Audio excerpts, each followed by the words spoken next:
tout le monde. Ah, c'est bon, ça marche. Enchantée d'être avec vous aujourd'hui. Merci beaucoup à l'IUCN de permettre de présenter donc, ce panel qui va porter sur les solutions basées sur la nature. Je me présente rapidement. Je m'appelle Anne-Céline Guyon. Je travaille pour Nature Québec, qui est une organisation qui, comme son nom l'indique, est au Québec. Et qui travaille à la fois sur les enjeux de conservation, notamment au niveau de la biodiversité et des aires protégées, sur la forêt, sur l'environnement urbain et aussi sur les enjeux de climat-énergie. On existe depuis à peu près 40 ans.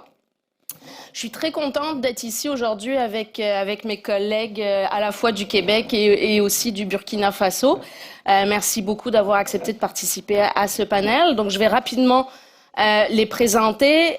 Michel, ici présente, Michel Gaël Bidima, qui est agronome et phytopathologiste. Michel est spécialiste en fait en protection des plantes et de l'environnement, avec une expérience en matière de santé des plantes, de biocontrôle et de lutte intégrée. Elle s'intéresse particulièrement aux nouvelles méthodes de lutte alternative aux pesticides pour la gestion des maladies des plantes, ainsi qu'à la gestion durable des agro-écosystèmes et à la conservation de la biodiversité. Michel est également co-coordonnatrice de GYBN francophone Burkina. Nous, ici présents également, nous Zungrana, excuse-moi, donc qui est géographe de formation, qui est également co-coordonnateur donc du Global Youth Biodiversity Network Burkina Faso. Il embrasse les sciences environnementales à l'École nationale des eaux et forêts de Dinderesso, où pour l'obtention de ce diplôme de technicien supérieur en environnement, il a travaillé sur la gestion des eaux usées dans la ville de Koudoungou. Diplômé d'un master en Nature-Based Solutions Regarding Climate Change, Adaptation and Biodiversity Conservation, il a dirigé ses recherches sur les techniques locales et traditionnelles de restauration des terres. Jeune engagé, il a beaucoup d'expérience dans les organisations de jeunesse sur les questions environnementales et évolue dans le nexus eau, climat, biodiversité, genre, énergie, agriculture. Enfin, Naomi, excuse-moi, Kamanga, j'ai oublié de marquer ton nom, qui est chargée de projet en gestion durable des milieux naturels au Conseil régional de l'environnement et du développement durable de l'Outaouais, donc une collègue avec moi du Québec. Passionnée d'environnement depuis son plus jeune âge et déterminée à entreprendre, Naomi est la fondatrice d'une OBNL dénommée Jeunesse Verte, œuvrant dans son pays d'origine, la République démocratique du Congo. Son engagement pour développer des programmes d'éducation environnementale et de réforme de la gestion environnementale dans différentes institutions l'a amenée à s'ouvrir sur le monde. Ainsi, émerveillée par la richesse en biodiversité du Canada, elle choisit de s'y rendre pour obtenir son diplôme en environnement forestier, puis de s'y installer dans le but de construire sa carrière dans l'environnement aux côtés d'experts aguerris. Au sein de l'équipe de protection des milieux naturels du Credo, Naomi accompagne le projet Solutions Nature sur les comités multipartites de la municipalité de Chelsea et de la MRC Papineau. Donc, sans plus attendre, donc ici, en fait, on est présent aujourd'hui pour vous présenter, je ne sais pas si on peut mettre le premier PowerPoint, en fait, vous faire un inventaire. Celui où j'ai marqué numéro 1, normalement. Bon, celui qui s'appelle EMSN.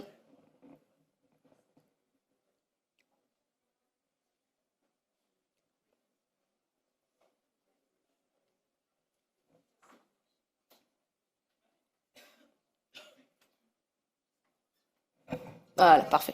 C'est ça. Merci beaucoup. Donc aujourd'hui, c'est ça, on va vous montrer plusieurs exemples de solutions basées sur la nature implantées dans le monde. L'idée ici, c'est vraiment de parler des bons exemples de solutions basées sur la nature. On le sait que celles-ci, il y a des enjeux autour de l'implantation des solutions basées sur la nature, mal comprises. Elles peuvent être mal implantées et créer plus de problèmes que de solutions au final. Et ça nous semblait vraiment important de saisir l'occasion aussi de la COP28 pour parler justement de ces enjeux-là et de montrer que, pour employer une expression très québécoise, ne pas jeter le bébé avec l'eau du bain, c'est-à-dire en gros que des solutions basées sur la nature, c'est essentiel si on veut lier justement la crise climatique et la crise de la biodiversité, c'est vraiment la mobilisation des écosystèmes pour leur fonction de puits de carbone naturel, mais aussi pour tous les autres services écosystémiques qu'elle peut nous rendre, est essentielle, mais à condition que ce soit bien fait. Donc c'est pour ça que je me permets, avant de commencer, de rappeler quelques critères essentiels pour l'implantation des solutions nature. Donc évidemment, je pense qu'on ne le répétera jamais assez, les solutions nature ne sont pas un permis de polluer. Ça ne nous dédouane pas de l'effort mondial qu'on doit faire de diminuer à la source les émissions de gaz à effet de serre. Donc le travail de réduction, notamment en sortant évidemment le plus rapidement possible des énergies fossiles. L'autre élément, c'est que les solutions basées sur la nature, ça implique évidemment la protection et la restauration d'un large éventail d'écosystèmes naturels. Et elles doivent absolument être mises en œuvre avec le plein engagement, évidemment, des communautés locales et des populations autochtones. Ça, c'est un enjeu, on le sait, dans plusieurs pays. Mais je pense que c'est, encore une fois, très important de rappeler qu'il faut que les solutions nature soient mises en œuvre grâce à de la gouvernance inclusive. Et c'est ça aussi dont on va vous parler à travers les différents exemples qu'on va évoquer. Enfin, rappeler que justement les solutions basées sur la nature, c'est avant tout des solutions qui nous permettent de protéger la biodiversité. C'est vrai qu'on a tendance à avoir l'angle climat, surtout dans une COP climat, évidemment, mais je pense que peut-être d'inverser le rôle de faire de la protection de la biodiversité l'élément phare des solutions basées sur la nature et de faire de la protection du climat un co-bénéfice permettrait peut-être justement de venir comment je dirais ça, pallier à certaines critiques avec l'implantation des solutions nature. Sans plus attendre, je vais passer la parole à Michel qui va aussi nous faire part donc aussi de l'approche de JYBN particulière sur les solutions basées sur la nature et puis nous évoquer aussi des exemples sur lesquels elle a travaillé. Donc là, je demanderai à mettre en place le PowerPoint de Michel avec le Canva, s'il vous plaît. Tiens, Michel, si tu veux le... Ah, ok. Laisse la manette pour ton...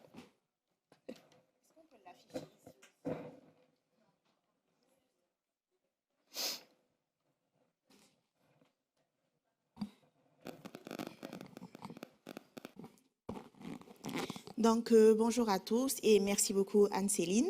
Là, je ne vais pas me tromper, je ne vais pas dire Cécile.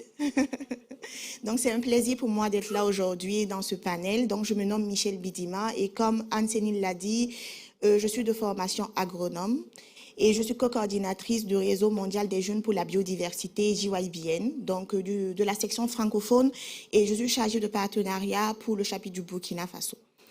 Donc aujourd'hui, je vais vous partager la perspective de notre réseau en ce qui concerne les solutions basées sur la nature et aussi vous montrer quelques résultats de recherche qui vont dans ce contexte-là.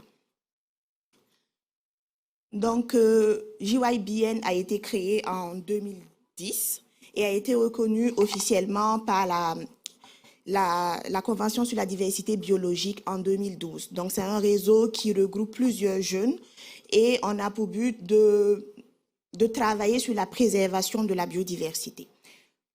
Donc, c'est une communauté globale. Désolée, je ne vois pas. C'est une communauté globale qui rassemble plusieurs jeunes, donc à travers tout le continent. Donc, on a des sections sous-régionales. Donc, on a JBN Afrique, JBN Asie, JBN Europe et des chapitres dans les pays, des chapitres nationaux. On a plus de 52 chapitres à ce jour. Et la vision de JYBN, c'est de pouvoir avoir une intégrité de système de soutien à la vie. Donc, tout ce qui nous permet de vivre, on doit avoir cette intégrité de système de tous les écosystèmes et aussi une société durable. Donc, comment nous pensons pouvoir y arriver, donc à cette vision-là? Nous travaillons beaucoup sur le renforcement des capacités, donc des jeunes, aussi les plaidoyers et les campagnes, aussi à travers la mobilisation et les actions, donc à travers nos chapitres nationaux. Donc on peut le voir ici, Burkina Youth Biodiversity Network, Et là, c'est juste une petite illustration de ce que nous faisons. Donc là, on a, comme je l'ai dit, il y a des campagnes de sensibilisation, il y a aussi le plaidoyer. Donc là, on peut voir les jeunes à la COP, 15 sur la biodiversité, et aussi il y a des campagnes. Donc la dernière campagne, c'était la campagne Stop the Same. Et là, nous avons une nouvelle campagne qui est Youth in Action. Donc, en tant que jeunes, nous sommes aussi conscients que nous vivons dans une crise socio-écologique, pas seulement écologique, mais aussi sociale.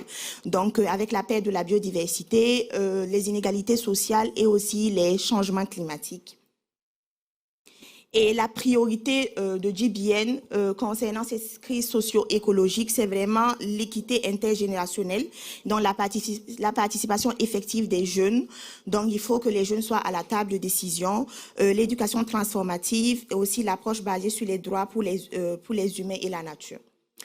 Donc, en évoquant les priorités de JYBN, je souhaite souligner comment le réseau se positionne comme un catalyseur de changement vers les solutions durables. Donc, les solutions basées sur la nature, comme Anne-Céline l'a dit, il faut qu'elles soient bien comprises et bien implémentées. Donc, ces solutions-là sont cruciales et elles peuvent permettre d'avoir une résilience climatique, la dégradation des écosystèmes, aussi l'extinction des espèces. Donc, elles peuvent aussi permettre elles s'alignent aussi sur la culture des communautés locales. Elles peuvent permettre d'améliorer la qualité de vie. Donc, comme je l'ai dit, la conservation de la biodiversité ou encore la résilience climatique. Donc la perspective de JBN concernant les solutions basées sur la nature, nous ne l'avons pas fait toute seule.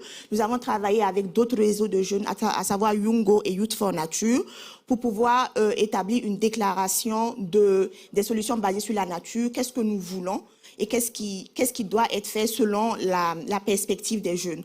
Donc, cette déclaration a été faite à travers un formulaire et qui a été, je pourrais dire, à travers 118 pays.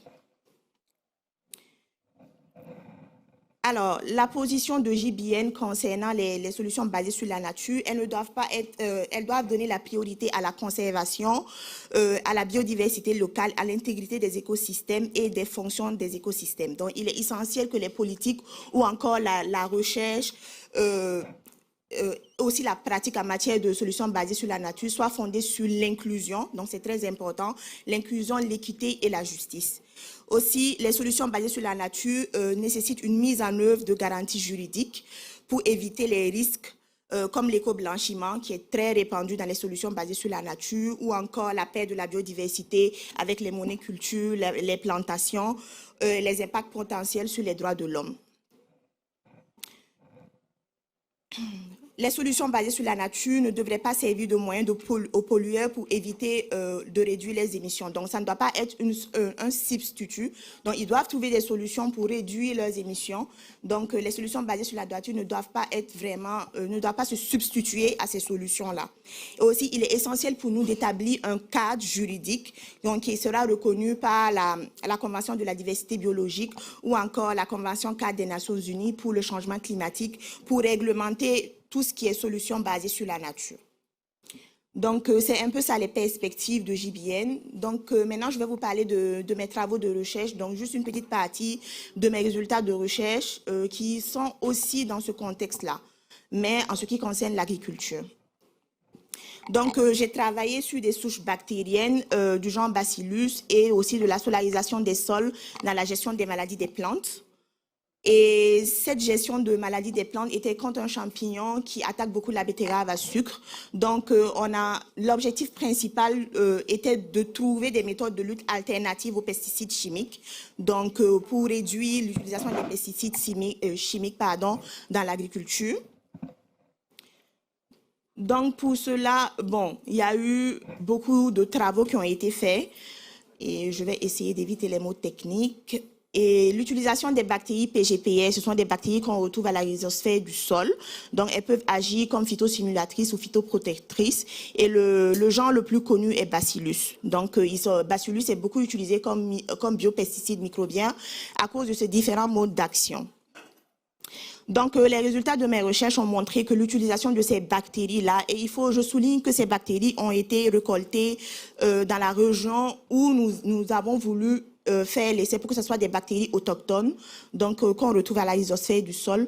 Donc, l'utilisation a montré que l'utilisation des biopesticides bactériens donnait un meilleur résultat, je vais dire, que l'utilisation des pesticides chimiques. Donc, ça veut dire que nous pouvons éliminer ces pesticides chimiques-là dans la lutte contre ce champignon-là spécifiquement. Donc, nous passons à la solarisation des sols qui peut être aussi discutée parce qu'il y a aussi l'utilisation du plastique et la gestion du plastique par la suite. Mais il faut savoir que nous, on a utilisé un plastique biodégradable parce que la solarisation du sol, c'est le fait d'utiliser l'énergie solaire comme agent létal pour diminuer les adventices dans le sol. Donc, c'est beaucoup utilisé en agroécologie. Donc là, par exemple, c'est les résultats de nos essais. Donc à gauche, nous avons des parcelles qui ont été solarisées et à droite, des parcelles non solarisées. Donc on remarque qu'il y a moins d'adventices dans les parcelles solarisées que dans les parcelles non solarisées. Donc c'était un peu ça les résultats de mes recherches qui rentraient dans ce cadre-là. Donc je tiens à souligner que ces résultats de recherche ont fait l'objet de 5 publications scientifiques. Et voilà, c'est tout pour moi. Merci. Merci Michel, puis sans plus attendre, je donnerai la parole à nous. OK.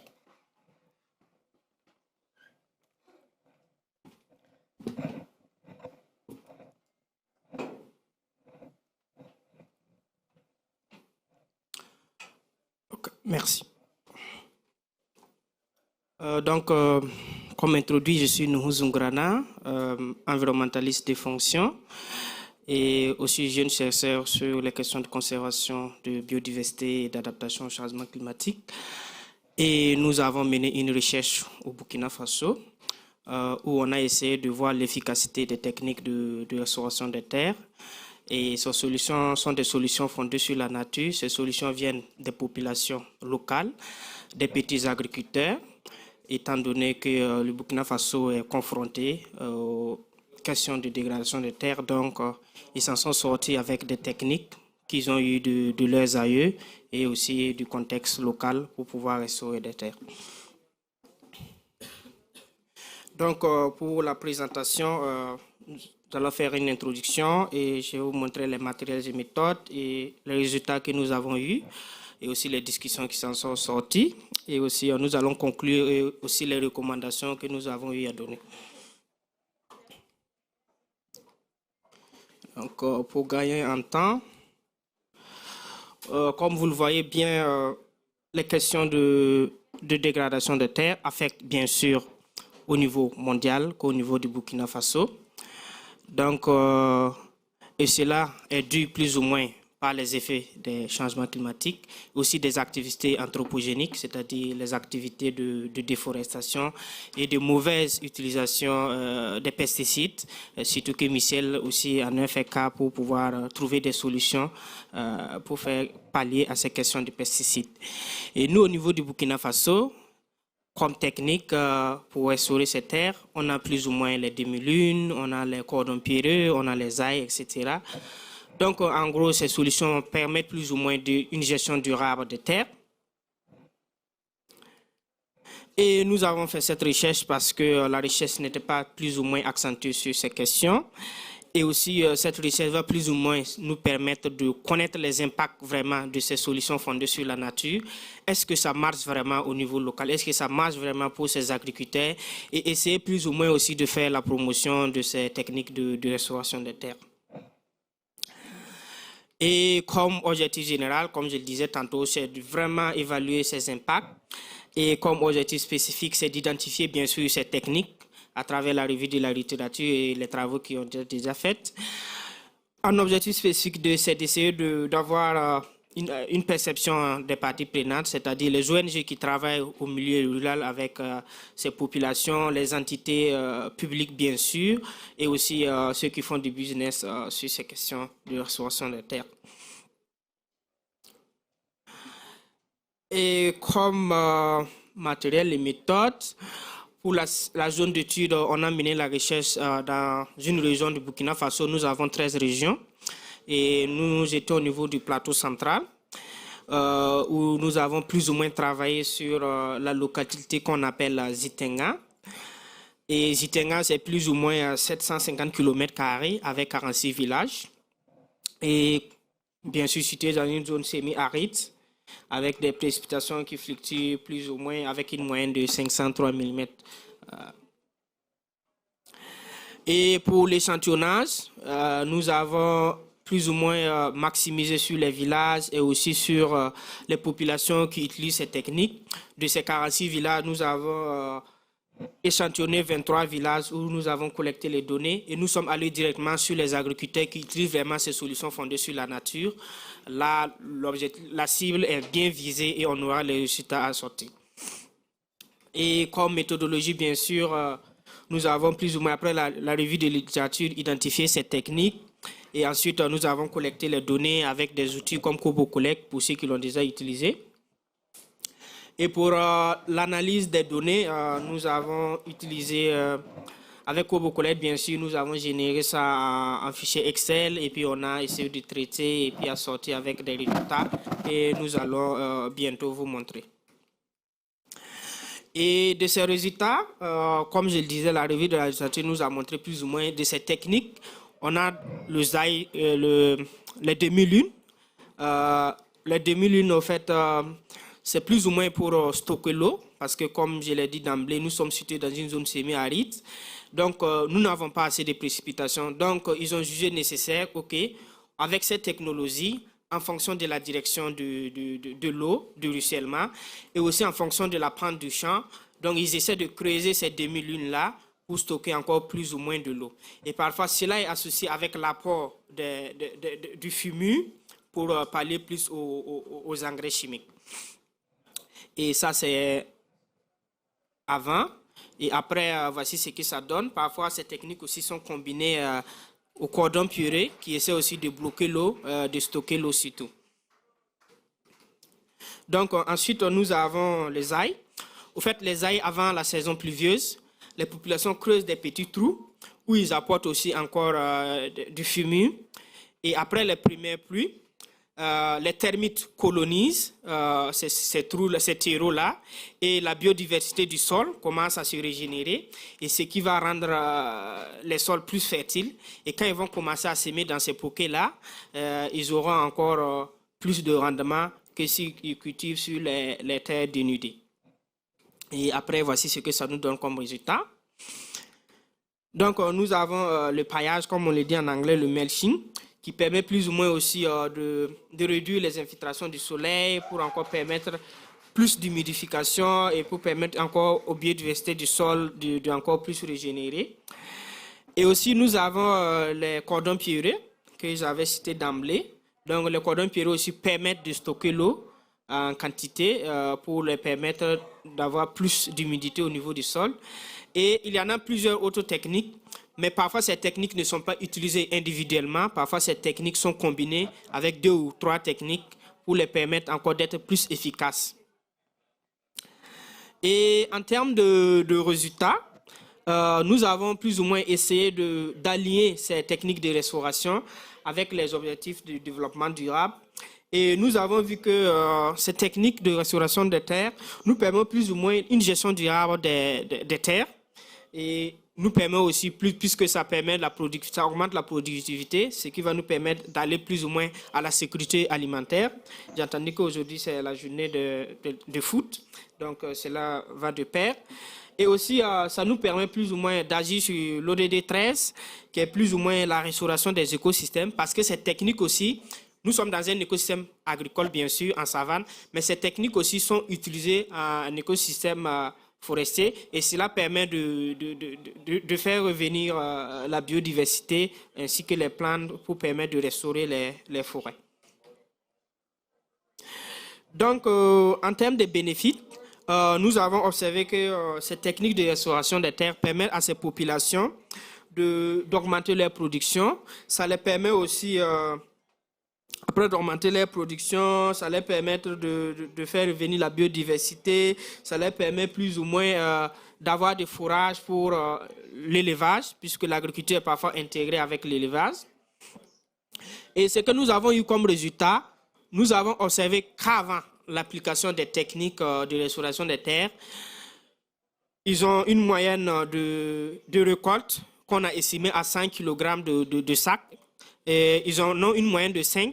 Et après l'application de ces techniques de restauration des terres, ils en ont plus ou moins 11. Donc ça veut dire que quasiment avec l'application de ces techniques-là, de ces solutions fondées sur la nature, ça leur permet de doubler leur production.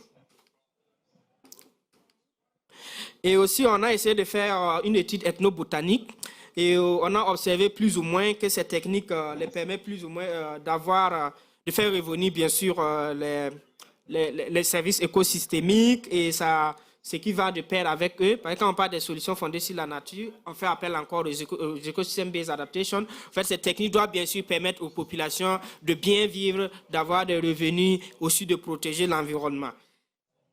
Et nous avons aussi observé que cela les permet plus ou moins d'être encore plus dans l'adaptation à travers ces techniques agroforestières, parce que dans ces solutions-là, il y a plus ou moins aussi ce qu'on appelle la régénération naturellement assistée qu'ils appliquent aussi pour les permettre de plus ou moins restaurer les terres. Et en conclusion, nous avons observé bien sûr qu'il y a plusieurs techniques qui sont appliquées et il est assorti aussi que pour l'application de ces techniques, ça leur permet plus ou moins de restaurer les sols, ça veut dire d'augmenter la fertilité des terres. Et qui dit augmentation de la fertilité des terres, en corrélation, c'est augmentation de la productivité agricole. Et nous nous sommes assortis de plusieurs recommandations. C'est une collaboration et d'accentuer la collaboration entre les différentes parties prenantes, les stakeholders, ça veut dire les ONG qui travaillent sur ces questions, les secteurs privés qui travaillent sur ces questions et aussi les agences publiques qui travaillent sur ces questions. Et nous avons vu aussi qu'on doit avoir une base de données parce que comme parfois pour agir sur le terrain, il faut des données analysées, savoir où le besoin y est, savoir comment agir sur le terrain. Donc, il nous faut ces bases de données-là. Et plus ou moins aussi, voir comment on peut plus ou moins intégrer les connaissances traditionnelles avec les connaissances scientifiques. Ces deux approches-là pour mieux gérer les terres. Parce que les scientifiques, parfois, ils pensent qu'ils peuvent travailler sans ces connaissances traditionnelles-là. Et pourtant, on a besoin de ces données, de ces connaissances pour s'appuyer pour d'autres perspectives. Et on a aussi vu qu'il faut plus ou moins travailler pour la promotion de ces techniques-là, comme on est en train de le faire, comme ça, le plaidoyer. Et aussi, il faut une collaboration, bien sûr, entre les scientifiques et ceux qui ont ces techniques de restauration. Donc, je suis à la fin de ma présentation et merci pour votre attention. Merci. Nous, on voit effectivement un bel exemple d'intégration des connaissances traditionnelles avec, avec la protection du climat et la protection de la biodiversité et à quel point ça peut être efficace pour justement améliorer aussi les rendements agricoles. Merci beaucoup. Maintenant, je vais, moi, vous présenter un projet de solution basé sur la nature qu'on est en train d'implanter au Québec. Donc, je demanderai de revenir au tout premier PowerPoint. Voilà, merci. Est-ce que... Merci, je vais rester ici. Merci beaucoup. Donc, c'est le projet en mode solution nature. Donc, c'est un projet qui est financé par le programme Action Climat du gouvernement du Québec et qui vise justement à allier à la fois les réponses à la crise climatique et les réponses à la crise de la biodiversité à travers donc la protection, la restauration, mais aussi l'amélioration des pratiques forestières et agricoles donc au Québec. L'objectif donc du projet en mode solution nature qui a été lancé il y a maintenant 2 ans et demi, il est avant tout déjà dans un premier temps de faire connaître les solutions basées sur la nature parce que si en soi la protection, la restauration et l'amélioration des pratiques, les techniques ne sont pas, on révolutionne pas le monde là, c'est souvent des techniques qui sont connues mais qu'on appelle maintenant, qu'on met sous le chapeau de l'appellation solution basée sur la nature. L'idée, c'est quand même de montrer, de faire comprendre aux gens, de faire la promotion de ces solutions-là de leur faire comprendre qu'il faut justement travailler de cette façon-là plutôt que d'aller vers des solutions, par exemple, juste purement technologiques pour la crise climatique. Puis l'idée avec ce projet-là aussi, c'est justement de créer un engouement, de faire émerger véritablement un intérêt pour les solutions basées sur la nature au Québec pour accentuer leur mise en œuvre un peu partout dans la province. Alors ce projet, il est en deux volets. Le premier, justement, pour répondre à l'objectif de mieux faire connaître les solutions basées sur la nature et permettre après que la population veuille en implanter, ben, c'est de faire une campagne de sensibilisation et d'information dans un premier temps. Et le deuxième objectif, ben, ça a été de justement mettre en place des projets pilotes. Donc à l'heure actuelle, on a 10 projets dans la province du Québec qui vont de l'Outaouais, donc la frontière entre le Québec et l'Ontario, jusque plus vers l'est du Québec, aux alentours de Tadoussac et de Rivière-du-Loup, pour ceux qui connaissent la province. Mais vraiment une panoplie de projets pilotes diversifiés qui vont du petit village à la grosse ville, plus en milieu forestier ou plus en milieu agricole. Donc, pour vraiment regarder un peu, en fonction des différents territoires, quels sont les potentiels des solutions nature et comment justement adapter celles-ci aux différentes situations. Et donc, un volet vraiment d'accompagnement de ces projets pilotes-là, comme je vais vous montrer. Alors, dans un premier temps, le volet campagne, ben, pour justement pouvoir faire la promotion des solutions nature, on a déployé toute une série d'outils de communication qui va véritablement évidemment, plein d'informations sur les médias sociaux, le développement de différents feuillets, par exemple, sur les différents types de solutions nature par milieu, donc les solutions nature en milieu agricole, les solutions nature en milieu forestier, celles pour les prairies ou encore celles pour les milieux humides. On a aussi établi un espèce de catalogue de solutions nature existantes déjà au Québec pour que les gens intéressés à en implanter aient déjà une bonne idée de qu'est-ce qui se fait un peu partout sur les territoires et comment aussi ils peuvent s'en inspirer au final. On a fait toute une série aussi d'ateliers, de conférences. Alors, comme on a lancé le projet en pleine pandémie, dans un premier temps, ça a été beaucoup des ateliers virtuels, évidemment, mais au fur et à mesure, on fait aussi des ateliers maintenant sur place dans différentes municipalités. On va donner des conférences un peu partout. Notamment d'ailleurs avec le réseau des conseils régionaux en environnement qui nous invite régulièrement dans différents événements qu'ils organisent. L'intervention dans les médias et l'écriture de blogs, par exemple, sur l'agroforesterie, sur ce qu'on appelle chez nous les fiducies d'utilité sociale, un outil pour gérer la protection des milieux naturels, qui est vraiment un outil juridique pour nous permettre de venir protéger acquérir des terrains et venir les mettre en conservation. Comment protéger les milieux humides nous aide aussi, par exemple, à la lutte au changement climatique, mais aussi à la protection de la biodiversité. Bref, vous voyez toute une série de documentation qui a été élaborée et qui est distribuée non seulement à travers les médias sociaux, mais aussi dans différents événements auxquels on participe. Des capsules vidéo, aussi des webinaires spécifiques sur certains enjeux. On en a notamment fait un sur la problématique des inondations, puis comment les solutions basées sur la nature peuvent nous aider à répondre en partie aux épisodes d'inondations au Québec. Donc, vous voyez là, puis on s'associe toujours aussi à la communauté scientifique, comme par exemple celui sur les inondations. On avait eu la chance d'avoir des interventions, notamment de Ouranos, qui est un consortium en fait d'universitaires, de chercheurs très connus au Québec qui travaillent sur justement les changements climatiques et l'adaptation à ceux-ci. Donc ça, c'est vraiment le volet campagne qu'on continue à développer au fur et à mesure. Et le volet accompagnement. Alors, quand on parle d'accompagnement concrètement des projets pilotes qu'on a lancés, je vous le disais, on en a 10 9 municipalités et une MRC. Qu'est-ce que c'est qu'une MRC au Québec? C'est en gros, c'est une unité régionale qui regroupe différentes municipalités. Donc, c'est sur une échelle plus grande que juste un territoire municipal.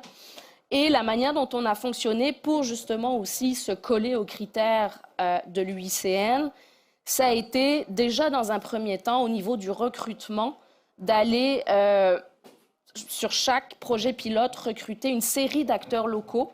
Donc oui, travailler avec les leaders politiques, donc les maires et conseillères des différentes municipalités, mais aussi de mettre autour de la table les conseils régionaux de l'environnement, qui sont, Naomi nous en parlera mieux, mais qui sont des organismes locaux environnementaux qui connaissent extrêmement bien les enjeux de leur territoire, les organismes de bassins versants, donc c'est un peu le même modèle que les creux, mais sur la question de l'eau, de la protection de l'eau. Des comités citoyens, quand il y avait des comités citoyens sur le territoire qui travaillent sur ces enjeux de protection de biodiversité et de changement climatique, parfois des entreprises, comme dans un projet pilote, par exemple, qui est dans une région où une des premières activités économiques, c'est la récolte de tourbes pour l'horticulture. Ben, ils sont autour de la table parce que, évidemment, les impacts sur les milieux humides, sur les tourbières sont énormes. Donc, ils sont autour de la table pour vraiment travailler dans une optique de co-construction. Donc, vous voyez des comités multipartites dans chaque truc qui vraiment relient le plus d'acteurs locaux possible pour s'assurer que vraiment les choix de solutions nature, puis après leur implantation, soient portés par le plus d'acteurs possible et deviennent véritablement, engagent la communauté locale. Ce qu'on a fait faire aussi dans un premier temps, c'est qu'une fois qu'on a recruté donc, ces projets pilotes-là, qu'on a mis les acteurs locaux autour de la table, le premier élément qu'on a travaillé avec eux, c'est qu'on a fait faire une évaluation personnalisée de la valeur en carbone des milieux naturels. Donc, grâce notamment à la firme Habitat, qui est une firme spécialisée en études des services écosystémiques sur le territoire québécois, on a fait faire véritablement une étude sur les puits de carbone naturels du territoire. Donc, pour savoir où étaient les plus gros puits de carbone et si ça correspondait aussi après à d'autres enjeux, par exemple, est-ce qu'il y avait aussi des espèces menacées sur ces territoires-là en même temps? Est-ce que ça nous pourra après être capable de cibler dans le choix des solutions nature là où on voulait aller travailler en priorité pour répondre au plus d'objectifs possibles en même temps? Ce qu'on a fait également, c'est qu'on a travaillé sur des diagnostics, donc à partir de ces études de puits de carbone, mais aussi d'autres documentations qui existaient sur le territoire. On a véritablement regardé comment on pouvait venir prioriser les solutions nature. Et puis là, on en est au stade maintenant de... on a co-construit un plan d'action et de voir justement comment on va le mettre en œuvre par la suite. L'autre élément, c'est qu'il nous paraissait vraiment important à travers le projet également de créer une communauté de pratique pour que les différents projets pilotes, qui sont quand même assez éloignés les uns les autres géographiquement parlant, puissent quand même se parler et échanger à la fois sur les bonnes pratiques, mais sur les différents obstacles qu'ils ont pu rencontrer au fur et à mesure de l'implantation du projet. Donc, c'est un peu comme ça qu'on a travaillé. Je m'arrêterai là, je laisserai la parole maintenant à Naomi, parce que justement, Naomi est une justement de ces partenaires locaux qui travaillent avec nous particulièrement dans la région de l'Outaouais. Donc, je laisserai Naomi nous parler de la suite. OK. C'est bon. OK. Donc, comme Anne-Céline l'a dit, moi, je suis chargée de projet en gestion durable des milieux naturels au Conseil régional de l'environnement et du développement durable de l'Outaouais, qui est une région au Québec, comme elle l'expliquait, qui est sur le bord à côté d'Ottawa, de l'Ontario. Donc, en fait, j'ai accompagné le projet pour le compte du Conseil régional de l'environnement et j'ai siégé sur 2 comités. Et c'était donc le comité pour la municipalité de Chelsea, puis celui pour la MRC, comme elle vous a expliqué, qui est comme un regroupement en fait de plusieurs municipalités. Dans ce cas-ci, c'est 25 municipalités. Donc, en fait, on a siégé sur les deux. Puis, en fait, ces deux régions-là, comme la municipalité puis la MRC, se trouvent peut-être dans le même territoire, mais sont vraiment, on va dire, ils sont différents comme en tant que territoire, comme les territoires diffèrent d'une place à une autre. Donc, voilà, c'est ça, je pense que je voulais aussi noter que l'une était une municipalité, puis l'autre était une MRC, mais Anne-Céline l'a déjà dit. Donc, alors, j'ai voulu vous montrer un peu quels étaient les enjeux de chacun. Pour vous faire comprendre un peu, Chelsea, c'est la municipalité. Donc, les enjeux de Chelsea, c'était la mise en œuvre des actions déjà adoptées. Donc, ils avaient déjà fait un travail pour adopter déjà des façons de faire, mais la mise en œuvre n'avait pas encore suivi. Il y a la croissance démographique à Chelsea. Il y a beaucoup d'entreprises de construction qui viennent de plus en plus parce que c'est vraiment un endroit où il fait beau vivre. Puis, ça va avec une forte présence anthropique parce que, en fait, Chelsea se trouve, en fait, le parc de la Gatineau se trouve à Chelsea, donc c'est vraiment très, très fréquenté, surtout en été, surtout en automne. Donc, c'est vraiment un endroit où tout le monde va. Donc, ça met une pression énorme sur les milieux naturels.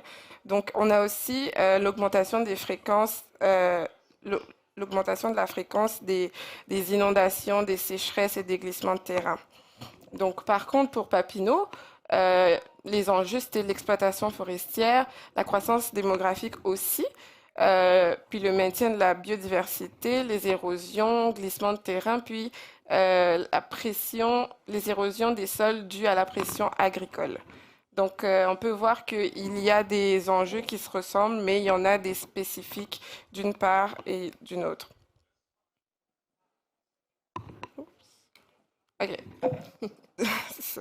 Donc, par rapport aux solutions, donc vraiment pour arriver aux solutions, comme Anne-Céline l'a dit, il y a eu un diagnostic qui a été fait, il y a eu plusieurs rencontres avec les comités multipartites où on a échangé ensemble, on a trouvé, enfin, quand les solutions ont été abordées, en tout cas, il fallait faire une priorisation. C'était vraiment un travail autour de la table avec différents acteurs pour arriver à ces solutions-là. Donc, pour Chelsea, c'est la protection des forêts, la protection des milieux humides et hydriques, l'augmentation de la canopée urbaine, la forestation des bandes riveraines. Pour Papineau, afforestation des bandes riveraines, protection des prairies, parce qu'on a vu qu'il y avait des enjeux au niveau des terres agricoles. Donc, diversification des forêts, protection des forêts et protection des milieux humides et hydriques. Donc, je voulais également vous dire un peu comment nous, on a notre ressenti un peu sur ce projet-là. On le trouvait vraiment important. Puis, les trois points forts qu'on a vraiment relevés à travers l'accompagnement que nous avons eu de Nature Québec, c'était l'approche qu'ils avaient de vouloir bâtir sur l'existant. Ils se rendaient compte qu'il y avait déjà des actions, il y avait déjà des initiatives. Et donc, à travers cette stratégie-là, ça a permis d'optimiser en fait les ressources et favoriser une synergie entre les différents acteurs. Puis, on a aussi noté cette approche personnalisée de se dire que les territoires ne sont pas les mêmes, ils n'ont pas les mêmes enjeux, de voir dans chaque territoire c'est quoi les enjeux spécifiques pour en sortir des solutions adaptées à chaque territoire. Et enfin, c'est de rassembler différents acteurs autour de la table afin de permettre que cette synergie donne naissance à une mise en œuvre harmonieuse.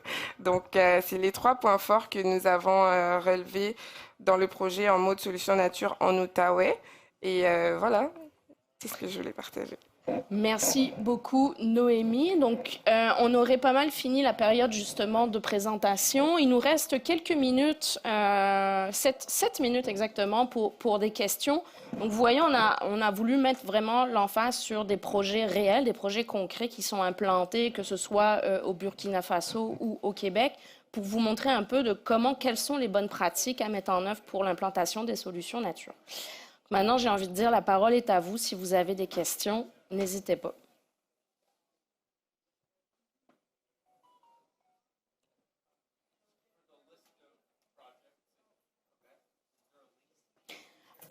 Yes, I have a link.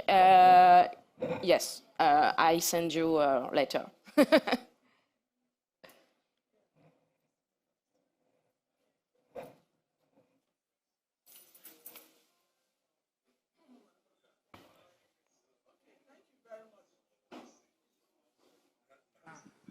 Thank you, merci beaucoup pour toutes les présentations. Okay, it's not really a question, but I am wondering, whether we are taking a risk to look at nature-based solutions to address most of the concerns in the SDGs. Because I feel that humans have actually failed, in many aspects, looking into developmental challenges. And then, of course, I'm wondering whether from your studies or, the experience you have on nature-based solutions, whether nature-based solutions can address, issues of, depressed economy, food crisis, like you have shown us here in the presentations of how many aspects of nature-based solutions can play a very good role in agricultural production. And then, of course, even looking into the insecurity, we have a gamut of developmental problems today, and coming now to look at even unemployment and poverty. It's not, like I said, it's not a question, but it looks like we are now looking at nature-based solutions to be the final answer, even to the climate crisis we're discussing today. Well, this is just to air my views. Thank you very much. Thank you very much for that. Je peux continuer, je me permets de vous couper. C'est dans la même veine. Je suis Jean-Luc Schott de l'Institut de recherche pour le développement. J'ai beaucoup travaillé au Burkina et dans la région au Niger, au Mali et au Sénégal. Ma question, c'est pour ça que je me permets de vous couper, elle est un peu dans la même ligne que ma collègue. Dans votre propos, vous, de ma compréhension, parfois opposez nature-based solutions à des approches techno. Il n'y a pas des approches techno qui, pour vous, accompagneraient... Oui. Voilà, c'est ma question. Oui, tout à fait, effectivement. Là, on a été vite, mais effectivement, il peut y avoir complémentarité là, entre les deux. C'est juste que souvent, on a tendance à penser en premier lieu approche techno, alors que c'est ça.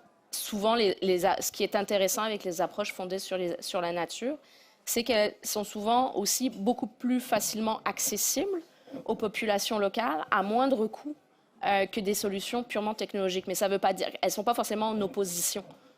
C'est juste que, c'est ça, elles sont davantage... En plus, l'intérêt, c'est que souvent, les solutions technologiques, elles sont développées pour répondre à une problématique. Ce qui est intéressant avec les solutions basées sur la nature, c'est que souvent, elles permettent de faire ce que j'appelle d'une pierre plusieurs coups. Et c'est d'ailleurs comme ça que le concept a été développé, pour à la fois répondre à l'enjeu de la mitigation au changement climatique, à l'adaptation, mais aussi au bien-être des communautés et évidemment à la protection de la biodiversité.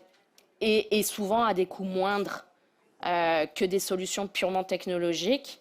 Et c'est ça qui est intéressant. Mais ça ne veut pas dire qu'elles sont forcément en opposition. Je suis complètement d'accord avec vous. Elles peuvent être complémentaires dans certains cas. Est-ce que... Vas-y, ouais. OK. Bon, merci bien. Je voulais un peu ajouter sur la question des ODD.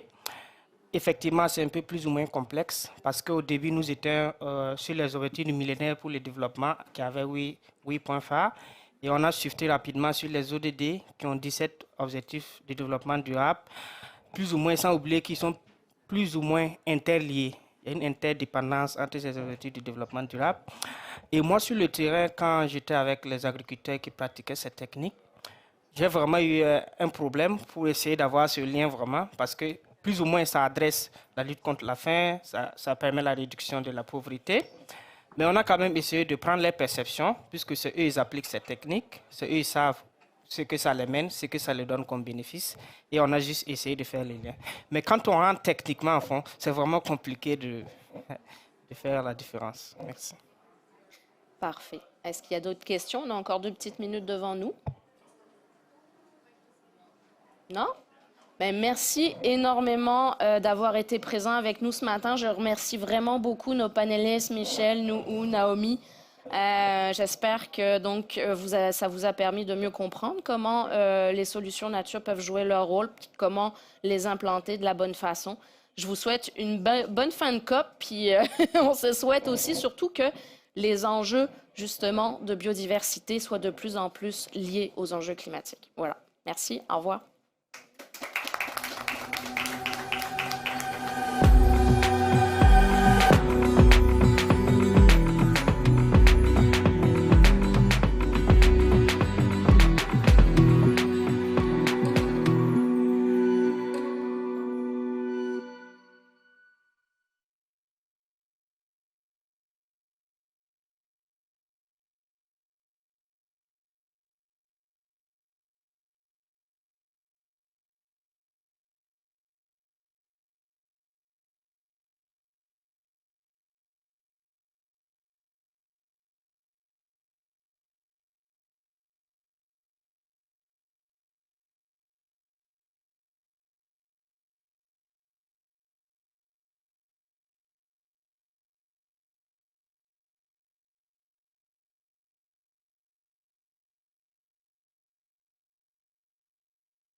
Okay, good morning, everybody, and thank you so much for being here.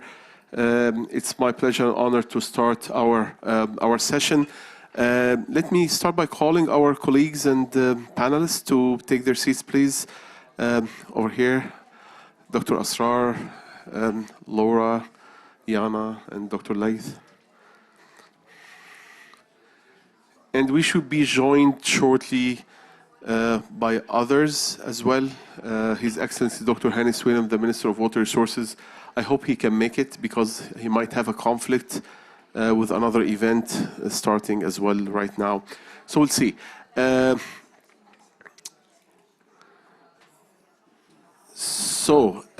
Welcome to the session. It's about early warning systems and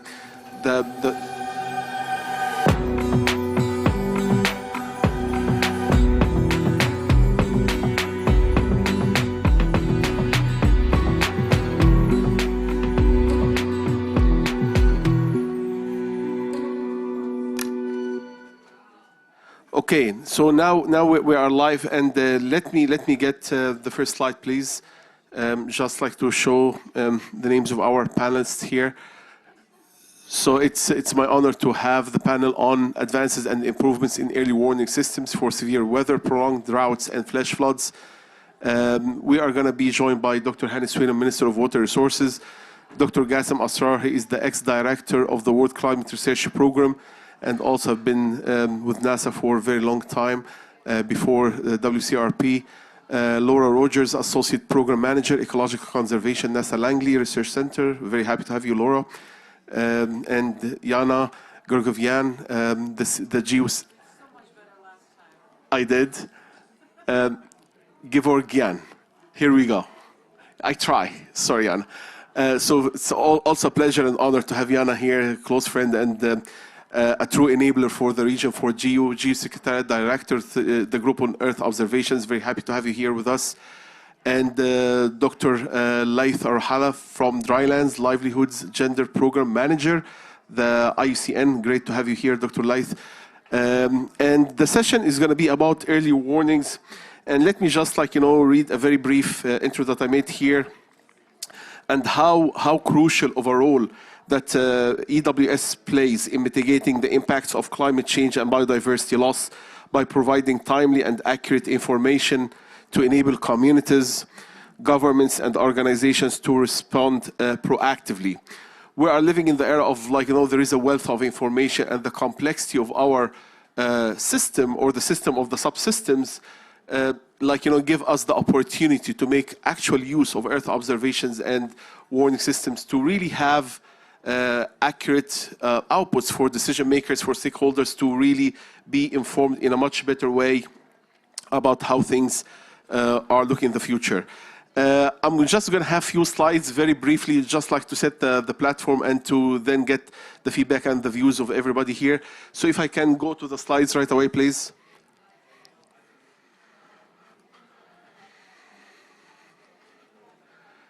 So again, the extremes are more widespread. Like everybody is aware, everybody is witnessing that. We have different scenarios, as you are all aware of. We started by the 2C from the Paris Accord agreement. Then, there was a hope to reach the 1.5. And there are some work to achieve that. Whether we are going to do it or not, I think we know the answer. But anyways, different warming scenarios that we are observing here. And this is a seamless data set of land surface temperature showing you the widespread at a global scale, and the different kind of areas, dry lands, different biomes, which are really impacted in a big way. Things like this has not been observed before, like tragedies like what happened in Libya, and this tropical-like cyclone that developed over the Mediterranean is not something that we are expected or we are used to. We are very used to see something like this on the east coast of the US, but over the Mediterranean, that was new news for us. The development of this whole body, this whole cyclonic behavior, and the convection, the rising temperature of the Mediterranean, all of this, had made people think about the real need of early warning systems and how they can really save lives. What are we lacking in order to have an accurate and effective early warning system? There is a lack of consistent regional coverage of weather data, which poses a big risk for climate resilience. We don't have much of these observations that you are observing here right now, and that's why, like, you know, to have an effective and operational early warning system for at least for that region or that part of the MENA region is still, like, you know, it's not there. And hopefully with geo effort and, like, you know, the work with other entities, we can have something like this. So the solution would need to be quite holistic, and, like, in order to be able to achieve that, there should be a combination of observations, models, so that we can have actual products on the ground that can be useful and can provide decision makers and stakeholders with actionable items on the ground. And all of that in the realm of AI and the usage of geospatial intelligence. This map I took from Dr. Asrar, which is showing the global urban expansion from 1992, and you can see how this is happening in scale at a global level, and there are a couple of case studies here on the right-hand side, which is showing you the true and the fast urban expansion. And like recently, we also did some work using satellite observations on the Delta region, where we created our own classifier, and we compared between, like, you know, the built-up areas and looked into the over expansion of irregulated, like, you know, urban areas in the Delta region, which was quite alarming. And you can see here, like, this work showing you the change detection from urbans to also slum areas in different locations in Pakistan. But here, this, and again, like, we are targeting specific indicators along the Sustainable Development Goals, as you can see. So there are some satellite products, there are Earth observations which can be very useful as indicators to talk about proportion of urban population, ratio of land consumption rate to population growth rate, and so on and so forth. So we are utilizing geospatial intelligence in order to see how we can address some of these indicators. But this is the maps I wanted to show you. Like, this is Addis Ababa, Ethiopia, 2013. On the left-hand side is our classifier that we built using, like, you know, random forest and other technologies. And on the right-hand side, you can see the true image.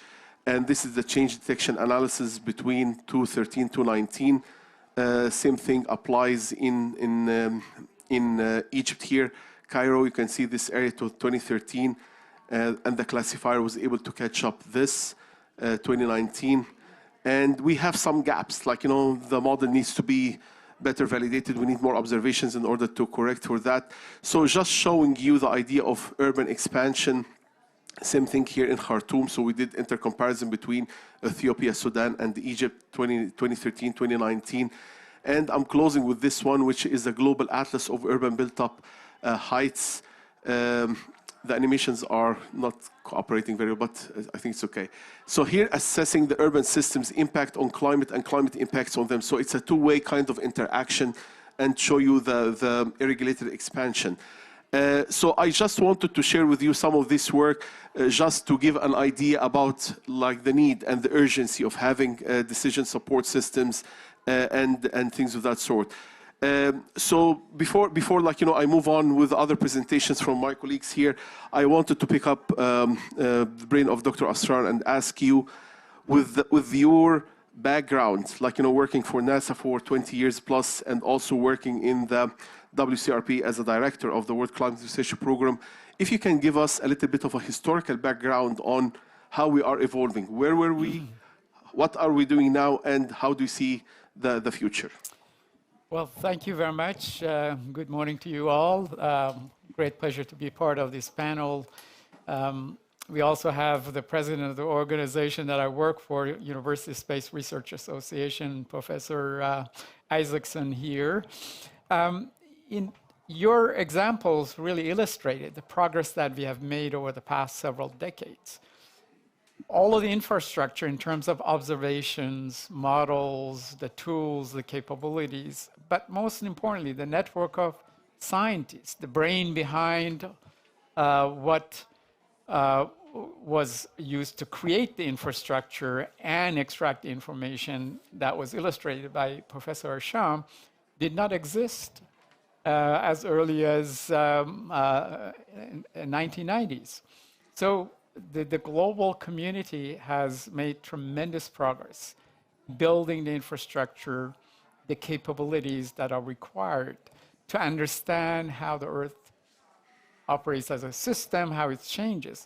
Of course, on top of that is the challenge of climate change that is influencing the behavior of the system. And then about 2 decades ago, we realized that in a warmer world, the characteristics of the extreme events will change significantly. What I mean by that, we realized that the severity of the extreme events, their frequency, and their impact will change as a result of a warmer climate. So we have focused our scientific attention to understanding what are the risks associated with that change in the extreme events. In part with that, we realized that finding or identifying or developing the information about the characteristics of the extreme events is necessary but not sufficient, because we also wanted to understand the impact that those extreme events will have in terms of affecting vulnerable communities or the risk that they pose, and the severity of those impacts. It depends on the socio-economic and the infrastructure and the lives and livelihoods of the people which varies significantly regionally. So our knowledge about how to create information that is useful to decision makers, as well as how that information is used by decision makers, has evolved significantly. And at the moment, the focus is not only on making sure that we have the best available science-based information, which refer to it as skillful information, being accurate, understanding what are the uncertainties associated with that, and communicating that to the decision makers. But equally important, to engage the decision makers in the process of creating that knowledge, creating that information, has changed significantly. So the focus right now is the information being skillful as well as useful. So we can talk about that more later on. I know some of your slides are going to touch on that, and I'm going to save this for a later moment. But let me go to Jana, and Jana, I want you to mention to us, GEO and GEO efforts and what they are doing, and some of your thoughts about open data and how it can be enabled for early warning systems, and what kind of resilient efforts that you are undertaking as well. And then I know that you have more in your presentation that you are going to share with us in a little bit as well. Please. Sure. Good morning, everyone. How is everyone feeling on almost day, I don't know, who's counting? We're getting towards the end of the COP. It is. It's really nice to see you all here smiling still. Early warnings, it's sort of in the name, the importance of providing information in a timely way so that early warnings can be issued and reduce loss of life, reduce loss of livelihoods. So the Group on Earth Observations being a global partnership that's been established by governments, but with an intent to go beyond just government-based partnership. We also involve academia, UN organizations, civil society, and pretty much anyone and everyone who agrees with the mission that information about the Earth is critical to making informed decisions for the benefit of the society. Our mission historically from the beginning has been to promote a broad and open sharing of Earth observation. Historically, Earth observing systems were mainly available and operated by countries in the global north, by the industrialized countries, and because they're expensive systems, especially satellites. So from the beginning, our ethos has been about creating equity and democratizing access to Earth observation. So we've really moved the needle in a big way for open data sharing in the public sector. United States, Europe, China, Brazil, Africa are now really sharing broadly their publicly funded data. But we're also really happy to see this movement in creating digital public good also being accepted and embraced by the private sector. Private companies like Planet and several others are really stepping into this space because they are all driven by this common mission and vision that we need to really preserve our nature, help the people, and they are creating indeed digital public good programs which allow us to leverage the best of the public sector, the best of the private sector. It's really an ongoing mission, will never be done. Creating access, expanding access to advanced technologies such as cloud computing and analytics and artificial intelligence, again, in low and middle income countries, is an important effort that the Group on Earth Observation has been very happy to advance with our partners such as Microsoft and Google and AWS. We're always cognizant of the digital divide that still exists and persists. So any efforts to really partner with the data and technology providers to give access to these kinds of capabilities to everyone who needs, and not just the government, but civil society organizations and even local communities who are increasingly leveraging technology to monitor things on the ground and make decisions. I'll be happy to talk more about this when I kick off my presentation. Great. Thank you so much, Yana. That was very informative. And before we start the set of the presentations for the speakers, let me go to Laura and ask you. We know that NASA is one of the big players worldwide in Earth observations and different kind of missions which are science-based. Like there is a true, clear science question being asked, and we are developing different kind of sensors, placed in different orbits to address something specific. These kind of efforts, on NASA end, how do you see them, what's happening in the near future or in the future, which can really address what we are talking about, an early system, early warning system initiative, early warning for all. What do you think of that? Just give us some thoughts. Yeah, and thank you for the question, and thank you for inviting me to be part of this panel. It's really an honor and a pleasure to be here today. And Dr. Azra already touched on a lot of this. But looking towards the future, we are really looking to advance our connection between the earth science to action. So really taking these earth science observations, bringing them to the communities. I heard a lot of discussion on open science. So all of our data is open and available. We work with private partner industries, and we also do a lot with co-development. So those are kind of our three forward-looking thrusts on how we work with various communities. But we also have a lot moving forward following the decadal survey. We have what's called coming up called the Earth observing system. So we've got multiple missions in progress right now in formulation, and these are going to address these really big questions, and they're going to feed into things such as early warning systems. Just in January, we've got two additional missions going up, so we're quite excited about that. We just launched SWOT last year, which is really looking at the surface water and ocean topography, and that is really a game changer in how we understand our oceans and all of our surface water. So as we talk about floods, droughts, flash floods, that is a really incredible resource that we can take, and again, that co-production and the instrumentation and the knowledge that we have in communities, that brought together is really powerful, and we're going to continue to do these types of things moving forward. And this is great, and I'm a witness of some of the current missions which are really amazing. SWOT, just to name a few, SWOT, EcoStress, and Emmet, all of these are big leaders. And actually, I'm putting a proposal to SWOT in the coming few days. So wish me luck. Anyways, Dr. Laith, let me come to you. And in your capacity working with IUCN, drylands, biodiversity, we always talk about early warning systems. We talk about natural risks, disasters.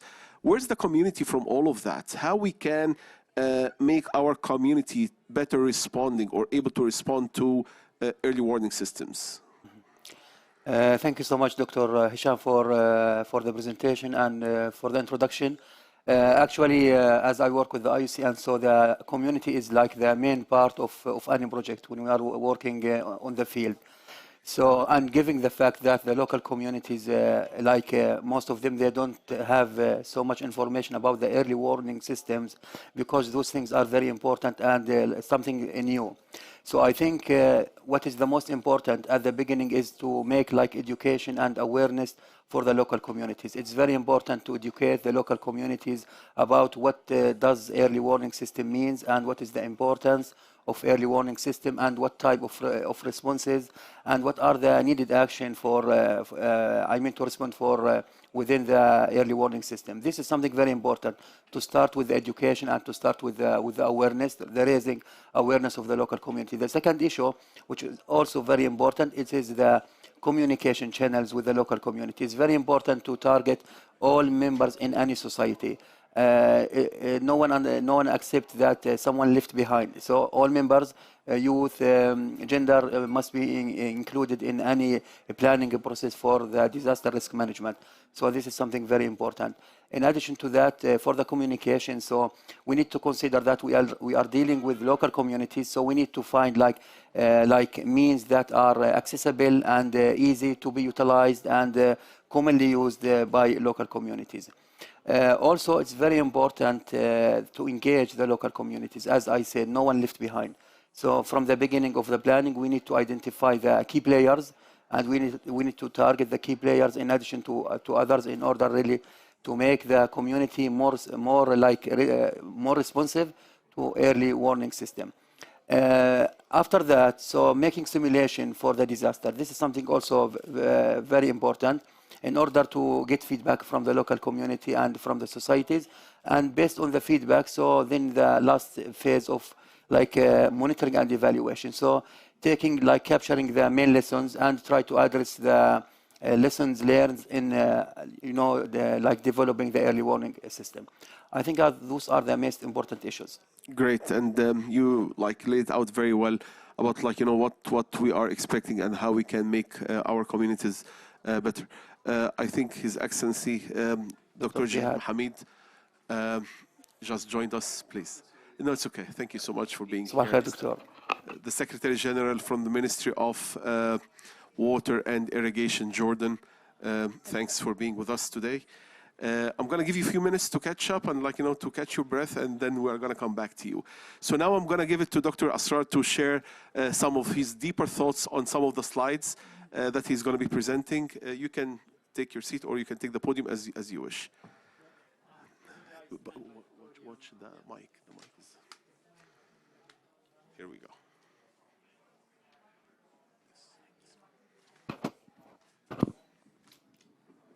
Thank you very much, Dr. Hisham, and again, good morning to you all. If I would like to start with this slide that basically presents to you the highlights of how the scientific community views vulnerability, risks, and exposure to extreme events. So the bottom line message in this slide is that for us to be effective in developing the science-based knowledge for decision-making is thinking about the risks associated with extreme events and their impact on people, infrastructure, and the nature are really part and parcel of both the policies that we establish and the practices that we use to make a difference, dealing with those, the risks of those extreme events, not to think of them separately. So that is one specific lesson learned from the past couple of decades, that we tended to treat the development of policy independent of the practices or actions that we take. We said, let's establish a policy, then decide what practices we bring to bear to accomplish that policy. If you can think of co-development of the policy and practices going hand in hand, we will be successful in bringing the information to decision makers in a timely manner. That's sort of the bottom line message from this slide. The next slide highlights the infrastructure that we talked about. Jana will talk about this vast network of observing systems that have been brought together very successfully and effectively from all over the world to make the whole greater than sum of the parts and effectively deliver what we observe to those who could use it, either for scientific exploration or for decision making. In tandem with that, we also created a network of computer models that have been mentioned to take advantage of these observations to understand the entirety of the Earth system and its components so that we can create a seamless prediction and projection of how the Earth changes as a system, from minutes to hours to days to seasons and decades and longer. This concept of seamless prediction is now being used and pursued by all scientists around the world, so that the knowledge that they generate will benefit the users. The way that they're organizing themselves, understanding what aspects of the Earth system controls what time frame for prediction that we seek to obtain. For weather prediction, of course, there are different set of parameters that they have to measure that are listed on the top. And the bottom of this slide are the modes of variability that they have to understand in order to improve the prediction of weather or climate. As an example, today's weather prediction of 10 to 14 days is better than 3 to 5 days predictions that we had as early as 2 decades ago. Today, we have prediction of climate on a seasonal time scale and subseasons from months to seasons as a result of the progress that the scientists have made. This information is absolutely essential for agricultural and water resources management. The scientific community is also making significant progress on predicting the climate on decades to longer time scales or projecting the changes that we anticipate. All of this information is being used in scientific assessments such as IPCC and so on and so forth. So the machinery for knowledge generation has been there. Their focus, as I mentioned earlier on, has been making this information better, making it more skillful with less uncertainty. In that process, we have missed the opportunity to make sure that the information that we generate has the desired impact as far as the users of this information are concerned. What I refer to as usefulness has not been focused on as much as we should have. And clearly, this is an area that I will speak to shortly. As a result of all of this, we have been able, or we are able now, to offer services, this information that we generate, to benefit a whole host of services that were not possible as early as a decade or 2 decades ago.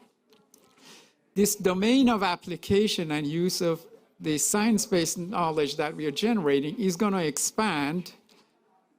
But as I said earlier, we need to do a much better job of making sure that its usefulness is also paid attention to.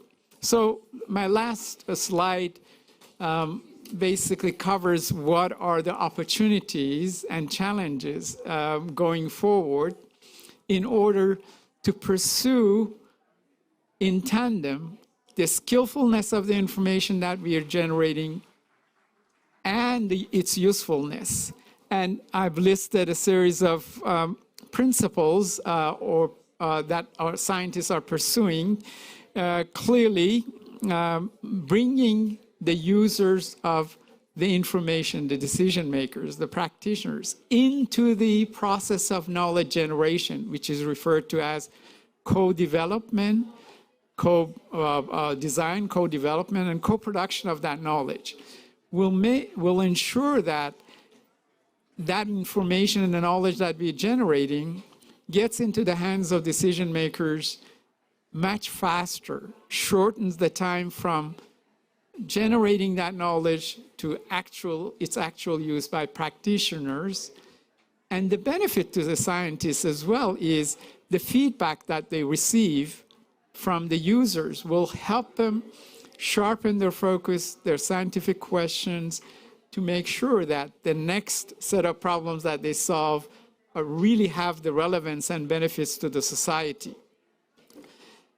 Clearly, some of my colleagues have mentioned that the capacity for taking full advantage of all of the information, the capabilities that are available is not uniform, does not exist uniformly across the globe. Some places that they need this information the most, they have the least ability to generate it or use it. So supporting the development of capacity and capabilities and making them available to those who'd use it the best and most is an integral part of the way forward. And the third element also has been referred to is the evaluation.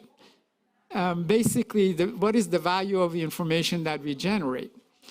Quite often, the scientists would like to take as much time as possible to make that information better, but some of the decision makers are quite ready to use what is available to make a decision today rather than wait 5 or 10 years until they get better information. So if we could use the value of information and its impact as a criteria to evaluate what we develop and what we make available to the users is key to success. So making that evaluation an integral part of knowledge generation every step of the way. For example, is the information useful? Is it impactful? Does it have the desired outcome that we seek?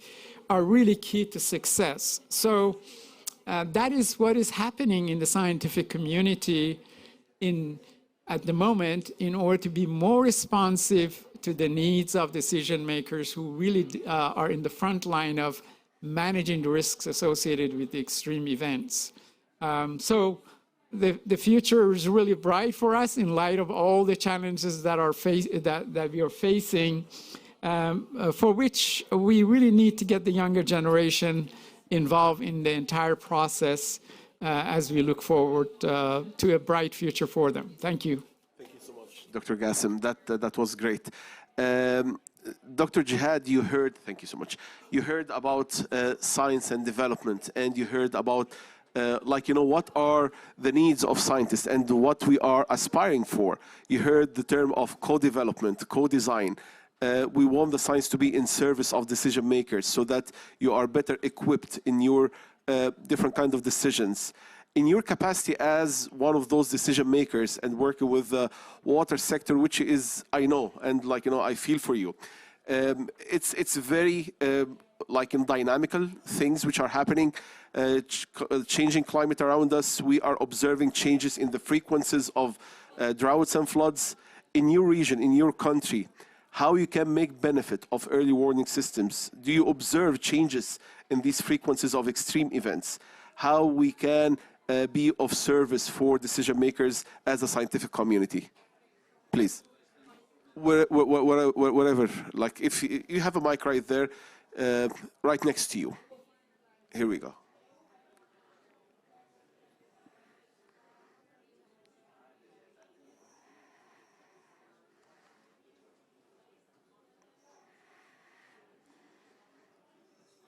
Somebody's going to help you.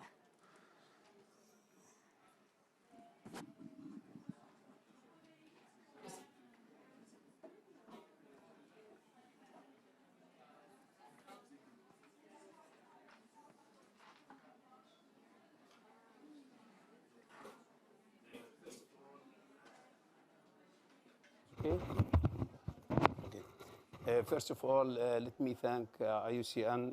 Okay.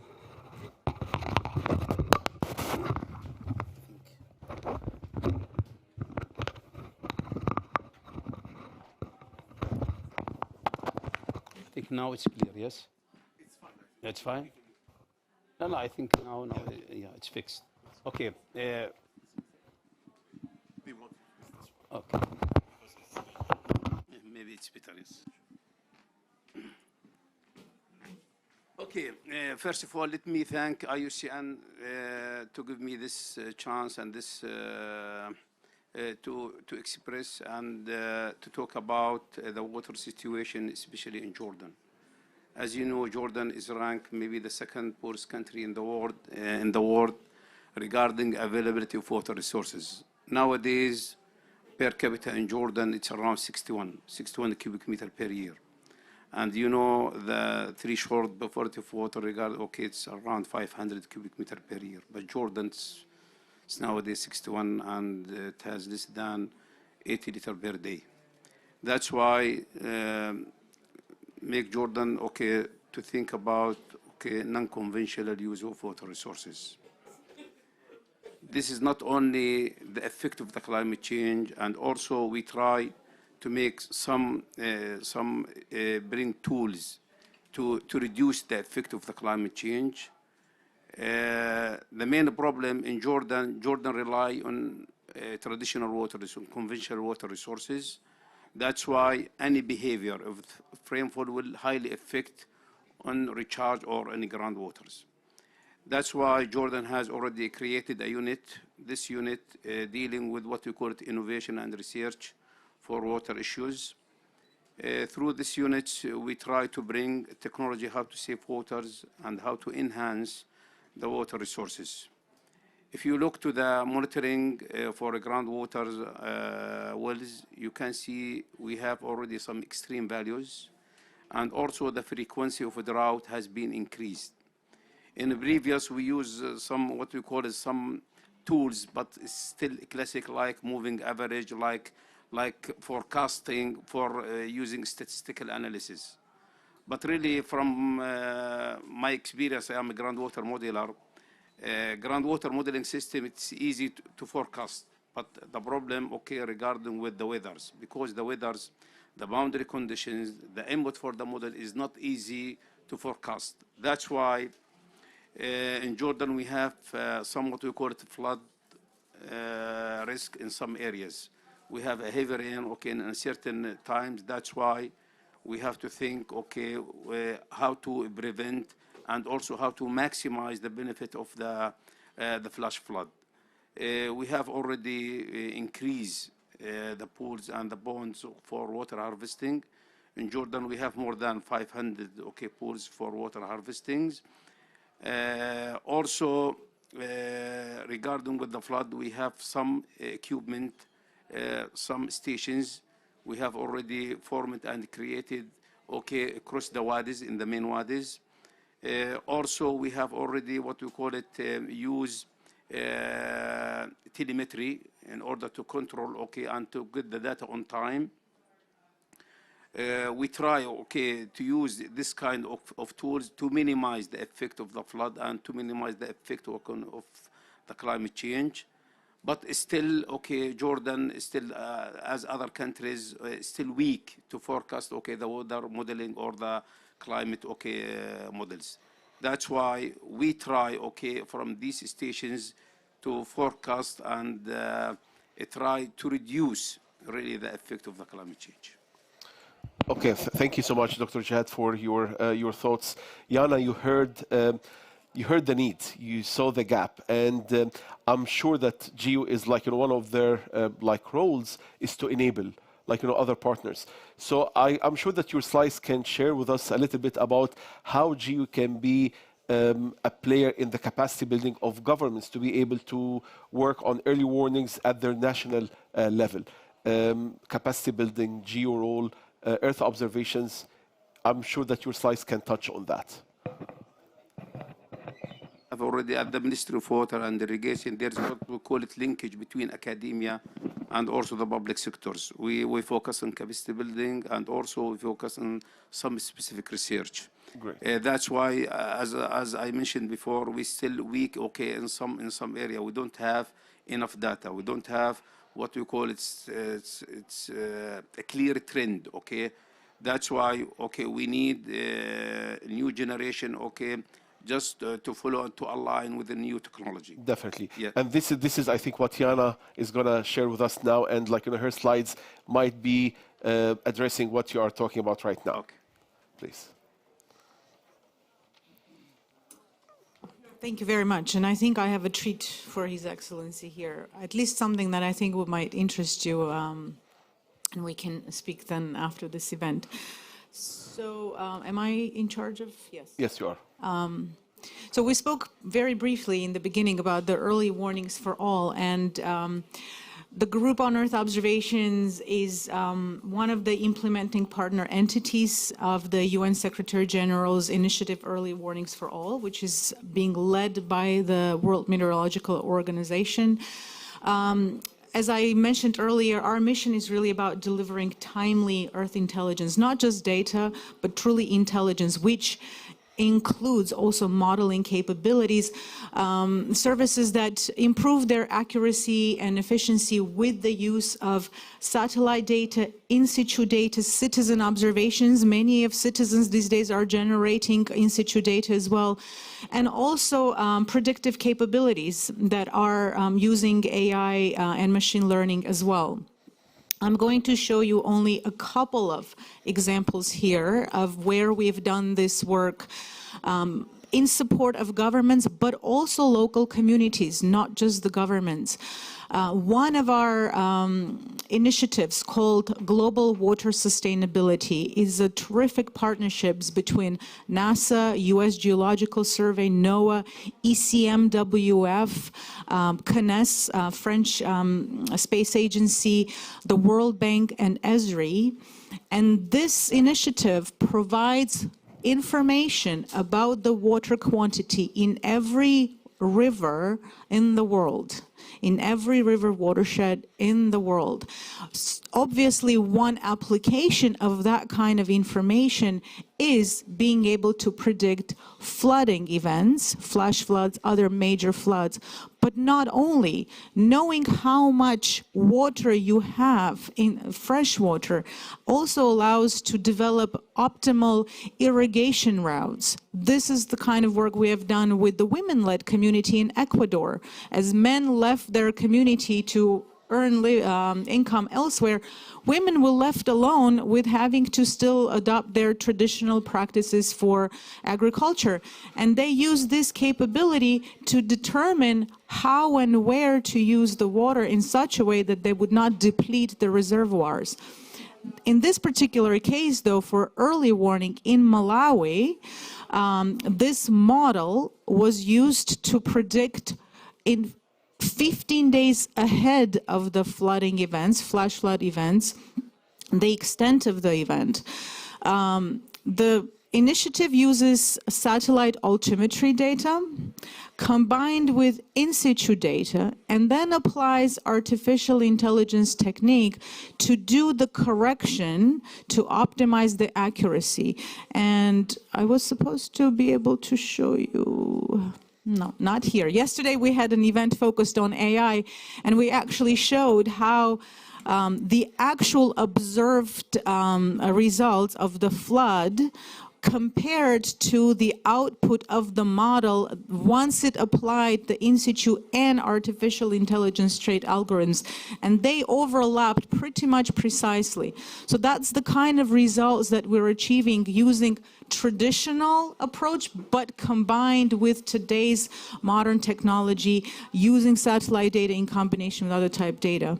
So I'd love actually to speak to you about how we could potentially bring this capability that we have now been implementing in several countries and also several communities, and also bring it to Jordan.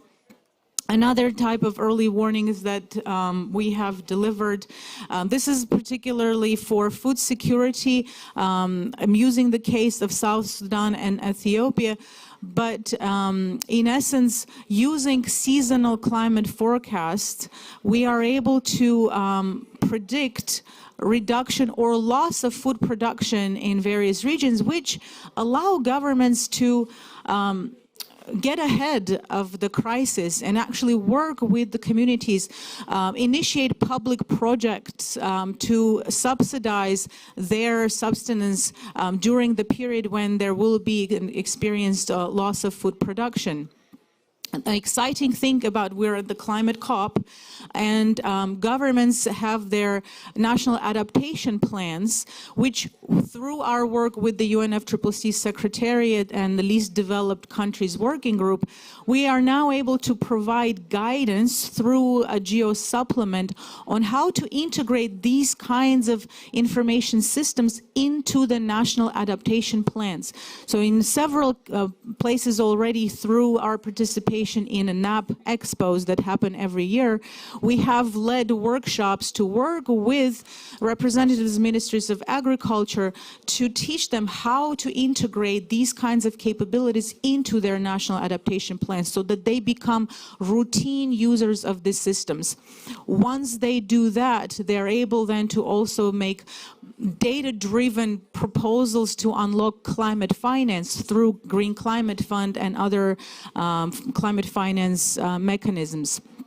This is just a sample that I've mentioned, but our initiatives that also work on coastal and ocean observations are now beginning to develop supplemental for national adaptation plans to monitor and provide early warning for things like sargassum and algal blooms, which really have an impact not only on public health, but also on the economy, affecting tourism and other type of activities.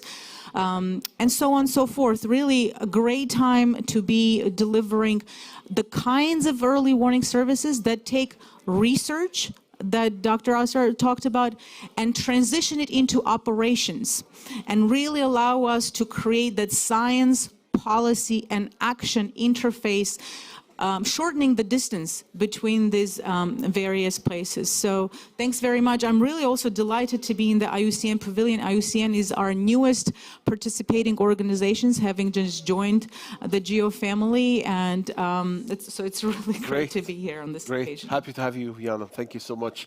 And that was great. And I cannot agree more with Jana, on what she said. On the need of these different kind of partnerships and collaborative agreements in order to do something actually of value. Actually, let me add also at TILAD, the environmental consultancy, which we are working, and the supporter of the IUCN Pavilion. We are also exploring, the technology which already exists in the hyperspectral, where we are looking into understanding, the behavior of dry lands, invasive species, looking into food security issues. We have partnership with different royal reserves where we are really looking into very specifics on the ground in order to create, libraries which can be of very use and a high usage and very useful to address some of the issues that you tapped on. Before I go to Laura and allow her to share with us more about the fascination of Earth observations and how it can be used to address the issues we have in hand here, let me go to Dr. Laith and ask him, assuming that we have early warning systems which are working and efficient and viable, how we can make them sustainable? Sorry, could you please repeat the question again? So when we talk about disaster risk reduction, okay, and these kind of efforts that you heard, if we have something in place, if we have something working already, how we can ensure that it is sustainable? Okay, thank you for the question. I think disaster risk management is a very important topic, especially when we are talking about the climate change. Because when we are talking about climate change, it's very important to understand the consequences related to the climate change. So back to your question, Dr. Hisham. So in order to make the disaster risk management sustainable, it's very important at the beginning to make sure that the planning is aligned with all SDGs, the most relative SDGs, in order to make sure that this planning is following the holistic approach. Also, it's very important to integrate solutions that are sustainable solutions. For example, in the IUCN, so we are like talking about the nature-based solutions. We are talking about ecosystem-based solutions. So when we develop, like during the phase of planning for disaster risk management, it's very important to integrate sustainable solutions, as I said, nature-based solutions and ecosystem-based solutions. Also, it's very important to consider the impacts of climate change during the planning of the disaster risk management. And those like measures, or those like, I mean the plan, it has to consist measures that are flexible and like applicable to amend at any time based on any changes. So I think those are very important. And it's very important also at the beginning to enable the environment, the laws and the regulations and the strategies that like provide the environment, the healthy environment to develop disaster risk management during the planning.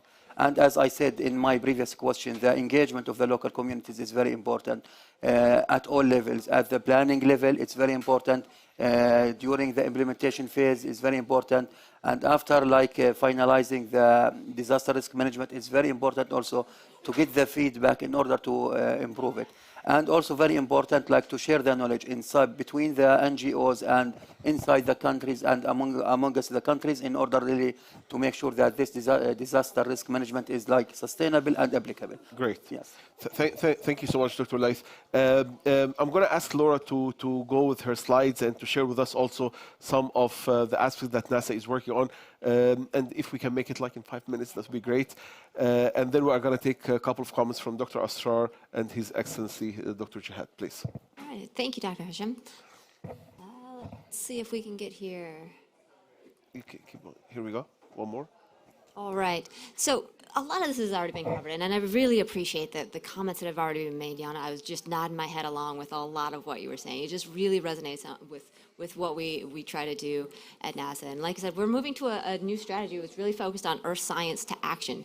So not only are we really continuing our foundational operations where we're operating the satellites, we're designing them, we're working with partners to understand what those should be, but then taking it that last mile of how do we work with our partners to be sure that they can operationalize some of the work. Now, so we are not an operational agency, but we focus on how we work with others. So that is really a highlight there. But what I want to mention here on this slide is that we do have 26 satellites in orbit looking back at our Earth. So we really focus on how can we understand our Earth system and how it's changing.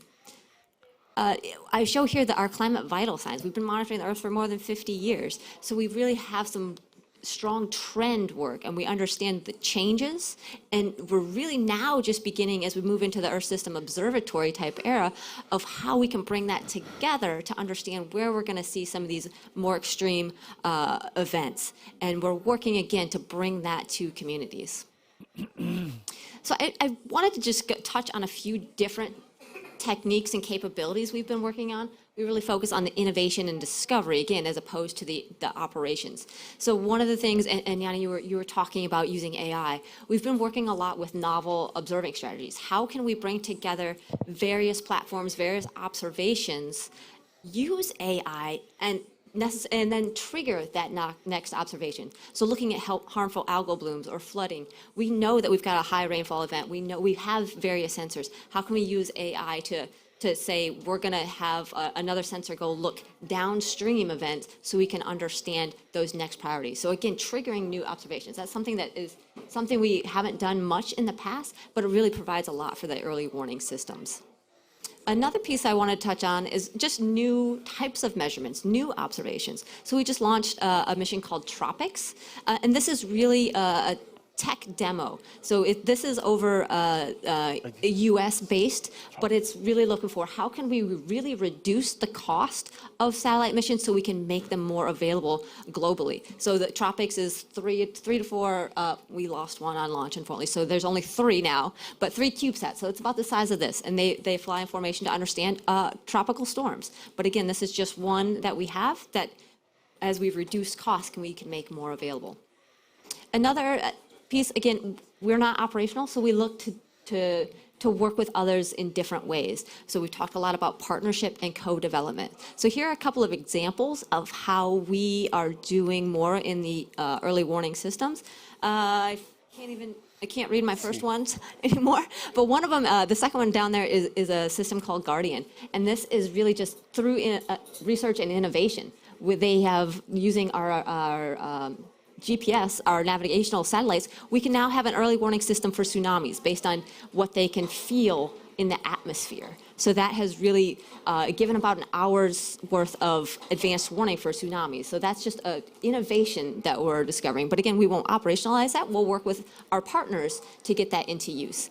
The next one we have is we have partnered. We have a disasters program, but again, it's working on partnering so that we can get our information to those who can use it. So we just partnered with the Disaster Aware program, and they do a lot of flash flood work. So they produce tools that can be used in various communities, and they go to the communities to co-develop what might be needed in those specific regions. So again, through our large organization, we provide the satellite data, work with our partners who then go to the various communities to co-develop. So that is just a few ways that we are helping to catalyze the Earth system research and observations to action.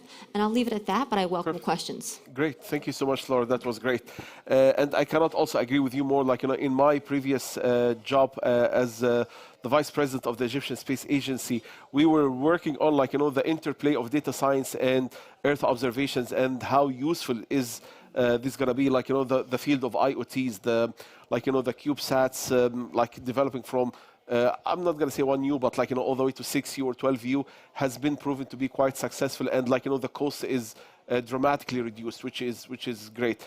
Following on what you said, I thought Dr. Gassem had some more stuff to share with us.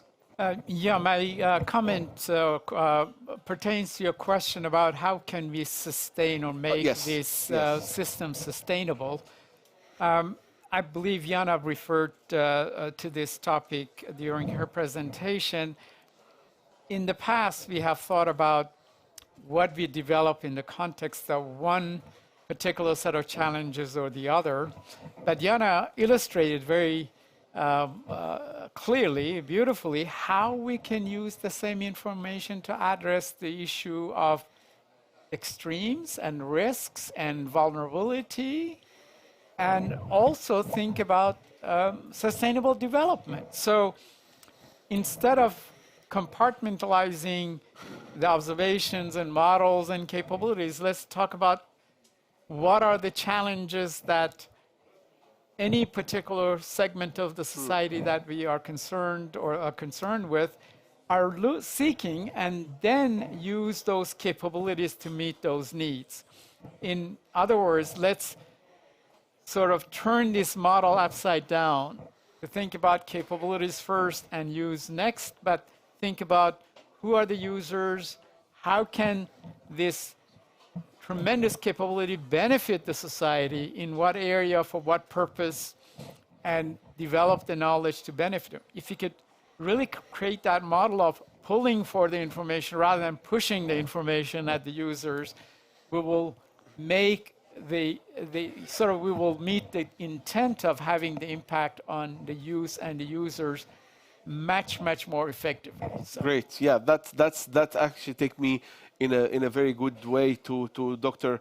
Jihad, His Excellency, the approach, what Dr. Asrar is sharing right now is the approach should be we are imposing, we are pushing, or rather than having the questions or the needs to be coming from the community, coming from stakeholders, coming from decision makers, so that we can respond. So we want to be a service provider rather than somebody who is imposing something. From what you heard, give us your thoughts about the leadership of stakeholders, of governmental agencies, how you can co-design with us, how you can co-partner with all of what you heard in order to serve our communities in a better way. I think we are, from my experience, we have to focus on 2 points, because as you know, we have already tackled, the climate change, in all sectors. That's why we have what we call it to produce to produce a flood risk map. This is first, because as you know, we try to do it in Jordan, but there is many approaches, okay? But we need approach to fit, okay, our weather, to fit our climate situations, to fit our conditions. That's why this is first. The second, still we have uncertainty, high uncertainty for forecasting. We have to bring a technology, or we have to agree, okay, what we call a common approach in order to reduce the uncertainty for weather forecasting. This is our problem, because as you know, the extreme value is still, okay, unexpected. Still nobody can make any forecast for these kind of extreme values. We need something applicable, okay? We need something, okay, to rely on and to enhance our water resource management. Thank you. Great. Thank you so much, Your Excellency. And I think we came to an end of our time. Like, do we? Okay. So I think that was a very good point. Like, you know, where we can close this session. I'm not sure if we have time for one question or so. We might not have time, so like we can have the conversation, like, you know, after the end of the session. I would like to extend my deep thanks and appreciation for all our esteemed panelists for the great presentations, for your views and thoughts.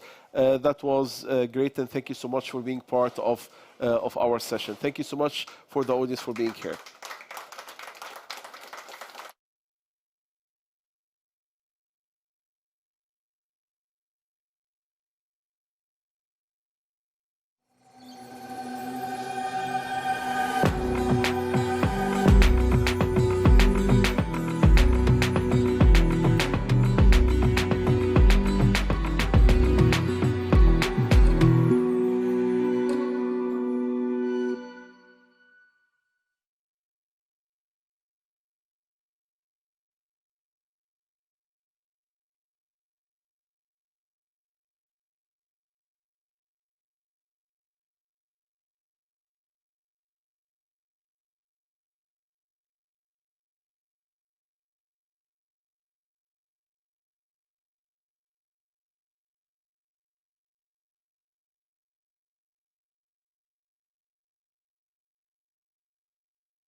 IUCN staff, please gather to the stage for a photo. Can you hear me or not?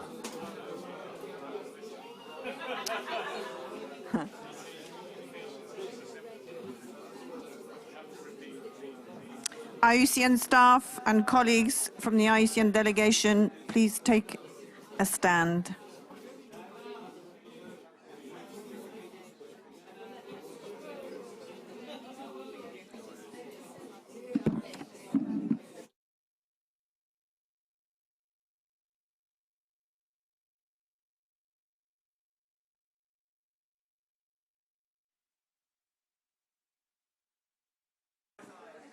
Hello?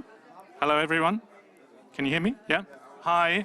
So we want to do an IUCN delegation staff photo, or IUCN delegation photo. So everyone in the IUCN delegation, please come to the stage in the IUCN Pavilion. We've only got a few minutes for this because the next event is going to start very soon. So please, please come. Yeah?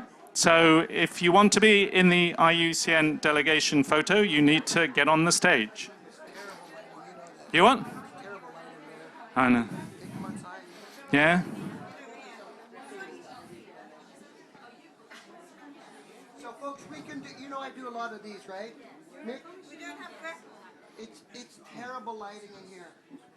If we actually want a nice staff picture, we have to go outside. Then you'll all be clear. There won't be this chaos in the back. I think it's a good 5-minute investment, worth it. We're the biggest delegation ever. Okay. 5 minutes. So, no, but you can take everyone. You can take everyone. Let's but do not. here and then see if there's time. But we got another event starting, right? So. What? Okay, but we got it. Okay. I don't want to stand in the middle. Yeah. No one can be on. I'll stand behind. I know, I know. Shall I keep this to... I'll go in the back. Can I come through? Where should I go?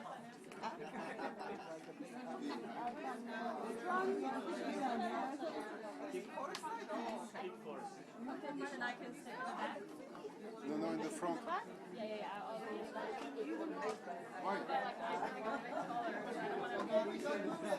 Can you all please move closer to the centre because I'm chairing this session and it's supposed to start a minute ago. So squat in.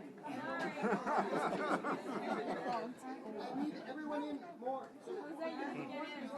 I can be behind.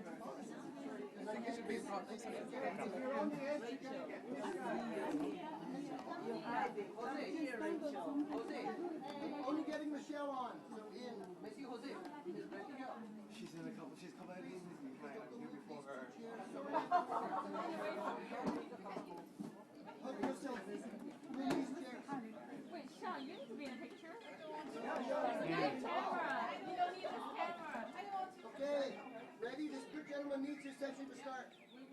Ready? In more. Yes. Okay, a little more blue in. Hello. Either way, in and we're good. Come on, Sarah, squeeze. Hola. Vamos a empezar en 5 o 10 minutos. Hands up. IUCN. IUCN. Everyone, we need one last shot. Big. He's sneaking in. Everybody. Okay.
Charles, could you come and join us on the stage?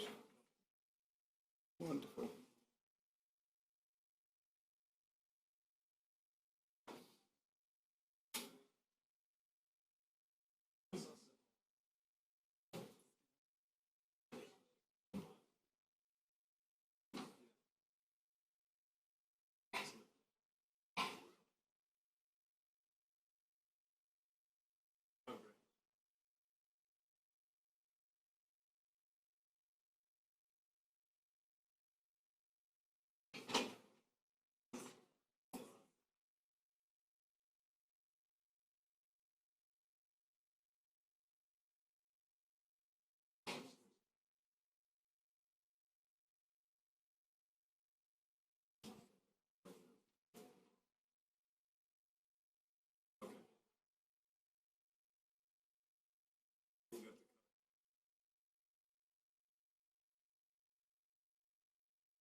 Thank you.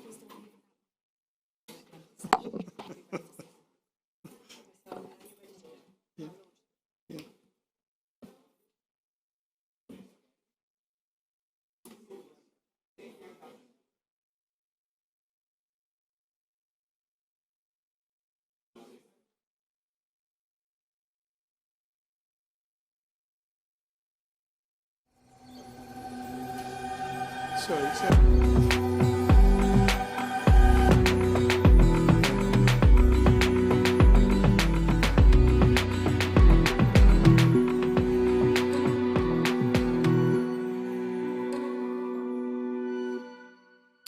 Good morning, ladies and gentlemen. Welcome to the IUCN session on nature-based solutions in agriculture. Now, you'll have heard a lot about nature-based solutions generally, but the in agriculture bit is growing in terms of importance and interest.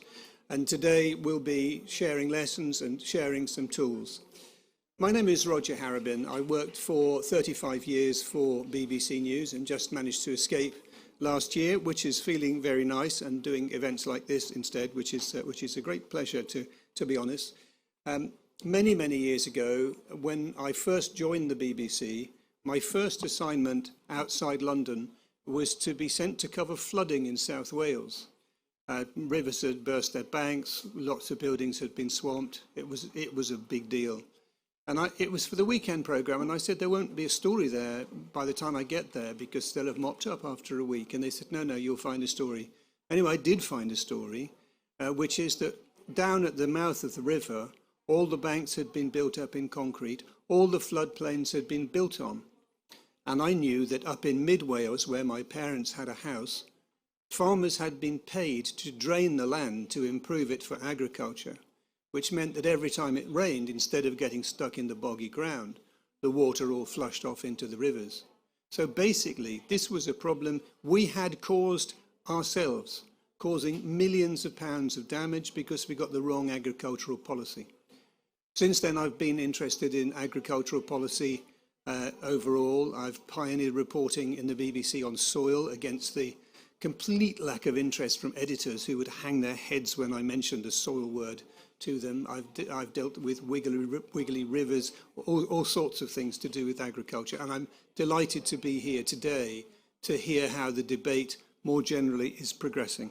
So we've got a slight change in schedule. The same people, actually, to be fair, similar people, but in a different order. So we're going to hear first from Charles Karangwa, who's Global Head of Nature-Based Solutions for the IUCN. Charles. Thank you, Robin. Thank you, Robin, for that. And I'm glad you are here, because I think one of the struggles we have been having over the years is communicating nature-based solution. The story you are telling of your experience is very important on how we actually frame these nature-based solutions. I just wanted to highlight that we are talking about nature-based solution in agriculture. And it's not agriculture alone, it's how nature-based solution actually can help agriculture to thrive, because agriculture is a very important development sector. One thing that pleased me to be in this COP this time was that for the first time, food systems was highly discussed at this COP. And it's good because the population has increased, the food demand will double, so there will be still need to increase food. And the choice we need to make as a global community is, how do we increase food? Do we want to continue converting land into agricultural farms, or we want to embrace nature-based solution as a way to sustainably manage our production systems? I have a few slides on the screen, if they can just put them there.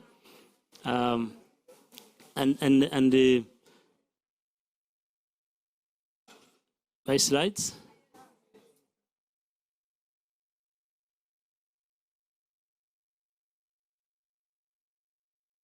Next.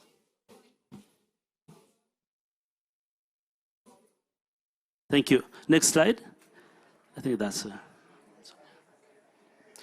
just the next. And I just put that into perspective, nature-based solution, just to address society challenge. One of the opportunity we didn't have 5 years ago, we didn't have a multilaterally agreed and approved definition. That was making nature-based solution as a concept a difficult way to discuss, to frame, to scale, to implement, because there was no multilaterally agreed definition. And the UNEA 5 last year have ended that discussion. There's no ambiguity anymore about what is nature-based solution. They are actions to restore, to protect, to conserve, to sustainably manage ecosystem. It could be freshwater, it could be terrestrial, it could be marine ecosystems. But there's a couple of things in that definition. It has to address a challenge. It can be an environmental challenge, a society challenge, a climate challenge. Number two, it has to contribute to a biodiversity net gain. It has to bring back biodiversity or restore or protect biodiversity. And one of the opportunities we have also is that it has to happen in more effective and adaptive way. So we don't have one size that fits all. It can be adapted to different contexts, different landscapes, different demand. That's why we are talking about that in agriculture. Next slide. As we talk about that, and I think this is probably something you should celebrate together as a global community, we have seen nature-based solution growing over time. And the inclusion of nature-based solution in all Rio Convention in the last 2 years was a game changer. We have now that in the climate conversation, and I was actually glad to see that. We wait for the final text for different conversation, but nature-based solution is still have a role to play in the global conversation. But we are not talking about a magic bullet point. I think we'll come back to that in agriculture in particular. It doesn't mean we just say that nature-based solution will replace other emergency or rapid phase out of emissions pathways. We need to do that, but we also need to take that action. And where we are today, having the nature-based solution a part of the Rio Convention, gives us an opportunity to break the silos across this. Climate, biodiversity, land, etc. Next slide. I think the slides are this. So I think I mentioned that already, so you can go to the last one. And I think as we talk about nature-based solution in agriculture, agriculture is one of the development sectors, and we can talk about even others. We need to embrace and look at nature-based solution, not just as a concept, but also we need to look at a framework that helps us to design these agricultural investments and interventions in a holistic manner. And IUCN have developed a nature-based solution standard, which is available as a tool to actually safeguard this solution and give them more validity to have the impact that they intended to have.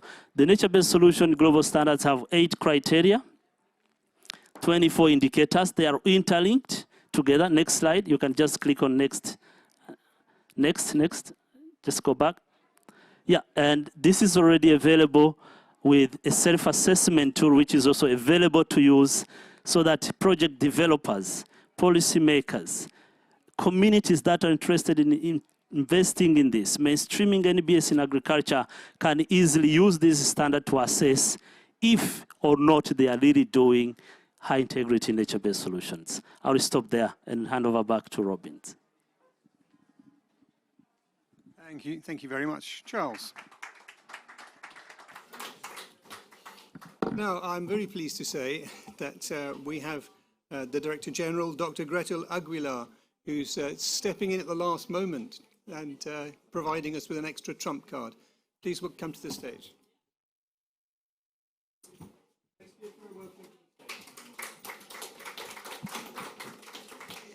Thank you and good morning. Apologies for being a bit late. It is intense here. I was in the other side completely. So today is the Water Day at COP28. And I think that we cannot forget the importance of water in agriculture and how nature, including water, is so close to the agriculture sector.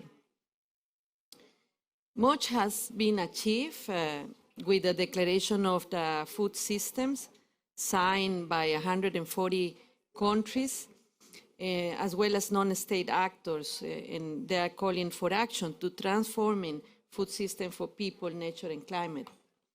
I think that, when we talk about agriculture, people are saying, and I think this is correct, that we need to engage the ones who work with nature. We need to engage better and in a stronger way with the agriculture sector, because there is no such a thing like agriculture without nature. It doesn't exist. So, and I'm totally convinced, and that is why IUCN will be engaging in a much stronger way with the agriculture sector. Simply because, agriculture, close dependency on nature and its direct impact on nature. But also because we work for the well-being of people. And the well-being of people goes along with food security. And it goes along with also a planet where we can all live together, protecting nature. This means that nature-based solutions can help us, Charles just pointed out, to move agriculture from being, just an issue that of food security and an issue of controversy sometimes, to a more, defined target also for nature protection. I think that the quality of soil, enough water, is so important. And we in IUCN, we work very hard for soil protection. And we work hard also to work with people on the challenges of drought. And we work with many countries in transboundary context for water. So we are a good ally for the agriculture sector. We know that nature is a good ally, a key ally in many ways, not just helping us to mitigate and adapt to the effects of climate change, but in also driving positive change in the agriculture sector. This is true to the power of nature-based solutions, which are actions to protect, sustainability, manage, and restore ecosystems. These solutions address societal challenges and therefore benefit nature and people at the same time.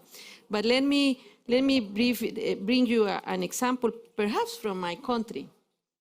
So I am from Costa Rica, and one of the things that we have done over the years very well is to combine nature protection with the agriculture production.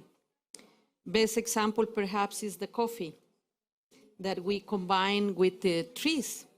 So nowadays, what we call, let me think in the translation from Spanish to English, coffee shade production it helps us to have one of the first quality coffees in the world.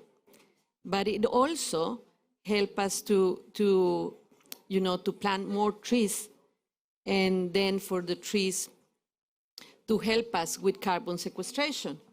So it is an amazing possibility of both, nature, climate change challenges to be working together. We have also been very efficient in the use of water for agriculture, putting policies and new laws in place. So the possibility of the environment sector and the agriculture sector to align closely is amazing. And I think is what we need to do now if we want to transform this planet. There is no other option. We humans, we're not going to stop eating. No, we're not going to stop drinking water. And at the same time, we need a healthy planet that produce and give us the ecosystem services that we need to survive. So there is no better alliance than the agriculture and the natural resources community, conservation community. So I am here just to say these words that you heard from Charles, so I have a very nice speech here. Sorry I didn't use it. And sorry to my colleagues I didn't use it, but Charles already introduced many of the things. And I just want to say that in IUCN we are ready to work with the agriculture sector in this transformation that is much needed, and where nature and food production need to be one. So thank you very much.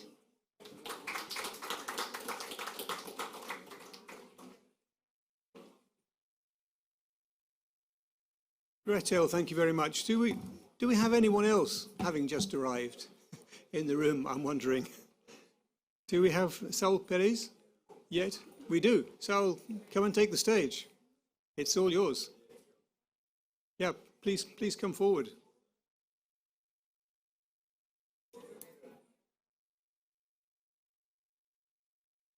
So, can I check this is Minister Perez from Guatemala?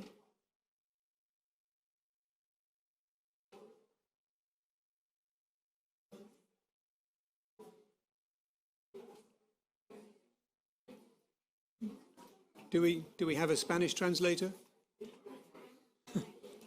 Okay, welcome.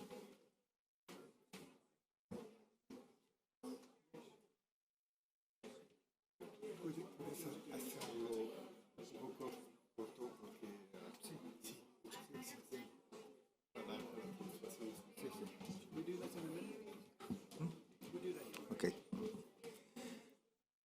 Good morning, everybody. Excuse me for use. My English is little, and my message is good. I prefer speaking in Spanish. Muy buenos días a todos. De parte del Ministro de Ambiente y Recursos Naturales de Guatemala,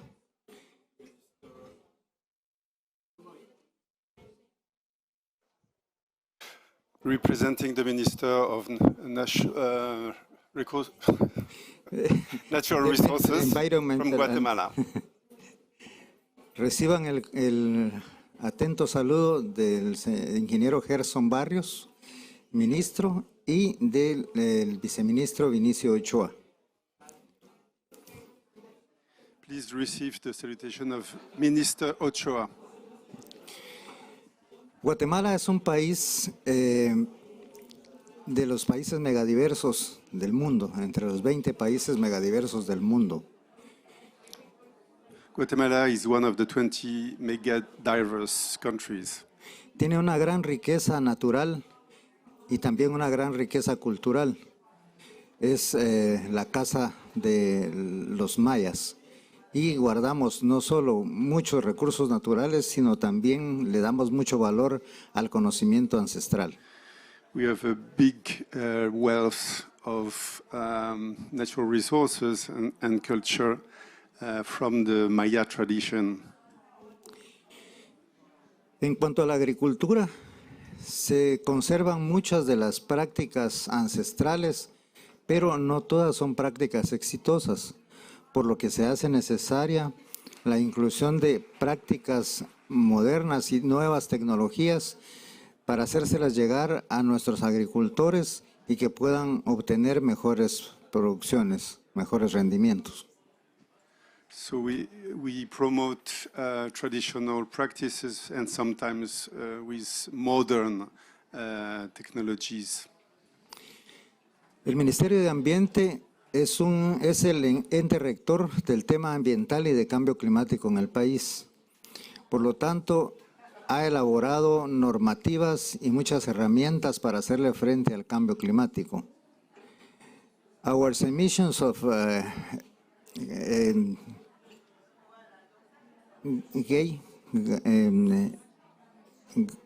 gases de efecto invernadero son very little, 0.08% level, world level.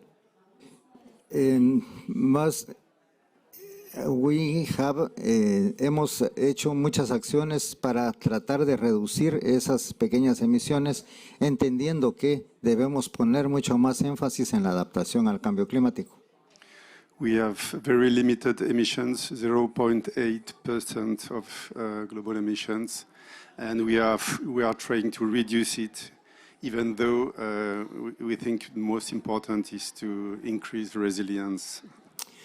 Para el efecto, tenemos una política de cambio climático, una ley marco de cambio climático y un plan de adaptación al cambio climático que contiene más de 250 opciones para afrontar la crisis tanto a nivel de mitigación como de adaptación. And we have a national law to address both mitigation and adaptation. También contamos con una estrategia nacional de desarrollo con bajas emisiones que representa nuestra estrategia de descarbonización a largo plazo. And we have a national regulation to reduce CO2 or carbon emissions. Thank you very much for your attention, and estoy a sus órdenes y reciban el saludo cordial de Guatemala. Un pedacito de Guatemala en Dubái está en el pabellón 20, en el edificio 20. Thank you very much for your attention, and we are ready to welcome you at the Guatemalan Pavilion number 20. Thank you very much.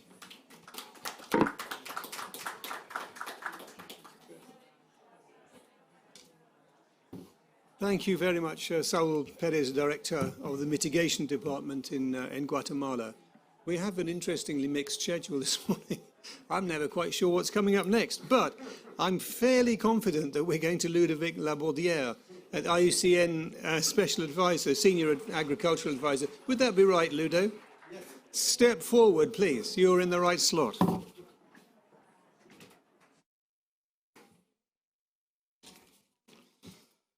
So thank you everybody for being here, and I will try to go a step further on what we mean by nature-based solutions in agriculture. Can we start the presentation? Yeah, next slide.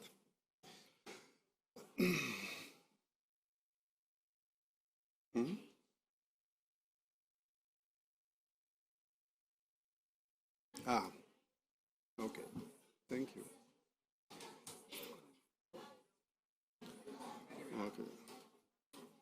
Okay, I won't repeat what Charles already said, but I think as the Director General mentioned and underlined, NBS in agriculture is quite new.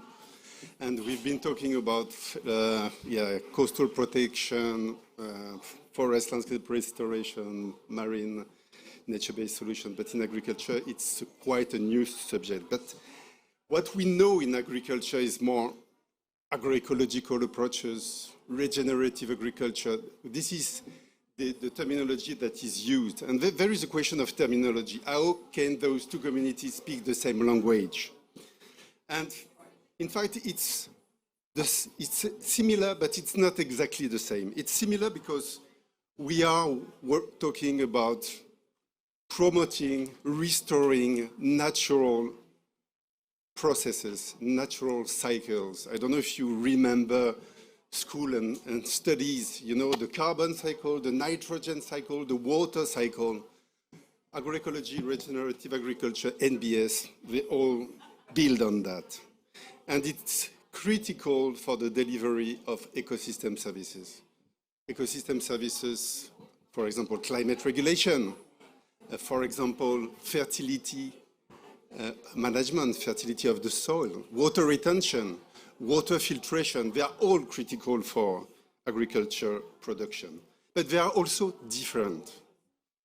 First, because NBS are actions. We are not talking about a farming system.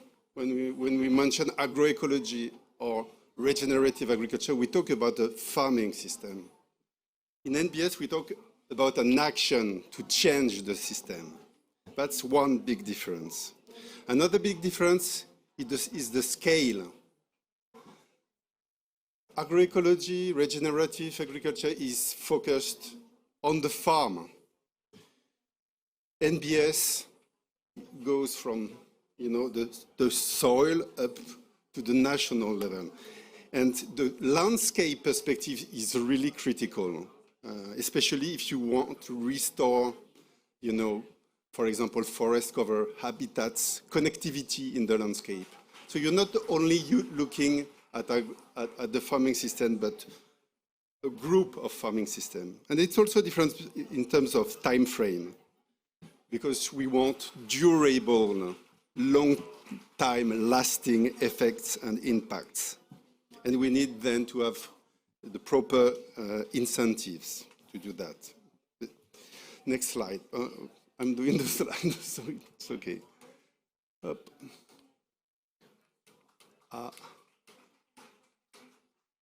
Oh, sorry, I'm going into the wrong direction. Okay, now I understand. Well, here I try to show through this graphic what I just explained, but maybe in more illustrative manner. This is based on an IPES food report. And this shows, you know, the transition between, on the left side, what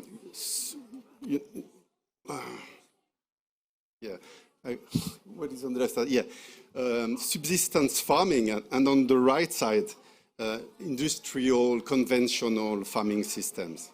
And both converging to agroecological farming systems. So how do we put NBS here? So NBS is an intervention, as we said. And it modifies the systems in a way that it can shift from unsustainable to sustainable farming system. And this is done mainly through biodiversity mainstreaming, increasing biodiversity in the system, both above and below soil, and both wild and domestic biodiversity. And this brings ecosystem services, as I said, but also benefit for nature and the people. And for the farmer, this means increased income, the capacity to feed the family, the children. So it's very practical benefits that can be expected from that. Well, This is for, let us say, the theory. Now I want just to finish to mention two instruments and tools we are working on at IUCN headquarters in Gland, Switzerland.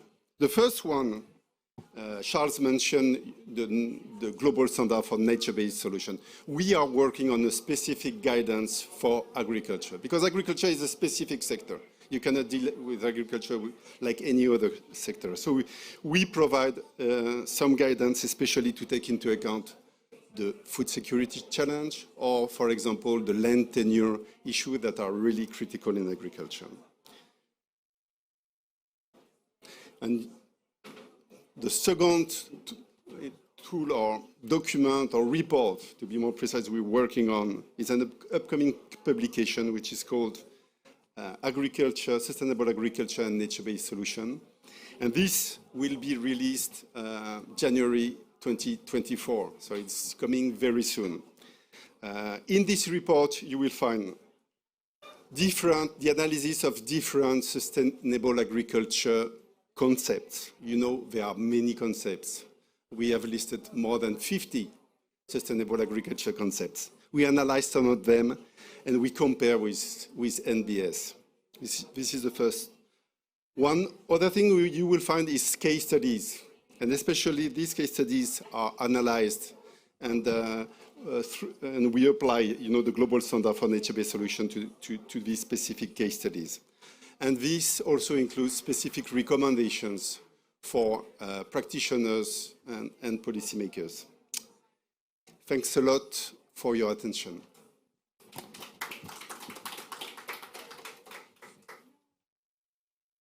Thank you very much, Ludo. Things are going to run smoothly from now on, I promise, as far as I can possibly deliver that promise.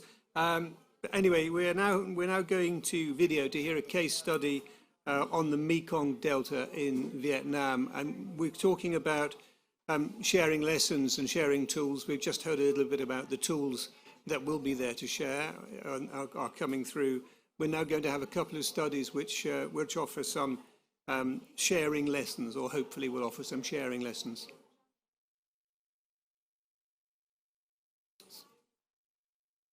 No video. No video? Where's the video? There's no video.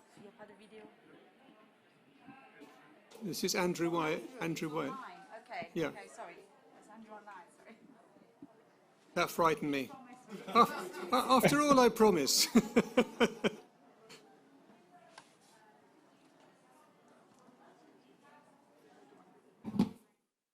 Hi, Andrew, can you hear us? Yes. Good morning, everybody. Shall I proceed? Yes, please. Okay. I'm going to talk about the case study of the Vietnamese Mekong Delta floodplain. It's a seasonal floodplain down at the bottom of the Mekong River, and it receives a seasonal flood. And as a result, it's very rich in its fertility and its biodiversity. And as a consequence, it's been developed for very intensive agriculture, which is where we find the Vietnamese Mekong Delta today. Over that time, the last 30, 40 years, rice polders have been built for intensive rice. There's a picture on the left-hand side there showing you the Vietnamese third rice crop. So there are 3 rice crops grown through the year. The third rice crop has to displace the floods, hence the polders are built to keep the floods out. And you can see on the Cambodian side the natural flood plain itself. And the remote sensing image below it shows the extent of that floodplain across the Andrew, landscape. Yes? Can you please share your presentation? Oh, okay. I thought we were using your slides. Sorry, apparently we can present it from here. Is it okay? That's okay. I'll use my slides because it's a little bit more up to date. Okay. Or at least I hope it is. That's the wrong one.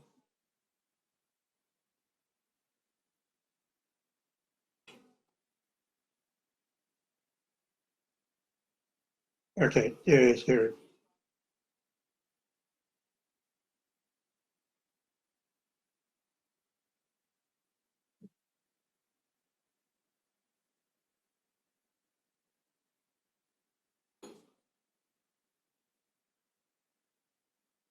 Okay, as I was talking, and that's led to a number of societal challenges. And you can imagine poldering would, at that kind of scale that you see there, would result in loss of ecosystem function, such as the loss of flood absorption capacity and importantly, aquatic habitat. As a result, you'd have increased disaster risks from climate change. And this is an image here from the last flood disaster, a newspaper clipping showing you the floods overtopping the polders. And it's displaced those floods into downstream cities as well. We've had growing socioeconomic inequality due to the rice prices, the drop in rice prices over the years, and increased pesticide use resulting in accumulation of persistent organic pollutants in ecosystems and food chains. And here's a photo of the kind of pesticide use we have. And that picture of a dead bird, that's our emblematic Sarus crane, which is being poisoned by pesticides. Interventions in recent times, policy has changed in Vietnam to recognize negative consequences. This is National Resolution 120, which was issued in 2017, shifting agricultural production away from mainly rice and selecting models of nature-based adaptation instead. So that's provided us with an opportunity to scale up flood-based agriculture as a nature-based solution alternative. I show you some 4 typologies of nature-based solutions, like these flood-based agriculture as nature-based solutions, rice aquaculture systems, lotus farming systems, of which there are many different types, floating rice upland cropping systems, and Melaleuca timber plantations, a species of tree that actually can grow in the floods. The solution, how does flood-based agriculture work as a nature-based solution in the Vietnamese Mekong Delta? Well, it improves human well-being. It can be up to 5 times more profitable than mono-rice crops. There's pictures on the right-hand side of a lotus ecotourism system. They're the ones that are producing the most profits.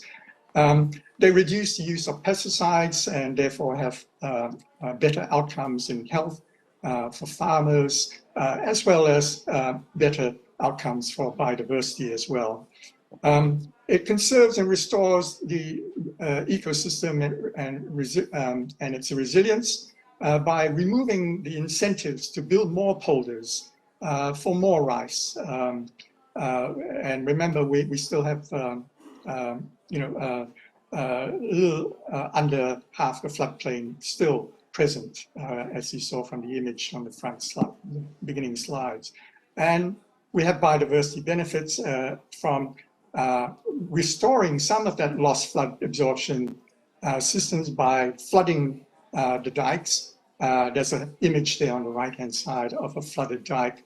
And that will also restore the soil and biodiversity from reduced pesticide use as the floods cut the pest cycles out of the intensive rice system.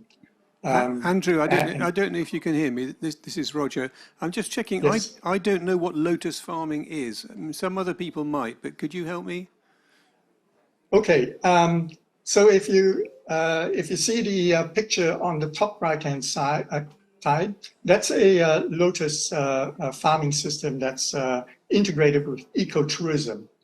And as I mentioned, that produces up to 5 times more profits. And what is the use of lotus? So lotus has very diverse markets. All parts of the plant are used. They can be used. They're used in the food markets. That's probably the biggest market there is for them.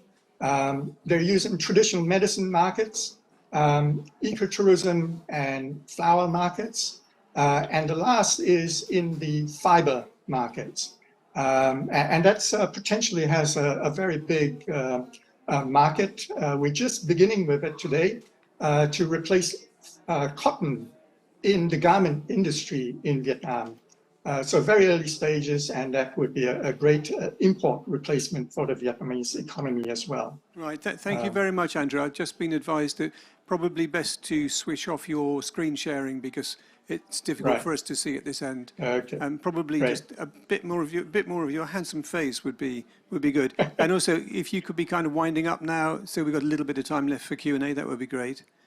Yes. Okay. So what we're trying to also do is to try to upscale some of these solutions into other seasonal floodplains, such as on the Cambodian side and the Ariwaka Delta, for example, and other locations. Thank you.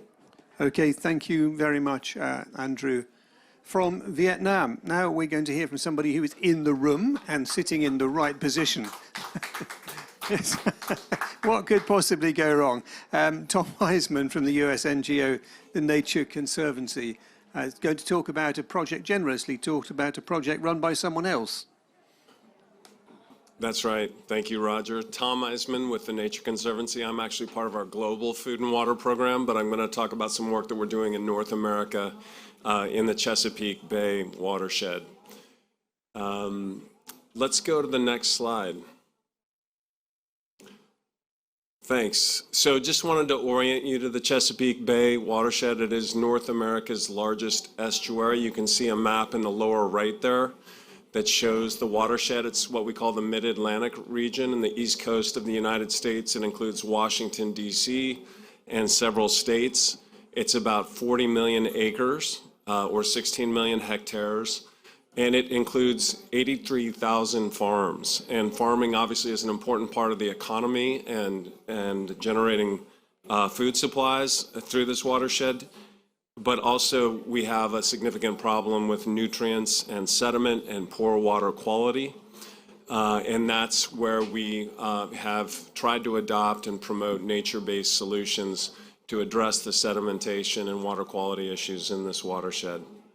So let's go to the next slide here.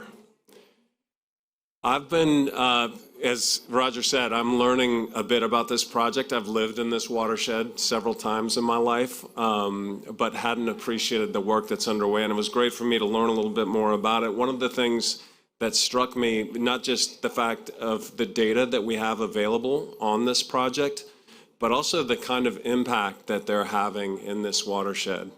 And I'm going to talk about it in a little bit, but it's definitely getting at this standard around designing at scale. So this is essentially in response to the threats that we saw in the watershed. There was, in 1983, there was established the Chesapeake Bay program, which includes multiple stakeholders at the federal, state, and local level. It includes farmers and NGOs, including the Nature Conservancy, of course. And it's really premised on using science to guide the policy. And the science has led us to a set of solutions, essentially NBS interventions that are deployed in agriculture to help to address the water quality problem that we see in the basin. There is $1.5 billion invested annually in this program, so it is somewhat unique in the kind of the magnitude of the budget essentially that's available to help support these programs. And that's mostly from the U.S. Department of Agriculture and some of the conservation programs that are available there. But as a result of this, they get to scale. And so I mentioned it's about 40 million hectares in the basin. These slides are showing different nature-based solutions that are being deployed in the basin. They reach a total of around 10 million acres out of 40 million acres. So a quarter of the watershed is being treated by interventions, and some of them are occurring multiple interventions on the same acreage, which is why the numbers do get a little bit higher than 10 million acres total. But it just shows the scale of the nature-based solutions and how we're able to deploy them in this watershed. And as a result of this work, we've seen reductions in nutrient loading in the Chesapeake Bay.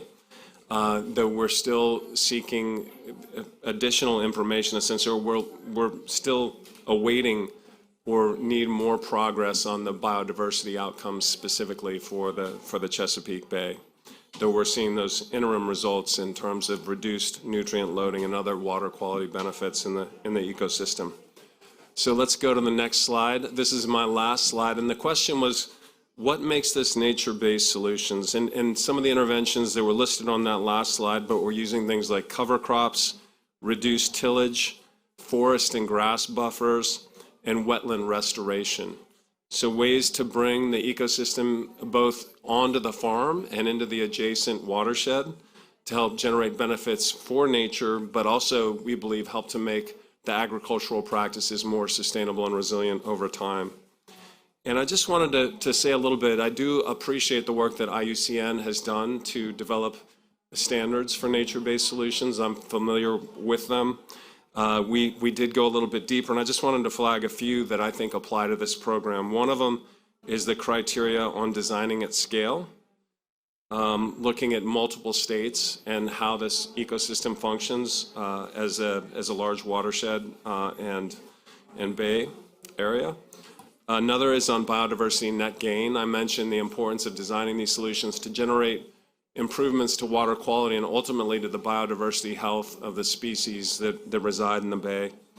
And that's an important driver and metric for progress in this program. Another is economic feasibility. One of the things we hear about nature-based solutions in agriculture, there's often a cost for farmers to adopt these practices, and also concerns about how they will affect yield. And so in this case, we're fortunate to have significant government programs to help to subsidize or facilitate adoption of these practices. Ultimately, though, we'll need to see them demonstrate their economic feasibility over time.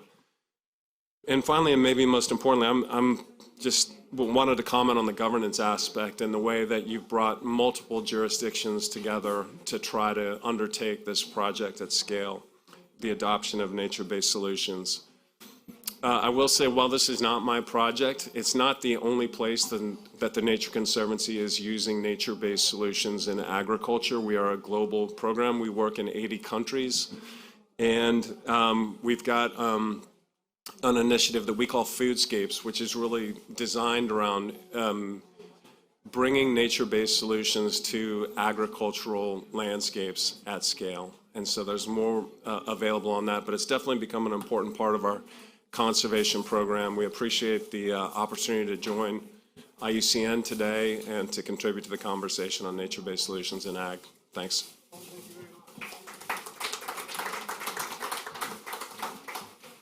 Thank you. A few thoughts now for our panel. Are there any immediate questions or comments that people would like to make? So, do we have a spare microphone, or do I have to share this one? Sharing is caring. Yeah, thank you very much. My name is Jerome Tondo. I'm from Ivory Coast. I'm a lecturer at senior lecturer.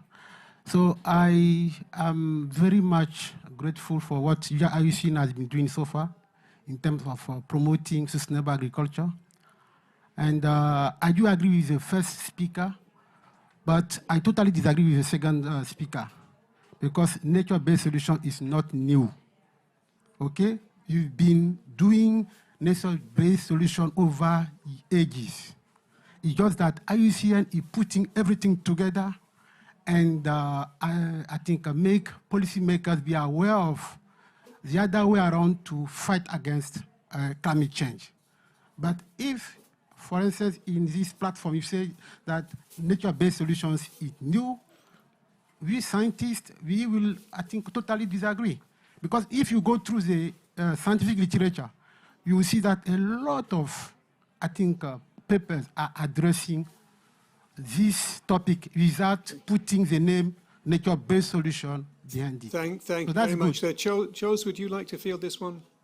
Yep. Or should I say, would you be willing to field this one? And let me finish. Oh, no, please. please we're running out of time. He understands your question. Let him answer it. Okay, thank you very much. Absolutely. I agree. The nature-based solutions, number one, we want to clarify that it's an umbrella term. It's an umbrella concept of many different other concepts that existed for ages. you are talking about agroecology. Agroecology is not new. But what nature-based solution does, it brings aspects of how and what level of scale can we get to? How do we enhance some of the core functions of nature, and how do we enhance the biodiversity aspect of that? So I want to absolutely agree that it's not new, but the framework that it's going to operate needs to be realized that it's bringing more opportunity to break silos and start working more together across different terminology. And then finally, one last piece I wanted to add is some of the things that have happened, they are very, very critical. And nature-based solutions takes very serious the indigenous people and the local knowledge aspect in whatever design of these solutions. You are not addressing a problem that just happened, that it was created by sets of actions that people were looking at happening. We see people degrading and erosion starts downstream, starting polluting water. And people who have been there should be part in designing the solutions to address that problem that have been created. And that's very important. The communities, the local knowledge is very key in that. Okay, thank you very much. Any other? No, sir, I'm sorry, you've had one. You can't have more. There's not enough time. Madam. Thank you very much. I think it's been a very illuminating discussion on nature-based solutions. Sorry, just to say where you're from, who you are. Oh, I'm very sorry. I'm Gloria Ujo. Hello, Gloria, you're welcome. Yeah, I'm Councillor, Regional Councillor for IUCN West and Central Africa. Yeah, and it's my pleasure to also be here. I also work with an NGO, Nigerian Environmental Study Action Team. Yeah. Okay. I wanted to also say a little bit, add to what he said earlier, because if you think of our forefathers, most of their practices, you can liken it to nature-based solutions. So today, I believe that what we are looking at now is just like Charles said, scaling it up, because there is a lot of technology around us which has contributed to degrading the environment in all its ramifications. And of course, nature-based solutions are just from what I can make out from our discussion is now looking at if it's addressing almost all our challenges, not just, well, this is agriculture. Agriculture, this discussion is very, very rich and enlightening even because there are certain practices we engage in, but without subconsciously knowing that we are practicing nature-based solutions. Okay, thank you. But what I want is, sorry, that global standard. Can we just have a flyer on those 8 criteria and then the indicators, because that will help us to technically push this across, in creating awareness. That was the question I wanted to ask myself. You know, if you're a farmer on the ground in Guatemala or wherever it is, Ludo, I mean, how are you going to get in touch with this? At the moment, it seems kind of rather theoretical. How can you make this happen at scale worldwide? You don't have a microphone. Could we give Ludo a microphone?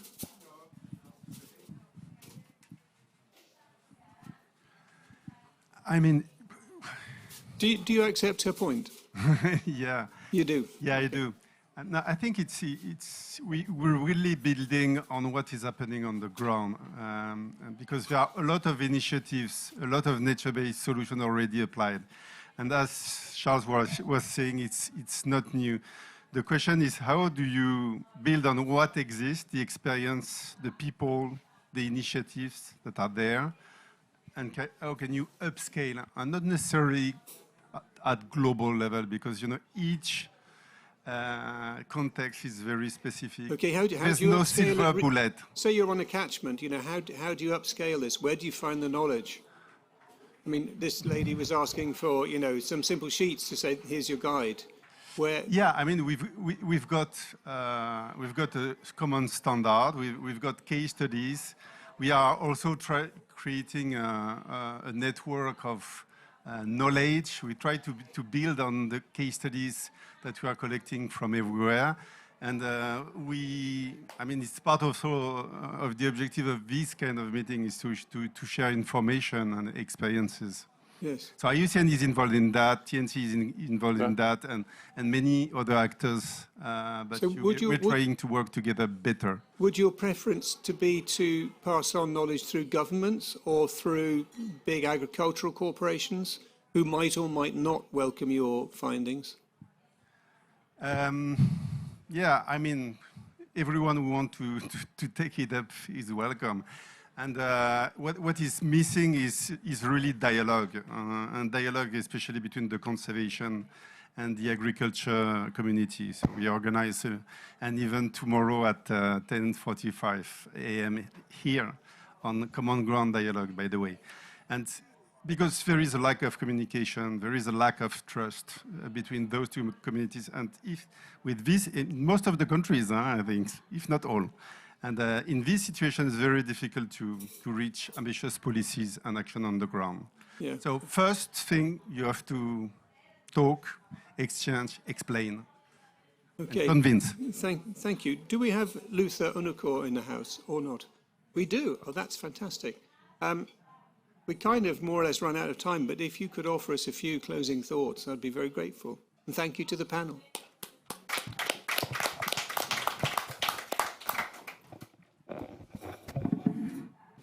Thank you very much, moderator. It is a privilege for me to give some closing remarks to this very dynamic discussion that we have had.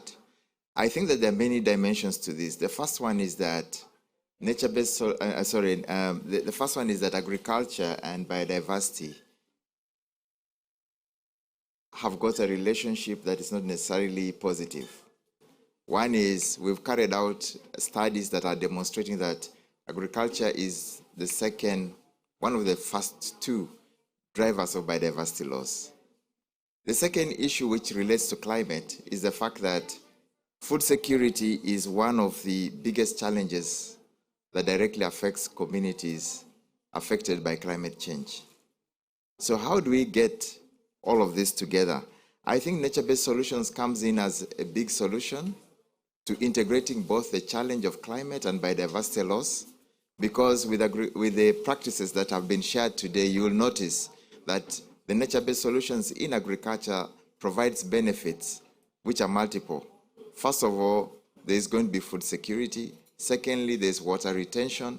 Thirdly, there are jobs, green jobs, and also incomes to local communities.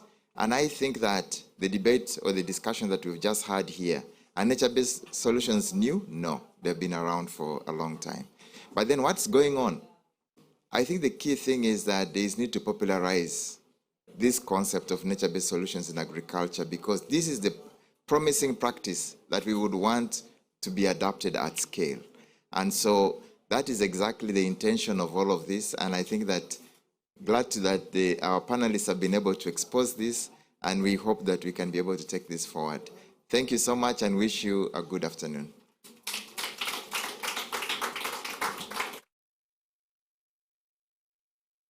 Thank you. Thank you very much, Luther Anuko, Regional Director for IUCN. So this panel is closing. I think the people at the front will be here for some time, so if you want to go and pursue them, I'm sure they'd be happy to be pursued. And sorry, Ludo's making sort of remarks at me. I'm not sure what he means. But we have to go, do we? We got food? No, we don't have to go. Okay. Maybe food has been ordered, so there is food available for everyone. Yes, well, let's hope it's produced in a nature-friendly way. Please can we thank our panel, and this discussion is only just starting.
Ladies and gentlemen, the next session will be starting shortly. We'll be having some of the presentation will be in Arabic. So if anyone needs translation, please let me know and I can give you a machine. Thank you.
Okay, just another couple of minutes just to let everyone know that we have interpretation because the presentations will be in Arabic. Please let me know if you need interpretation.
Good afternoon, everyone. For those of you who are trying to have their meals, so enjoy your meals, and we hope you enjoy our session as well. So I would like to welcome you all to the session, Enhancing Climate Resilience, Enhancing Climate and Socio-Economic Resilience of Protected Areas through the IUCN's Green List and Systematic Conservation Planning.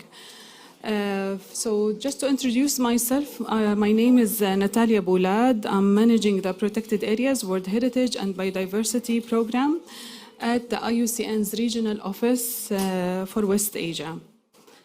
So just as a quick introduction to the session, in these critical times, protected areas remain an essential part of the global response to climate change. So the interlinkages between biodiversity conservation through one of the tools, which is the protected areas, and the climate change is a very important link. So not only protected areas help address climate change by protecting natural ecosystems and reducing greenhouse gas emissions through carbon storage and carbon sequestration, but they also provide societal benefits for the communities living around protected areas and depending in their livelihoods on natural resources.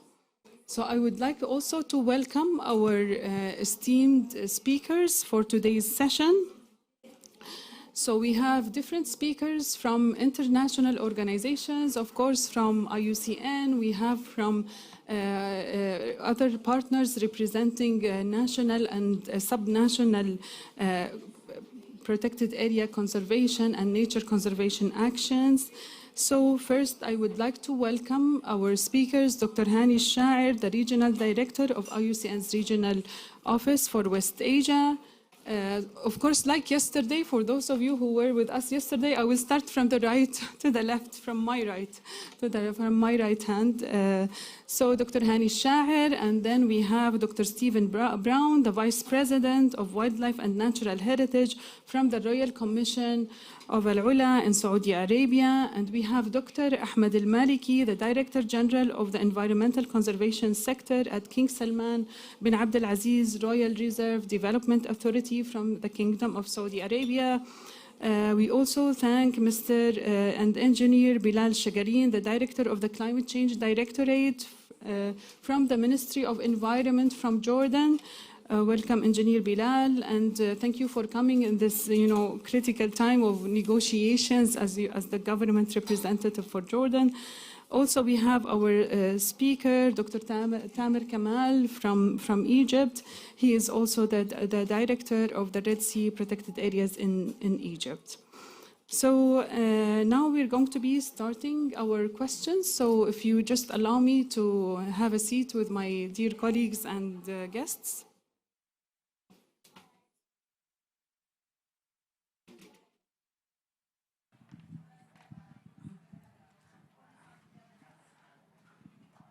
So starting from the global and regional perspective, I would like to start with Dr. Hani Shair from IUCN Doha, our regional director. So Dr. Hani, the international and regional development agencies have a very important role and have a critical role in supporting cross-border collaboration, especially in the field of conserving biodiversity and protected area planning. So if you could highlight the importance of regional initiatives and transboundary protected area planning and conserving connectivity corridors across the political borders for enhanced climate and socio-economic resilience of protected areas. Thank you, Natalia, and I'm happy to be with you. Really, the topic of this session, I think it is a very important topic, and really the protected area topic and biodiversity conservation is the core work of IUCN. So let me first start with the position paper IUCN developed before the COP, and I believe this is the roadmap for not just our region but for the other regions as well. So this position paper contains 10 elements. I think it can do the needed resilience for protected area and biodiversity conservation if we considered in our work. This position paper focus on limiting the warming to 1.5. I'm not gonna discuss the points, but I'm just referring to the main element of this position paper.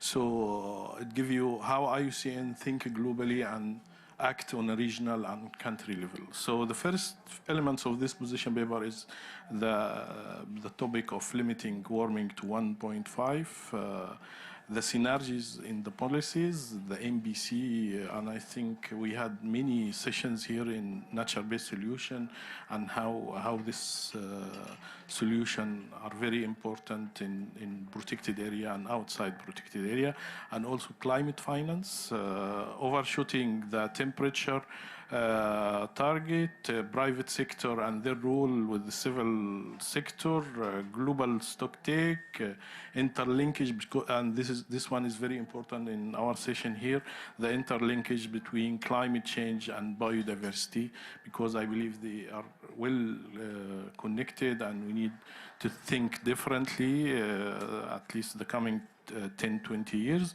And also the national determined contribution to climate change and biodiversity conservation, and finally accelerate the development of renewable energy.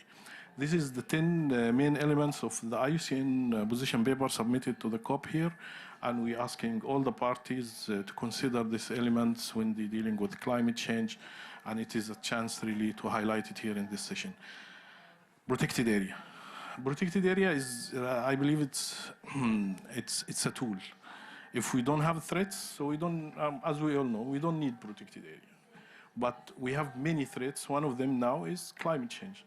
So let's start about the situation in our region. The situation analysis conducted in West Asia region shows scary figures. One of the figures inside the situation analysis that 70% of the declared protected area in West Asia region is poorly managed or not evaluated their management effectiveness. So that means we have a big issue about the management effectiveness. This is why we are focusing so much in West Asia region about the green list issue. And this is why we are pushing a lot of protected area in West Asia region to work with the 50 indicators to be declared and to get the award, not to get the award, but to work on management effectiveness. And this is so important to know the situation. So we are now aware about the situation in the region. So it is a priority to work on the management effectiveness issue. Also, climate issue in our region. We are arid, hyper-arid region. So our region will be more affected than any other region all over the world. So that will require from us as a conservation community in West Asia and in our countries to consider this factor that we need to work, and we need to have plans to work effectively with this risk, I would say, because we have an issue, as I mentioned, on the management effectiveness, and we have an issue also with the climate change, because our region, as the situation analysis also reported, will be more affected than the other region. So also one of the things I would like also the parties and the countries representative here to consider is aligning with the Kunming and Montreal Global Biodiversity Framework, because I believe also this is one of the things is missing, and we need to work hardly on it. I don't want to go more deeply, but I think I put the frame for the region. We think globally and we act on a regional and country level. And the connectivity and the corridors, IUCN has also developed guidelines for conservation connectivity through ecological network and corridors, protected area, well connected. So I invite all to read these guidelines because I think it is the roadmap for this work. Thank you, Natalie. Thank you so much, Dr. Hani, for putting us in the regional context of protected area planning and conservation planning. And we need to now zoom in a little bit with Dr. Stephen Brown. Dr. Stephen from the Royal Commission of Al-Ula, and we've been always hearing about Al-Ula even before, partnering with IUCN about the exceptional work that RCU is doing, especially in conservation planning at a sub-national level. So we would really like to hear some highlights about the RCU's experience in focusing on connectivity and integrating the impact of climate change within the design of the protected area system in Al-Ula, and the innovative approaches that you have applied in your systematic review for the protected area network. So please. Okay, thank you, Natalia, and thank you, everybody. I wasn't hungry when I sat down, but seeing you all eating over the last 5 minutes has made me a little bit hungry, so maybe it'll make me speak a bit quicker. Obviously, I'm not from Saudi Arabia. I've been working there for 2 years. I feel a bit of an imposter sitting in front of you to talk to you about the efforts in Saudi Arabia. So really what I'm doing here is I'm representing the experiences of many colleagues back in the office and previous colleagues, such as my esteemed ex-colleague here, Dr. Ahmed Amalki, who was also one of the leads in developing some of the work that I'm going to be talking about. So I'm very happy to be here today to talk to you about Al-Ula. It's a very beautiful part of northwestern Arabia. Now, many of you will think that the Saudi Arabia is just desert. But yes, we do have some desert in Al-Ula, but we also have very rich oases, very beautiful canyons. It's a very beautiful area. But it has faced many centuries of human and climate-induced threats, which has degraded it severely. Now, you might say, why are you putting so much effort into, and why are you on the stage talking about efforts in the desert? To me, what we can learn from what we do in the desert may be lessons that the rest of the world will learn, because if we don't do something to address climate, maybe what we're experiencing in the desert is what people who are not used to water shortages will start to experience. So what I'm going to do quickly is just give you a little bit of a background about some of the work we're doing. We've been doing this for about 3 or 4 years now. Our ambition is that the Royal Commission for Al-Ula is establishes ecosystems that are full of native species and culminating in the return of the Arabian leopard. The Arabian leopard is our key flagship species for our work. We want Al-Ula to be a global example. So Al-Ula is creating a protected area network the size of some nations, and I'll explain a bit more about the size of Al-Ula in a moment. We are hopefully going to be leading the way on research and conservation in semi-arid areas. And we strongly believe in building alliances. RCU's restoration work is strengthened through partnership and sharing knowledge with global experts. So a bit of background about Al-Ula. It's 25,000 square kilometers, which is the size of Belgium, or 2.5 times the size of Lebanon. It's home to 45,000 people. It's an area rich with human, cultural heritage dating back 200,000 years. The jewel on the crown is Hegra, the World Heritage Site of Hegra. The principal aim of Al-Ula is that it's developed as a leading tourist destination under the Saudi 2030 vision.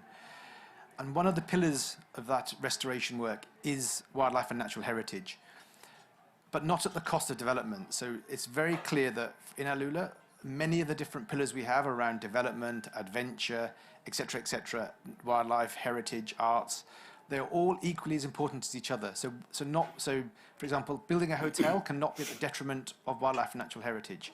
That's a very clear principle within the way that we are operating. I won't bore you with all the details, but we are aiming to protect 20,000 square kilometers, about 80% of Al-Ula. We are hoping to actively assist with the rehabilitation of 65,000 hectares of rangeland, regenerate over 200 species of plants, plant 10 million trees, reintroduce by 2035 up to 8,000 animals if required, and ultimately bring back the Arabian leopard. So Alula's protected areas are at the center of our strategy to be a global leader for rewilding. Oh, wow, that was bright. I can't read now. Yeah, to be the global leader in rewilding and regreening efforts, and to also to empower ecological restoration. So although we are driving a strategy at the sub-national level, our commitments come very much top-down. under the 2030 vision, all that what we're trying to achieve will be amplified at the national level. Obviously, somebody's not happy with what I'm saying, I think. So we have a huge responsibility. We have the resources, but we have a huge responsibility to deliver this work. And where we find success, we want other people to follow. So our plans, our research, our strategies, our learnings will all be published and available for all. And the key thing for me is that what we're doing in Alula is not in a silo. It's, as I mentioned, it's part of a much larger kingdom-wide initiative under the Saudi Vision 2030. The thing that really I like about what we're doing in Alula is that Alula is 25,000 square kilometers, but around us we have a number of other giga projects and we have a number of royal reserves, for example, which I think Ahmed will talk about shortly. Those combined resources, those combined reserves, sorry, contribute 200,000 square kilometers of land that's going to be protected and managed for wildlife. Now, to me, that's the really exciting thing about the work that we're doing, is the sheer scale. And everything that we're doing in Alula is being amplified at the national level. So we're planting 10 million trees in Alula, but that's going to be amplified to 10 billion trees across the kingdom. So the scale of the work that we're doing in Alula and across the Kingdom of Saudi Arabia is so huge, it's going to have a large impact across the globe, I'm sure. And we want Alula to be a global example. So from the beginning, we've recognized the importance of partnership with local communities. So we have worked with farmers and camel herders to reduce overgrazing and to reduce the impact of harmful agricultural practices. For our protected areas, we are following a 7-stage participatory, I hate that word, approach that is informed by lessons learned from our benchmarking studies.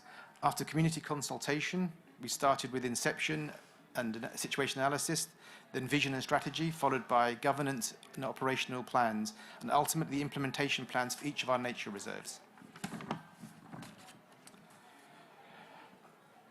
Our work involves extensive regreening through the reintroduction of native species of plants, which are prepared in our nature reserves for rewilding, and also by releasing large numbers of animals. Now, these plants we're growing in our own purpose-built nursery, collecting seeds in our nature reserves, bringing them on to be planted into the nature reserves, back into the nature reserves. And also we are releasing large numbers of animals. This year we'll be releasing over 1,000 native species of gazelle, oryx, and ibex back into Alula. Large numbers of those animals are fitted with satellite collars, and we are following IUCN best practice in terms of post-release monitoring.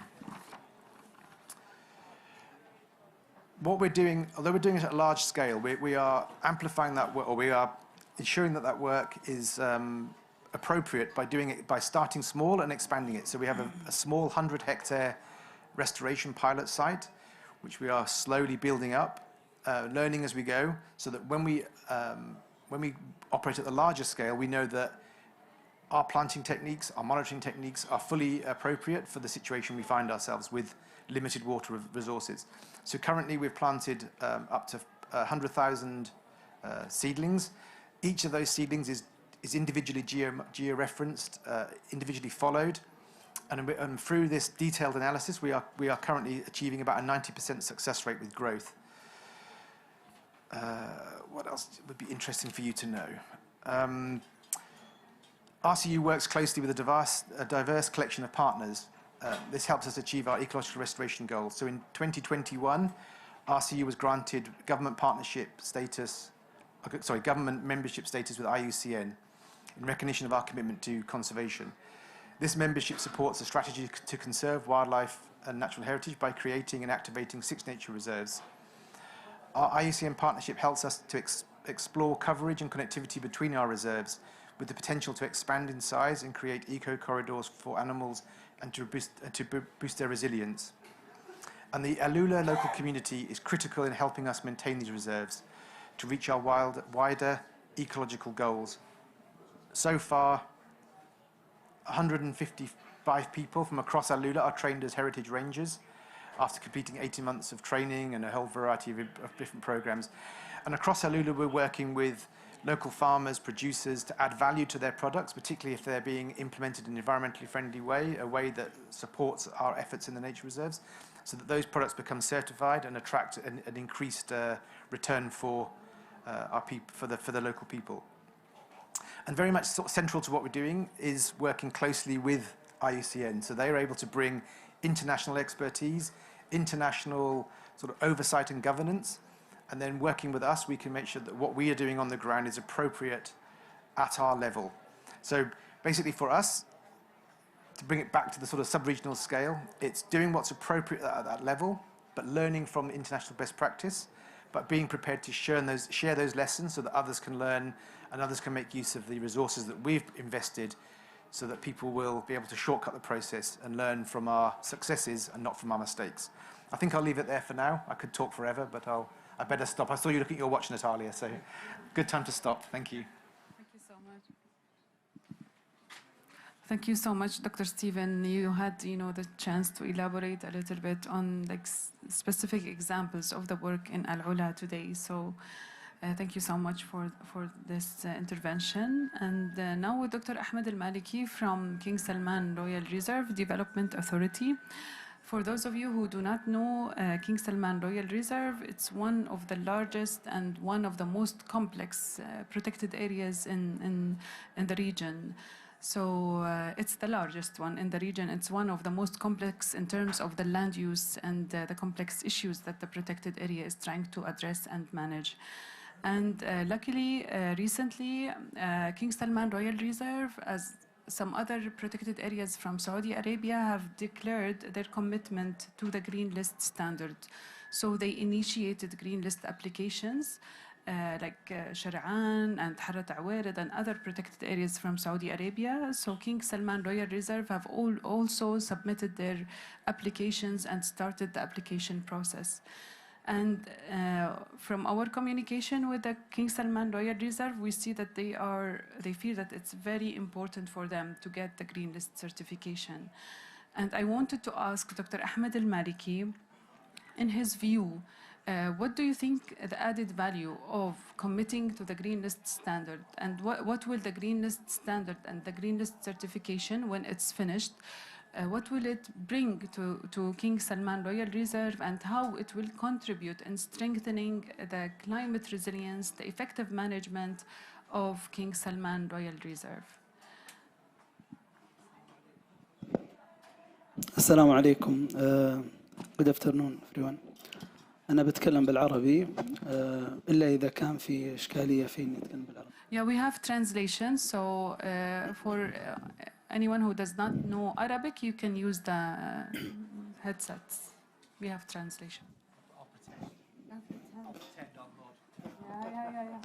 أكيد تفهم كلامي يستي. You can get the mics.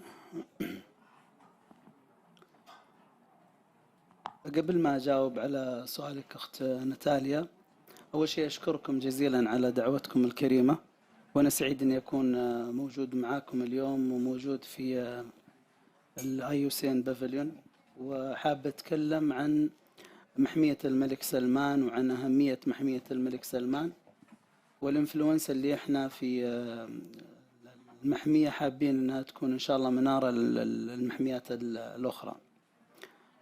طبعا محمية الملك سلمان أعطي نبذة بسيطة عنها. بدأت أو أسست عام 2018 ليت 2018، لكن حقيقة العمل الفعلي اللي بدأ بعد كورونا، فبدأت المحمية تقريبا في منتصف 2021 البداية الفعلية.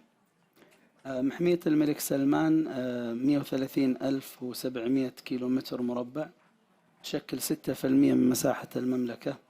فيه محمية كبيرة جدا، فيها بيئات متنوعة من الجبال إلى الساند دونز والكثبان الرملية وما بينهما، ففيها بيئات مختلفة جدا، فيها تنوع تضاريسي، فيها تنوع حيوي عالي جدا.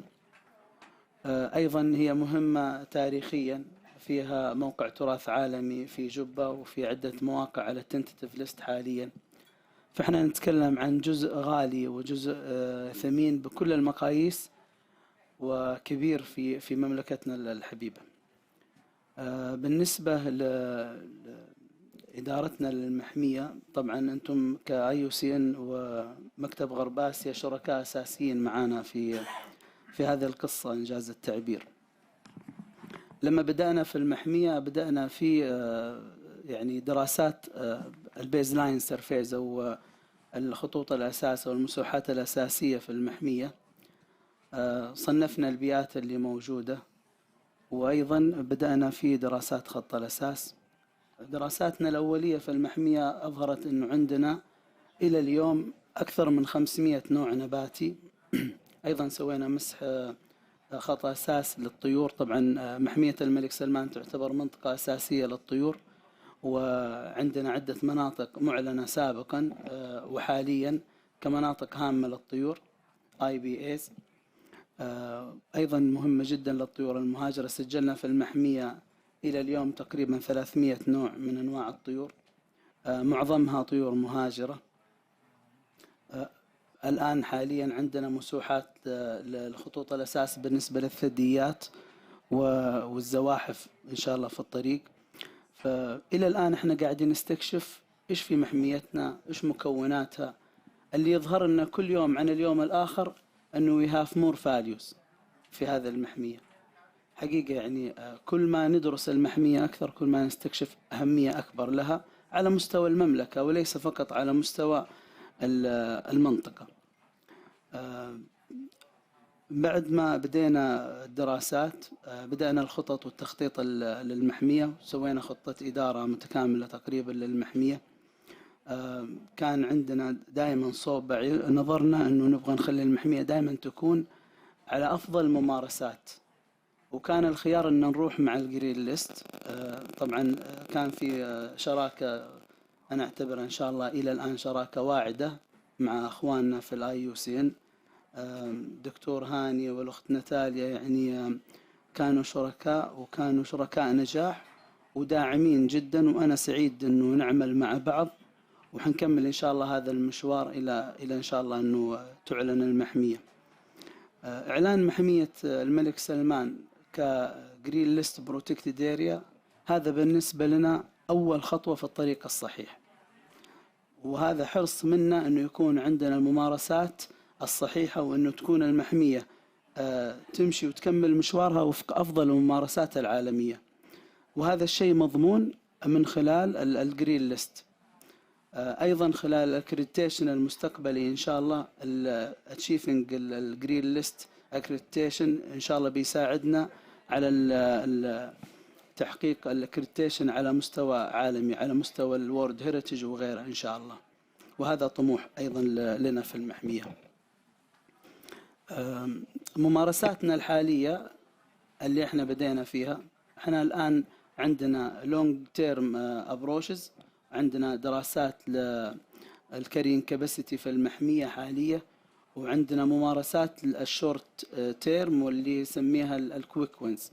من أهم الممارسات اللي احنا نعتبر أنها تساعد المحمية وتساعد أيضا في تحديات التغير المناخي اللي حاصلة هو التخطيط الصحيح. صلحنا زونينج للمحمية. المحمية سابقا كانت مساحة كبيرة مفتوحة للعامة، الرعي مفتوح، المخالفات يعني في كثير من المناطق ترتكب. سوينا زونينج بلان وحددنا نطاقات ذات أولوية قصوى أو نطاقات حفظ كامل. هذه طبعا يكون ممنوع فيها الرعي، ممنوع فيها الصيد، مجرد يعني استخداماتها للأبحاث وللدراسات. هذه المناطق اللي بدأنا في حفظها وبدأنا بمنع الرعي فيها على سبيل المثال، اليوم احنا بدينا نلاحظ استعادتها لعافيتها وعودتها لسابق عهدها. طبعا تقريبا 6 شهور من لما بدأنا تنظيم الرعي في أول منطقة اللي هي حرة الحرة. اللي يعرفون المحمية، حرة الحرة هي أقدم محمية يعني في المملكة كانت سابقا، والآن هي جزء من محمية الملك سلمان. فلما بدأنا تنظيم الرعي بدأنا بحرة الحرة، بعدها منطقة اسمها الخنفة، وحاليا ننظم الرعي في الطبيق. هذه الثلاث مناطق بدأت تستعيد عافيتها بمجرد أننا بدأنا يعني تنظيم الرعي فيها.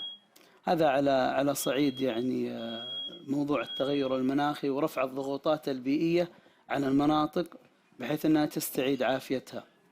أيضا عندنا عدة مشاريع الريجرينينج، عندنا مستهدفات كبيرة جدا.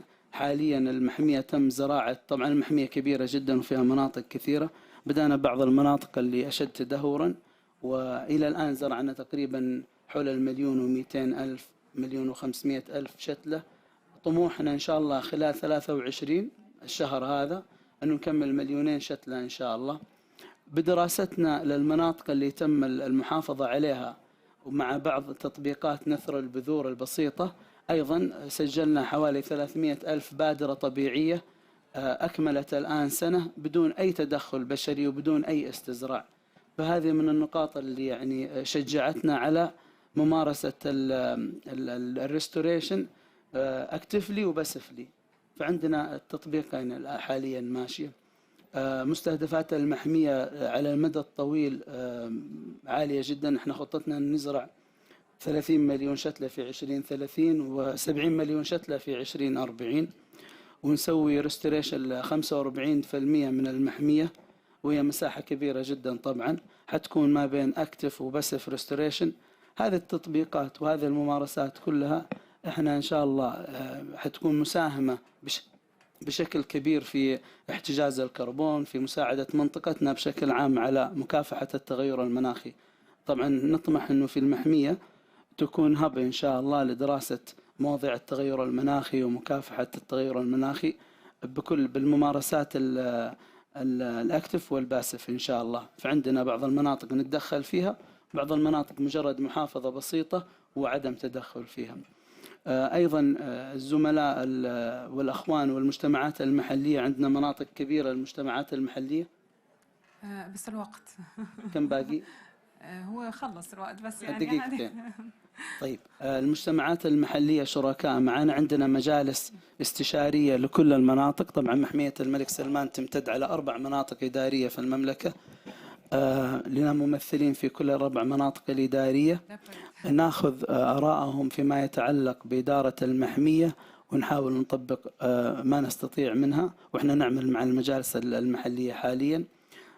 أيضا عندنا مناطق كبيرة هي مناطق الزراعة، وهذه المناطق عندنا مشروع مع الأخوان في IUCN. طبعا مناطق بسيطة ومناطق الجوف هذه مناطق زراعية كبيرة جدا في المملكة وتعتبر سلة غذاء. اليوم احنا نشتغل مع IUCN على أساس نسوي بعض التطبيقات بحيث أنه نحول بعض المزارع إلى مناطق أو زراعة مستدامة، ونسوي انفلونس من هذه الممارسات بحيث أنها تكون إن شاء الله يعني معدية للآخرين أنهم يحذون حذو هذه الممارسات. فهذا بشكل عام يعني توجهنا في المحمية، وحبيت أعطي بعض الممارسات اللي احنا الآن نشتغل عليها. كلها طبعا تصب فيما يخص الجرين ليست، وكلها في ال4 بيلرز للجرين ليست. احنا ماشيين في هذا الموضوع مع الشركاء إن شاء الله إلى أن نحتفل جميعا بإعلان المحمية جرين ليست. وهذه الخطوة الأولى إن شاء الله في الاتجاه الصحيح. شكرا. تفضل يا عمر. شكرا دكتور أحمد. Thank you so much, Dr. Ahmed, for this interesting overview about King Salman Royal Nature Reserve. So after listening a little bit from Dr. Hani about, the regional cooperation, the importance of the regional initiatives and cross-border conservation planning efforts, and focusing on connectivity to enhance the climate resilience of protected areas, and then listening from Dr. Stephen a little bit about the sub-regional planning and the innovative work that the RCU is doing in Al-Ula, and an example from Dr. Ahmed Al-Maliki as well about the King Salman Royal Reserve, which is a protected area in the size of a country, or maybe bigger than some countries. And now we move to Jordan with Engineer Bilal Shagarin. And Jordan, maybe as you all know, is one of the countries in the region that has a history in protected areas that dates maybe to the 1960s. So Jordan is a small country, but it has a large, large experience in protected area management. And one of the strengths of protected areas in Jordan is the issue of the ecotourism development and the socio-economic development. And my question to Engineer Bilal, if you could just highlight the importance and give us some examples from Jordan on how protected areas could enhance the socio-economic resilience of local communities living around protected areas. So we aim to enhance the resilience of species, but also the resilience of people living and dependent on protected areas. So I think you need the mic, Engineer Bilal. Well, no, thank you so much. I think this one works. It works. Okay. Well, first of all, let me really express my thank for the IUCN and their comprehensive, always significant sessions that they do it. Well, and thanks for the guests who talked about the amazing work in Saudi Arabia for the new reserves. The issue here is that we are talking about balance. The humans, when they did the Industrial Revolution, they played with the balance a little bit, but and that which caused the catastrophes within that. So we are talking about protected areas, or we are talking about the ecosystem itself. The matter within that, we are trying also in Jordan to integrate the economical instrument within the biodiversity and the protection of places in order to implement that policies. So within that, at the same time, we are trying to set the economical value for each ecosystem, which needs to be really evaluated and really taken care with. Always the ecosystem, there's an upstream and downstream. The downstream has all of economical affections of what's happening at the upstream. So watersheds has to be taken care of. We are talking about the forest has to be taken care of. So the rest of the ecosystem, the people, the locals, they can live properly. They can find the solution properly. They can find the resilience and to adapt within climate change properly.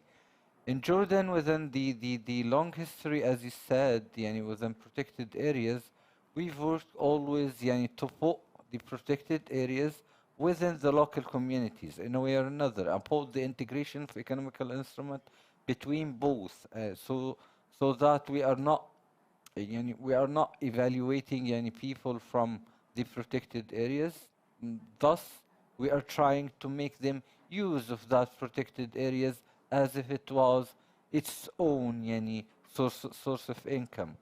So we do have in Jordan lots of enablers to do that. One of those enablers the ecotourism, which was a very good tool on lots of the protected areas and for the locals around it. We've got of our protected sites, we've got Dana, which might be one of the oldest reserves in Jordan, which is also a man and biosphere reserve. A man and biosphere reserve is registered within UNESCO, so that we are not talking about an ecosystem or a protected place that should be protected without the human interference or the interference between the ecosystem and the locals by itself.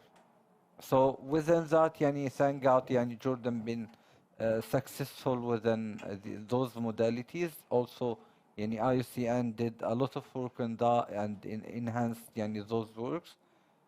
Within lots of matters, we are trying also in the COP nowadays for those who is listening. Where are we within the negotiations?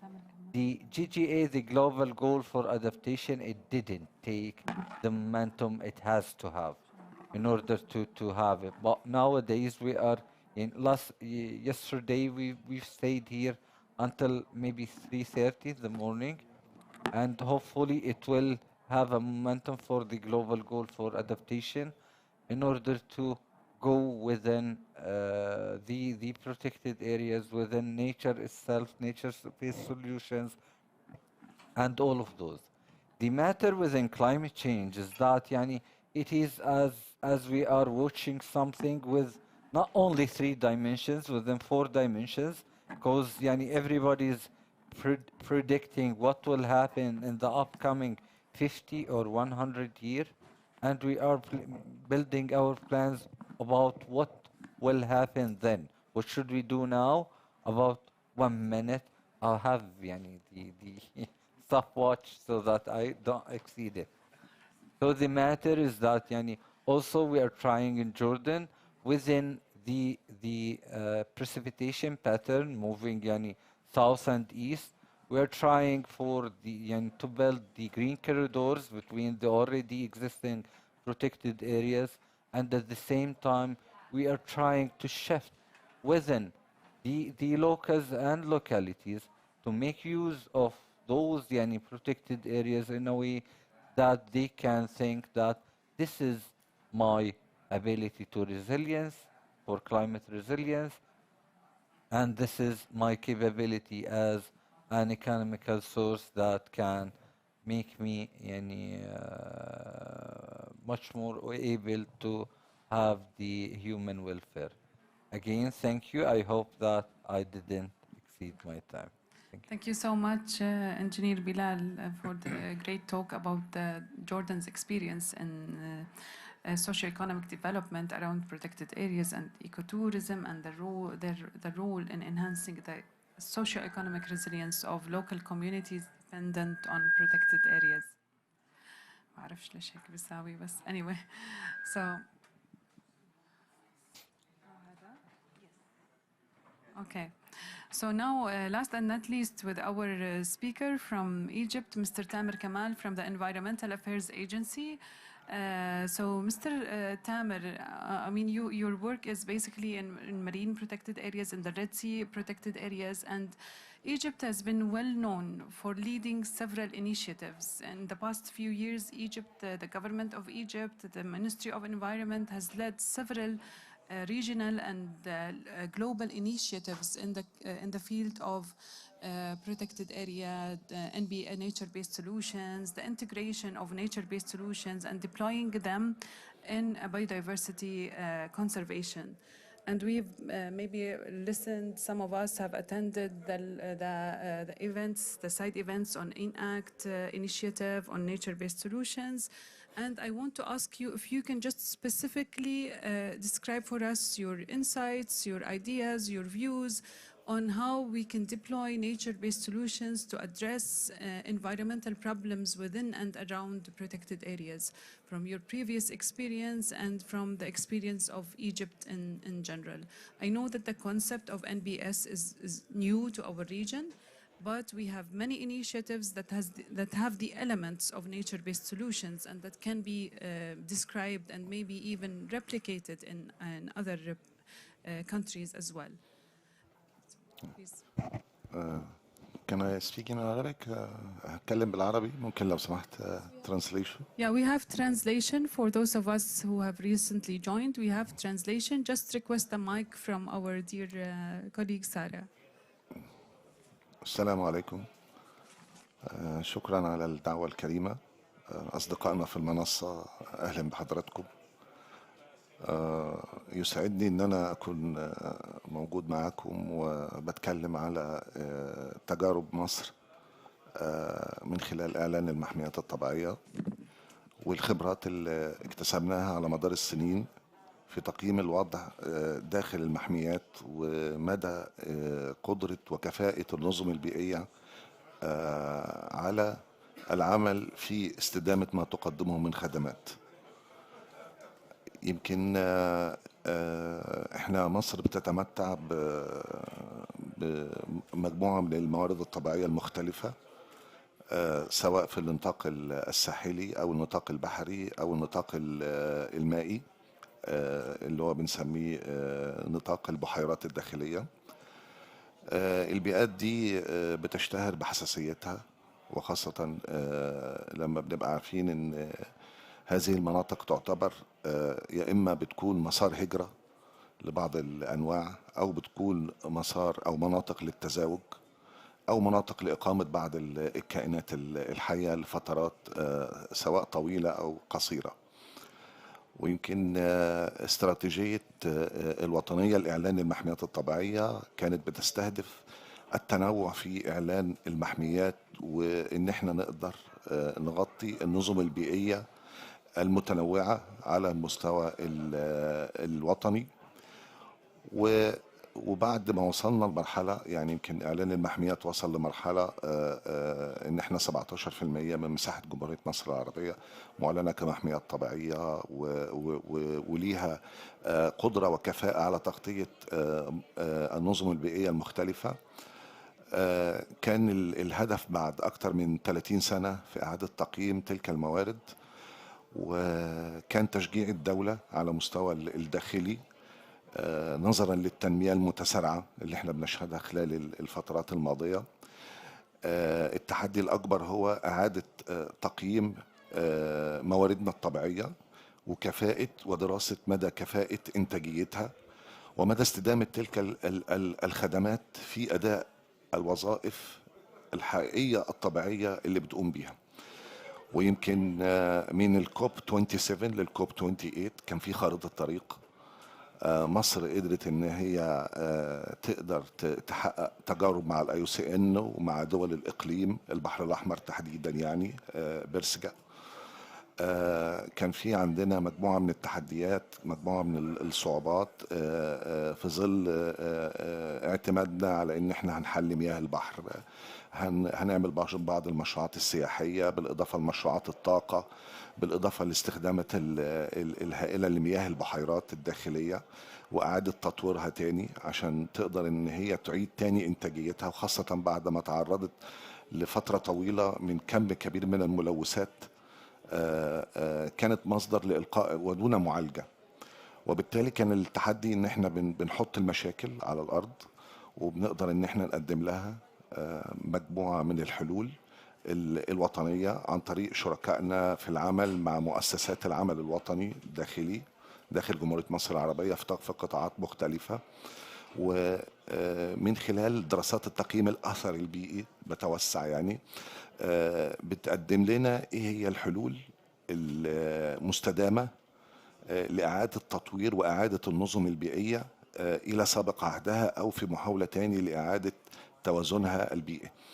ونذكر هنا طبعا التجربة في فتح المجال لإعادة استزراع بعض الكائنات الحية أو بعض النظم البيئية التي تعرضت لمخاطر، زي مثلا أشجار المانجروف في البحر الأحمر. في مشروعات اتقدمت على المستوى الساحلي لإعادة استزراع بعض المناطق، خاصة في فترات لم نهتم فيها احنا كمحميات بحرية بتقييم النظام البيئي بالشكل الأمثل. وكان التحدي الأكبر في حماية الموارد اللي بتمثل أهمية كبيرة جدا بالنسبة للتغيرات المناخية وبالنسبة للاحتباس الحراري، إن احنا نعيد تاني صياغة تقديم حزم من الحوافز للناس اللي حابة أنها تشتغل في قلب هذه النظم البيئية. وعلى سبيل المثال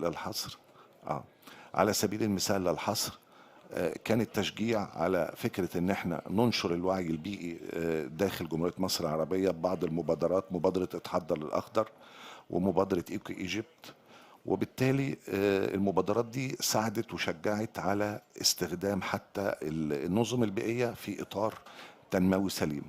يمكن السؤال بقى اللي بيطرح نفسه، هل احنا توقفنا عند إعلان المحميات الحالية يمكن من كوب 27 لكوب 28 بتكلم ان احنا من المؤتمر المناخي ال 27 لل 28 خارطة الطريق لازالت شغالة على حماية الشعاب كامل مسطح الشعاب المرجانية الموجودة أمام سواحل البحر الأحمر. ودي كانت مبادرة وزارة البيئة وإعلانها كبارقة أمل نظرا للتغيرات المناخية اللي بتشهدها العالم، وإحنا بنقدم هذا النظام البيئي الفريد من نوعه والمتكامل واللي له قيمة كبرى على مستوى العالم في مقاومة التغيرات المناخية كأحد الأهداف العالمية اللي بتدعمها جمهورية مصر العربية والمحميات الطبيعية بإعلان كامل الحاجز المرجاني الطبيعي الموجود في جمهورية مصر العربية كمحمية طبيعية. والأجندة لازالت موجودة وإن شاء الله يعني يمكن خلال الفترات قصيرة جدا هنشهد الإعلان، ويمكن مع دول الجوار في البحر الأحمر هيبقى في شراكات وبعض الإجراءات اللي هتبقى فيها جزء منه ال IUCN بيدعم زيادة المحميات والإجراءات اللي على الأرض بتقوم بها الدول. شكرا لحضرتك وقتنا. شكرا أستاذ تامر.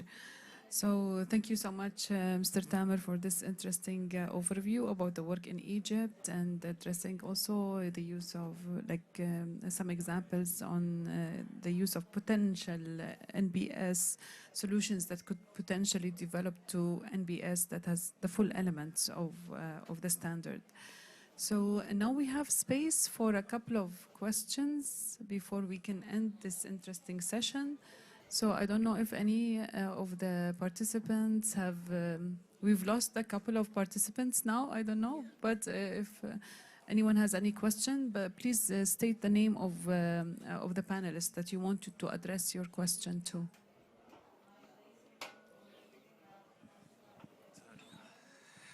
Good evening, everybody. My name is Nasser Zawaid. I am from Jordan. My question to Dr. Ahmed. I will switch to Arabic.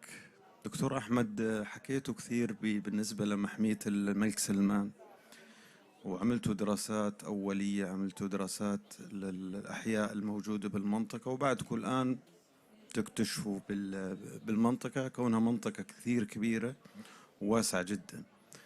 الآن أكثر تحدي بواجه المحميات اللي هو دائما زي ما نعرف الاستخدام الإنساني وما يتعلق فيه من تأثيرات سلبية، سواء السكن أو الزراعة، إدخال أجناس غريبة، أو مثلا استخدام الإنساني كالصيد الجائر في بعض المحميات. احنا يعني أنا كنت في محمية كان في يمارس فيها الصيد التقليدي اللي احنا نسميه من المجتمعات المحلية. كيف تعاملكم بالنسبة للمجتمع المحلي في هذا المجال، في هذا النطاق بالنسبة لمحمية الملك سلمان، خاصة أنها كبيرة جدا وفي لها قطاعات متعددة؟ وحكيت حضرتك عن نطاقات اللي احنا نسميها الزوننج سكيم للمحميات، اللي هي مناطق الاستخدام، منطقة الانتنسيف يوز زون، الكور زون، منطقة الاستخدام مثلا المباشر. الشيء الثاني، هل في برامج سياحية لهاي في محمية الملك سلمان للزوار مثلا بالشراكة مع المجتمع المحلي، ولا برايفت سيكتور اللي بقدم هاي الخدمات؟ شكرا لحضرتك. ما في صوت؟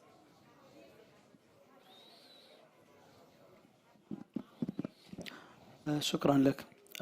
طبعا من حسن حظنا في محمية الملك سلمان أنه محمية الملك سلمان كانت أساسا 3 محميات سابقا.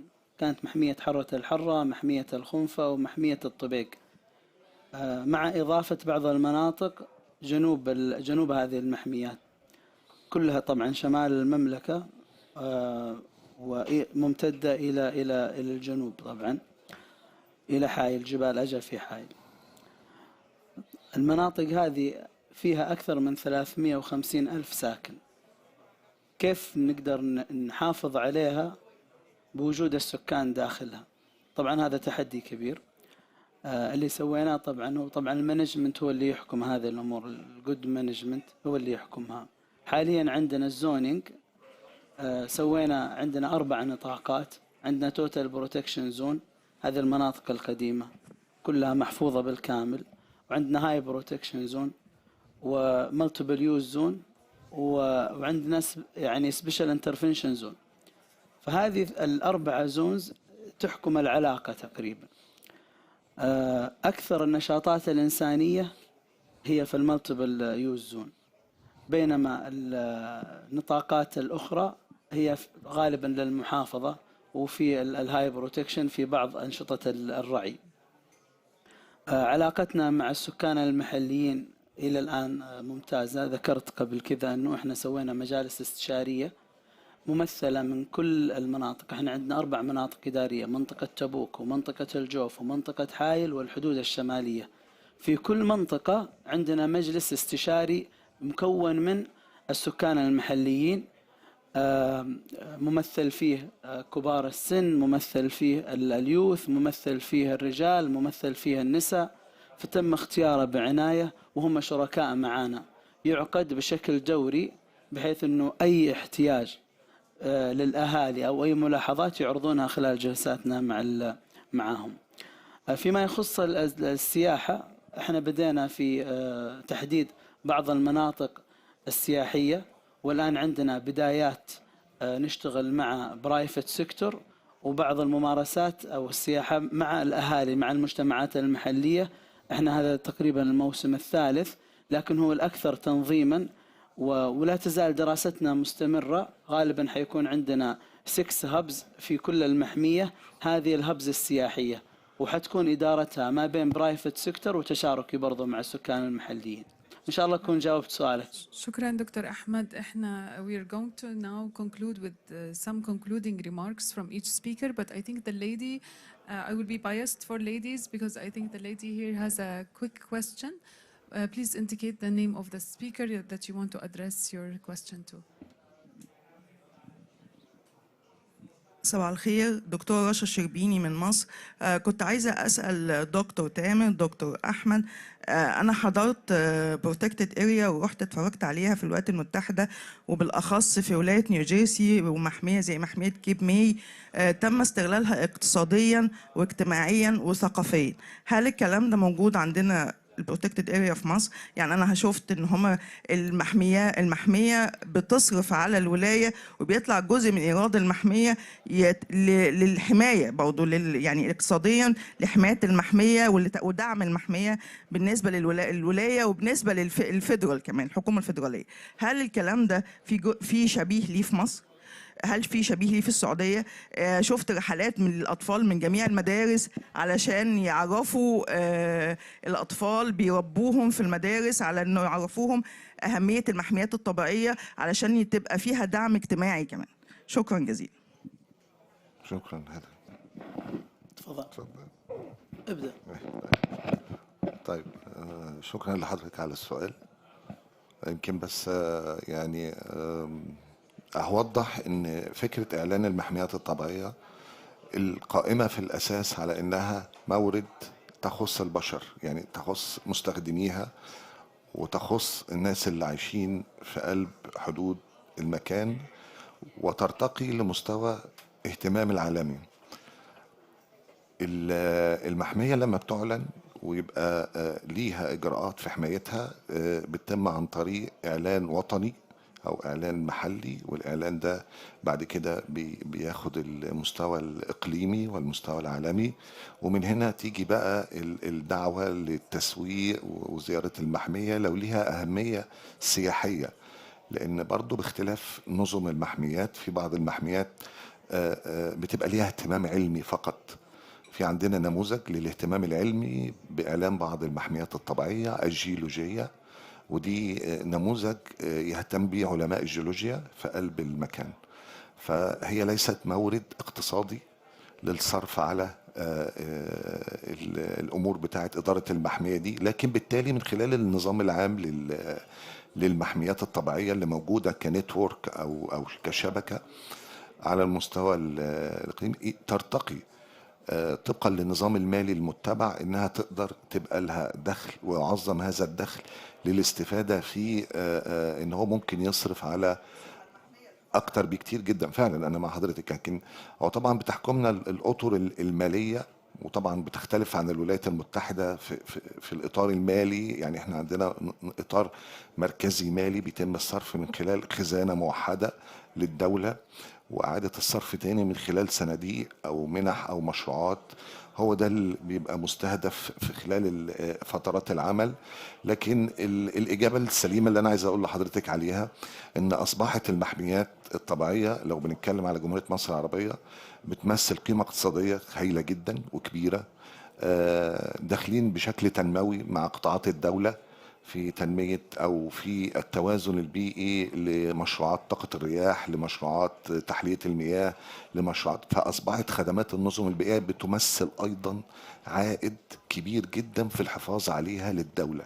أما القيمة المباشرة يعني قيمة الجين الوراثي هو موجود، وقيمة الاستفادة من العائد للمواد الطبيعية موجودة، ويأتي في الآخر بقى الدخل اللي بيخش من خلال الزيارة المباشرة أو الاهتمام القائم على هو موجود وبيكفي لإدارة أمور المحمية وبيفيض. لكن طبعا في مستوى آخر يعني ممكن إن هو يصرف على مشروعات أكبر وأكتر، وده موجود يعني بنحاول نشتغل عليه. شكرا جزيلا. بس شكرا. أنا مضطرة أني أعتذر لأنه إحنا الوقت خلص وهلأ بيبدوا يجهزوا للسيشن اللي بعديها. تجاوزنا يمكن 6-7 دقائق على الوقت very quick إذا ممكن. شكرا للسؤال.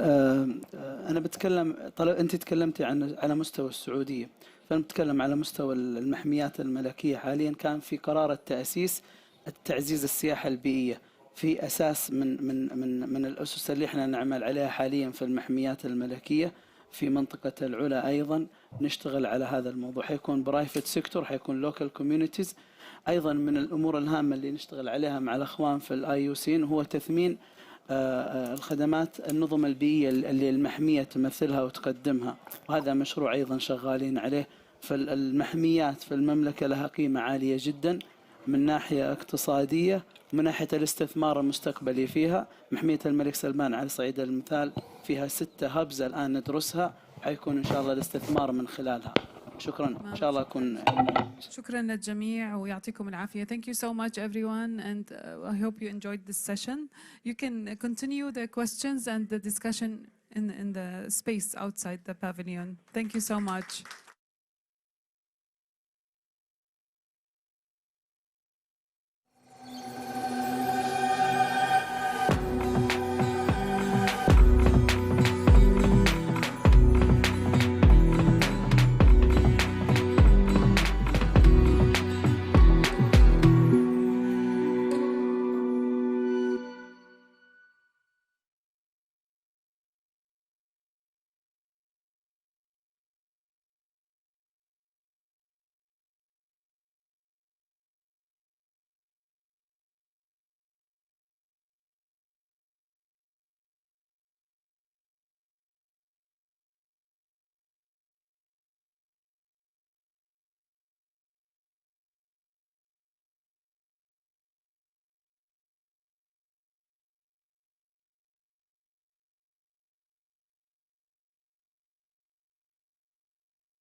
Ladies and gentlemen, the next session will start in a couple of minutes. One of the presentations will be in French. So if anyone needs interpretation, just let me know and I'll give you a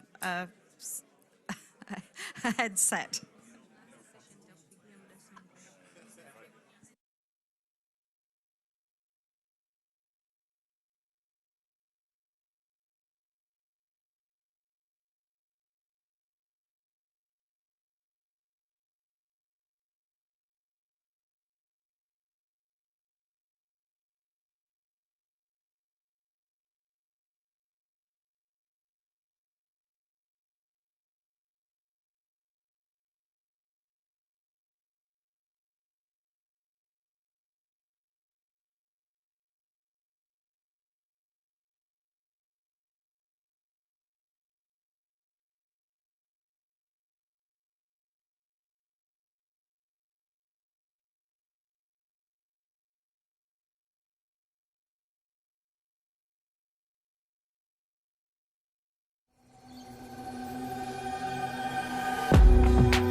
Great. Welcome, everybody, to this afternoon session on the Freshwater Challenge. We have the graveyard slot, 2:30 on a Sunday afternoon.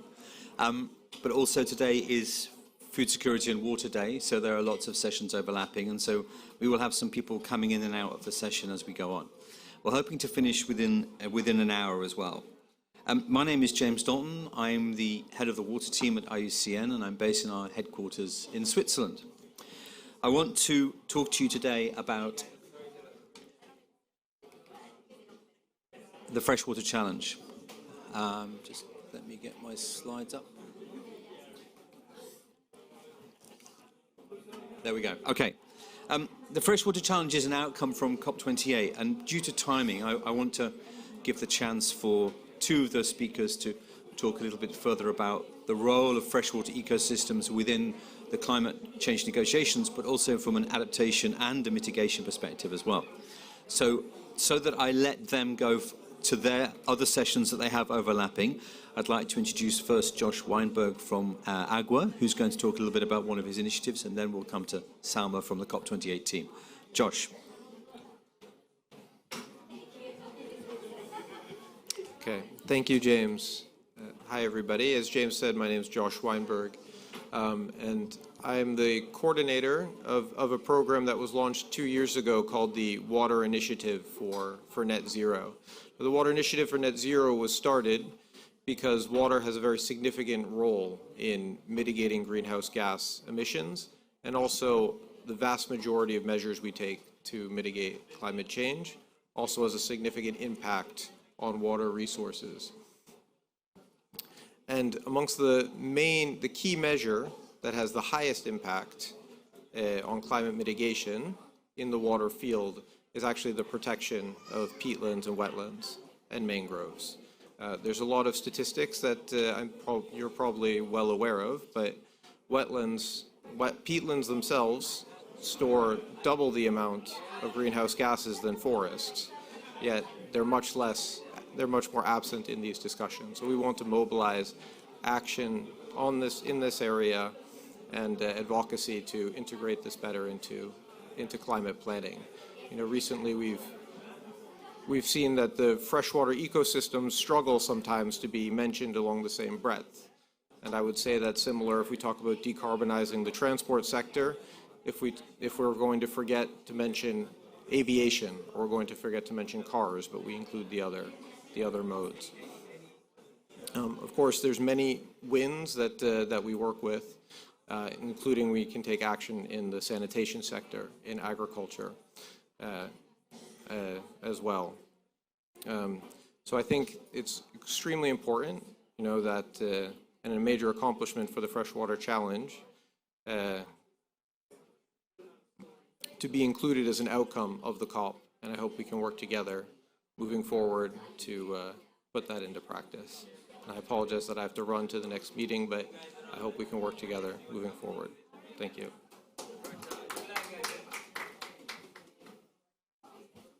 Great, thanks, Josh. I know that you have to disappear off, so thanks so much for coming. Next, Salma Zaid from the COP28 team, who's going to give us a quick understanding of the importance of this initiative to COP28, and then you have to run, I know. Hi, everyone. Yes, sorry, I have to run for the Ministerial on the Freshwater Challenge, which is happening in less than 2 hours in the Presidency Roundtable. It is an open event, however, spaces are very limited, so if you come early, you can try to squeeze in. So just to give background, we started working on water earlier on this year. We wanted to make sure water is high up on the agenda, and obviously our reference point was the UN 2023 Water Conference. It was a huge milestone, first UN conference on water in 46 years. So when we started working, we were like, we want to see what are the initiatives or the work that came out of this conference. We do not want to be reinventing the wheel. We want to be building on existing work and existing efforts and looking at the ecosystem of partners that have been working on this for years and see how we can leverage that and take that to the next level. And one of the we ran an extensive round of consultations for around 2 months, and the one thing we've heard repeatedly is the Freshwater Challenge as the promising initiative. It's a country-driven approach. It is backed up by a group of partners. We can really use that momentum and try to have an ambitious outcome for COP around freshwater. Also, if we look at COP27, it was the first time in the cover decision that freshwater and freshwater-related ecosystems are mentioned, so it was a very nice linkage to that, making sure that we get the countries mobilized around freshwater ecosystems and its role in climate change, both adaptation and mitigation. So we worked with the partners. We spoke to IUCN, WWF, UNEP, the rest of the partners, and we really appreciated the collaboration. We went from discussions around broad objectives on freshwater to how many countries do we want to reach at COP28 and how to get to these countries. We've had a milestone moment at Stockholm World Water Week, and then since then we started to mobilize the countries, and now I'm very pleased to announce that we have more than 30 countries participating in the Freshwater Challenge, additional to the 6 champion countries that already existed at the UN Water Conference. So it's a huge achievement for us, and to really show that we're not just saying that water should be part of the agenda, but getting countries actually to commit to prioritizing the protection and restoration of the freshwater ecosystems. So this whole outcome or pillar will be unraveled in 2 hours in the Presidency Roundtable, and we're very excited for that. And COP28 is just the start, and we want to see how we can take it forward with the countries, with the partners, to move this into implementation and make sure we reach our 2030 targets that we've laid out in the Freshwater Challenge, or the partners have laid out in the Freshwater Challenge. And we try to make it as inclusive as possible. It's a country-driven approach, so we're trying to bring in the private sector, bring in non-state actors, have like sort of like a whole of society approach to achieve these targets, and hopefully we can get there. So thank you again so much, James, for inviting me here, and looking forward to seeing a lot of you in the Ministerial. So yeah, 4 p.m. in the roundtable.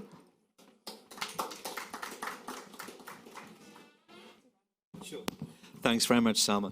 Salma's been the real driving force behind us mobilizing the countries and really pushed everyone very hard. So I think I say thank you for that, Salma. Thank you very much. So I just want to give you a bit of a background as to what this challenge is and where it came from, to provide the context for everybody, and then we'll have a small panel discussion. We've got another speaker coming in who's not with us yet. So the Freshwater Challenge was launched actually coming out of the Ramsar Convention COP in Geneva in November 2022. It was initiated by Colombia, who actually had a report in their hand that basically said 68% of their territory is a wetland. And recognizing the importance and the fragility of their state in terms of being reliant on water resources, but also subject to the challenges of climate change, the Freshwater Challenge was born in the sense of needing to have clear targets for fresh water within the Rio suite of conventions, UNFCCC, CBD, and UNCCD. Out of the Global Biodiversity Framework and the Montreal Kunming Agreement in December, Target 2 of the Convention on Biological Diversity, under that framework now specifies the protection and restoration of freshwater systems within the broader context of biological diversity, which is historically only focused on ocean and land and forgotten freshwater within the conversation. We then built the initiative further along with the initial 7 guiding countries, Colombia, Democratic Republic of Congo, Ecuador, Gabon, Mexico, and Zambia, and took that to the UN Water Conference for a more formal launch of the initiative, aiming to gather and bring in more countries into the conversation, led by the original founding partners who are trying to help and support the countries, IUCN, WWF, the Nature Conservancy, Wetlands International, the Ramsar Convention, and the UN underneath the Decade of Restoration for UNEP. And in the time supported by AB InBev as a private sector company also supporting the initiative. This was picked up, as Salma said, by the COP28 team as a repeat topic, and this led to the COP28 team identifying 3 major water outcomes for COP28. The first one being the protection and restoration of freshwater ecosystems, articulated through the Freshwater Challenge, which is the ministerial that starts at 4 o'clock. And Salma and the COP28 team gave us a very ambitious target. They said, you have 7 countries committed and signed up to this. We want to see 30 countries signed up to this by COP28. I'm happy to say that we're now at, I understand, 37, but for the last few days we've been at 29, so it's been a little bit stressful. But the point is that building the momentum and understanding and recognition of these freshwater systems into UNFCCC and into the understanding of how to articulate the Paris Agreement into reality is critically important. So what exactly is the challenge, and why do we need a new initiative? Well, ultimately, the challenge we have is that whilst water is recognized within most multilateral agreements and frameworks, there is a specific SDG, SDG 6 on water, there is an overlap with SDG 15 on freshwater ecosystems. You cannot achieve, I would say, 80% of the SDGs, if not all of them, without water, because it's so fundamental to food protection, food provision, and energy provision, that the challenge is that it often is misunderstood as purely a resource and not an ecosystem or a habitat. And equally, it's often misunderstood as not just being an ecosystem or habitat, but also fundamentally a resource. And this challenge between resource and habitat is why it often falls through the gaps in many of the agreements, because nobody knows where to actually put it very centrally into the conversation. You'll notice today that there's a lot of food and food security discussions going on, but actually key to providing food is either irrigation or rainwater. And 40% of the world's food is produced through irrigation, and agriculture uses 70, often up to 80% of the world's water resources. So the largest consumer of water is actually agriculture. So the conversation, therefore, needs to progress, because the challenge is for our ecosystems that they are the ones that are affected either through water abstraction or water pollution. And that's leading to significant degradation of the water ecosystems that we rely upon through pollution and through removal of water, but also the fact that the climate forcing on our freshwater ecosystems is very, very real. You only have to look in the news to see that we swing from floods to droughts and back again very quickly, increasingly so, and we face increasing seasonality of water resources where the actual climate is slightly shifting within a year-on-year variation. And we've managed these systems based on what we knew in the past. But going forward, we don't know what the climate is going to look like, and we don't know how that's going to affect water resources. And therefore, putting water more centrally into the conversation around climate change is critically important so that we can better manage those systems, but also not degrade from an ecosystem and biodiversity perspective even further. The greatest loss in freshwater biodiversity, the greatest loss in biodiversity is in freshwater. And we've lost 83% of that biodiversity over the last 40 years. So ultimately, we are not doing enough to protect those systems. So we realized that actually what's needed is an initiative that really focuses on how to actually deliver against these objectives. And that led to the Freshwater Challenge's 2 targets. Very, very simply put, based on research over the last 10 years, one being restoring 300,000 kilometers of rivers, and the other being restoring 350 million hectares of wetlands. Wetlands in the broadest term, including peatlands and other freshwater systems. And that's a global target. And the idea is that the challenge then identifies how to achieve those two targets with the countries involved so that we can properly account for that progress and ultimately figure out exactly how we do that and how to actually capture the innovation that's going on. So the three objectives of the challenge are to ensure that we're restoring and conserving freshwater ecosystems as part of broader restoration initiatives, partly because often they are left out of the conversation. A lot of restoration initiatives focus on land and landscapes, but at the detriment of freshwater systems or without specifically targeting freshwater needs. We intend to quantify those global ambitions and get better at recording that level of information, which currently doesn't exist, and also including the contributions from multiple stakeholders. One of the challenges with any form of global convention is it's only the state-led reporting and activities which are counted, and this doesn't include the activities and contributions from civil society or from the private sector. So it's key that we include them in this initiative to be able to deliver against the targets, and then finally to accelerate the implementation that's desperately needed to achieve those two targets by 2030. The next few steps will be to set up a global tracker to monitor the commitments that are being made, so which are the countries that have signed up to this and how well are they doing in achieving the two targets, to develop the methodology for being able to actually measure that progress and identify how resources can be mobilized for it, and to convene working with the states as a country-led initiative so that we can listen to their challenges and how they want to apply against the two targets, so we can best learn from their own practices and share that experience between states. We hope to provide new knowledge to fill the gaps that are out there, because actually you'd be surprised that it's very difficult to understand how much specifically targeted restoration into freshwater ecosystems is actually happening and what the benefits are from biodiversity and from carbon. To facilitate and coordinate that process so that the countries are driving the action, and to mobilize additional resources. So it's key that there are resources going in specifically to these two targets.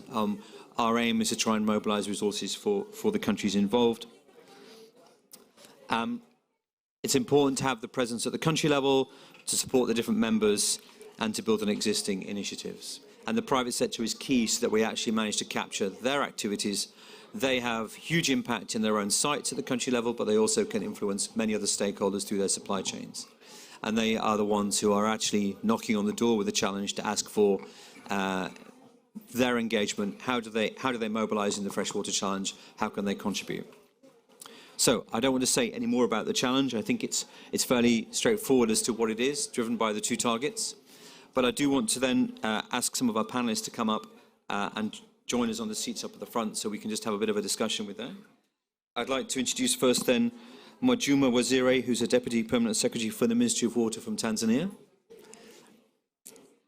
Then Jean-Hervé Mvebe, who's the Director General of Aquatic Ecosystems from Gabon.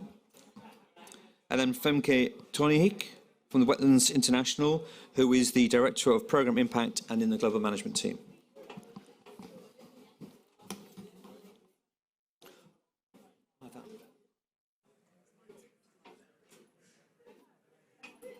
Okay. Yeah.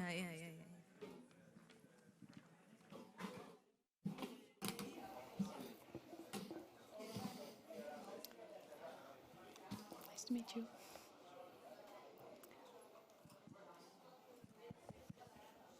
Great. So thanks very much for joining us and for taking the ability to take the floor. I suppose that the question comes to you, Deputy Permanent Secretary, first, is just to understand, as a country that has committed to join the challenge, why has Tanzania committed to support the Freshwater Challenge? Thank you very much. Good afternoon, everybody. I wish to inform you that Tanzania is home to significant freshwater bodies in the world, such as Lake Victoria, Lake Tanganyika, and Lake Nyasa, that store about 24% of world freshwater and many rivers and wetlands. Some of Tanzania's freshwater sources are transboundary and therefore are shared with other countries. Tanzania is experiencing both frequent droughts and floods. Their impact are intensified by degradation of catchment. Tanzania implements key national policies, strategy, and plans that recognize management of fresh water.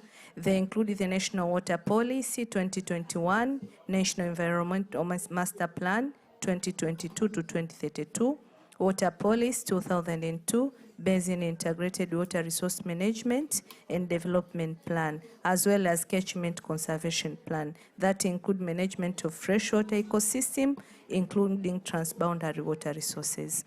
Significant efforts such as conservation of catchment, like planting trees, land use management, and river training and desilting are being implemented by basin water bodies. Having said that, I want to emphasize that this initiative on fresh water and recognition should have come yesterday. However, but better later than never. Therefore, Tanzania is optimistic in upscaling implementation of the initiative. Thank you.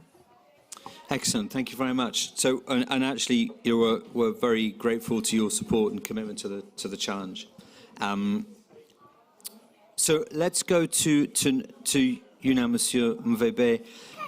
As Gabon is one of the founding countries, why did you sign up to this from the beginning? What attracted you to the Freshwater Challenge? Ok, merci. Moi, je vais parler en français. Oui. Si vous permettez, mon anglais n'est pas très bon. Il faut dire que le Gabon est un pays forestier d'Afrique centrale. On est situé sur l'équateur. Et au Gabon, nous avons 6 grands bassins fluviaux que nous avons en partage avec les pays voisins. Et en termes d'affluents, on a à peu près 4 à 5 000 rivières au niveau du Gabon. Donc on est plutôt un pays qui a beaucoup d'eau douce, mais nous avons aussi une économie exclusivement extractive. Exploitation de la forêt, exploitation de l'or.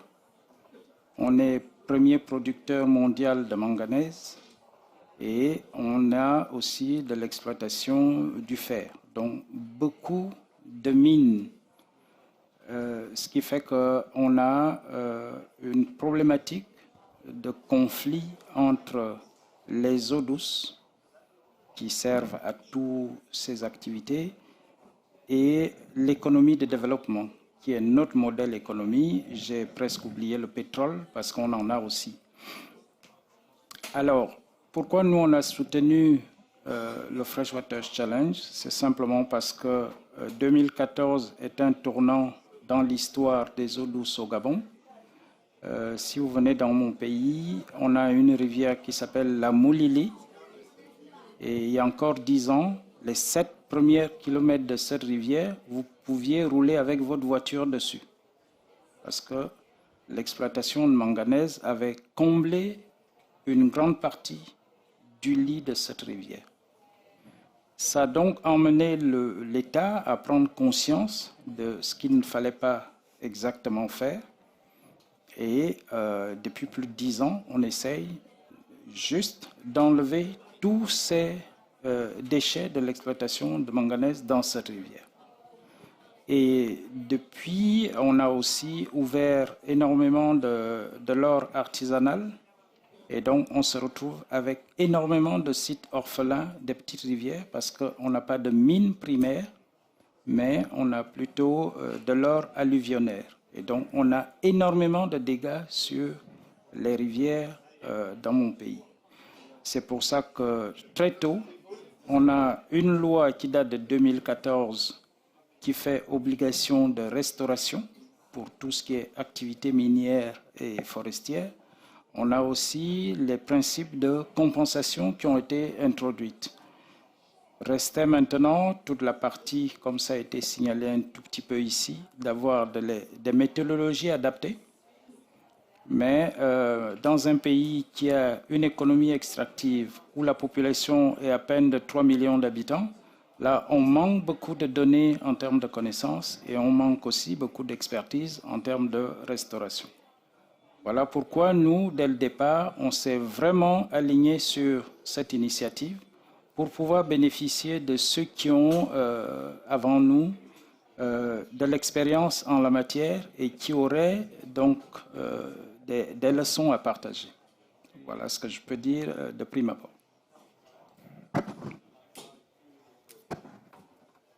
Excellent, thank you very much. So you have a unique situation in the sense that the mining is driving the damage to the rivers, but those minerals, those metals are needed as part of the ability for us to mitigate climate change because they will be used within technology and other things to be able to electrify and change how we operate globally. So a very interesting challenge in the sense that those minerals are going into global supply chains for many countries to use at the detriment of Gabon's rivers and wetlands.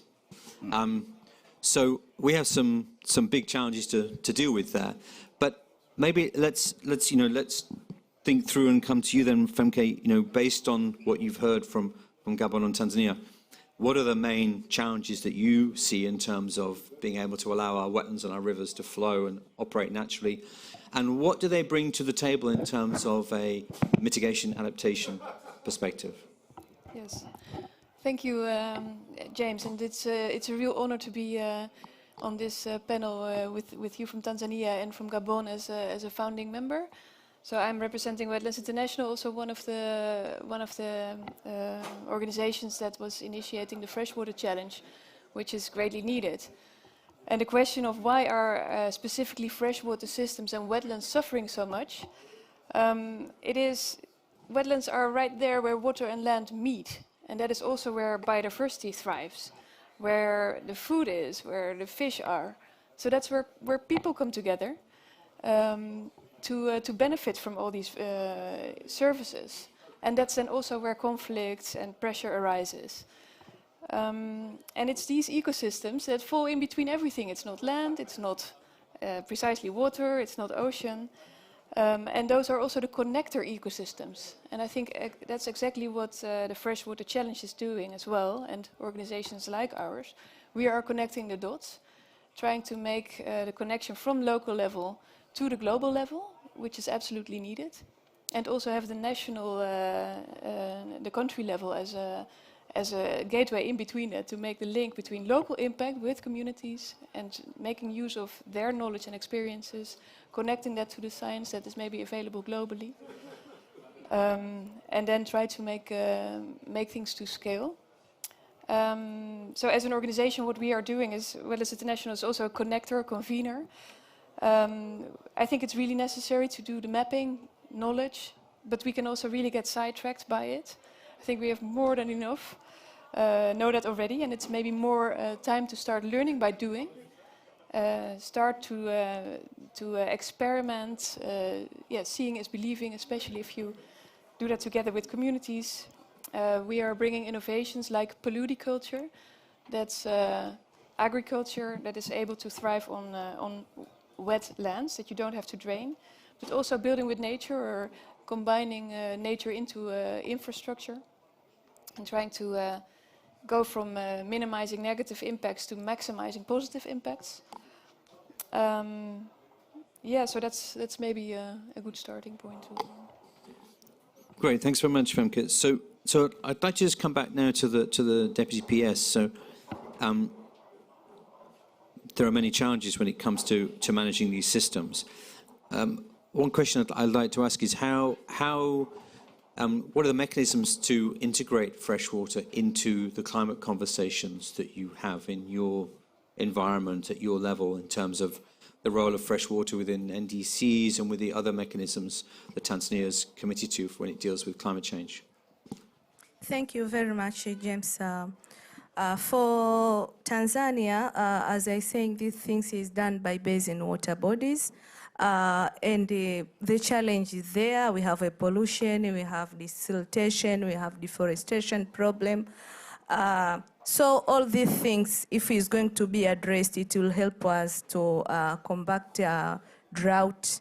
It will help us to deal with flooding issues and drought issues. So this program to us is very key, is very important, and we look forward to make sure that we are part and parcel, and part of our rivers is going to be benefited in order to make sure we address this issue of the climate. As you mentioned, seeing is believing. We want to see the action because the challenge always is there. We want to see now things are action on the ground. Thank you very much.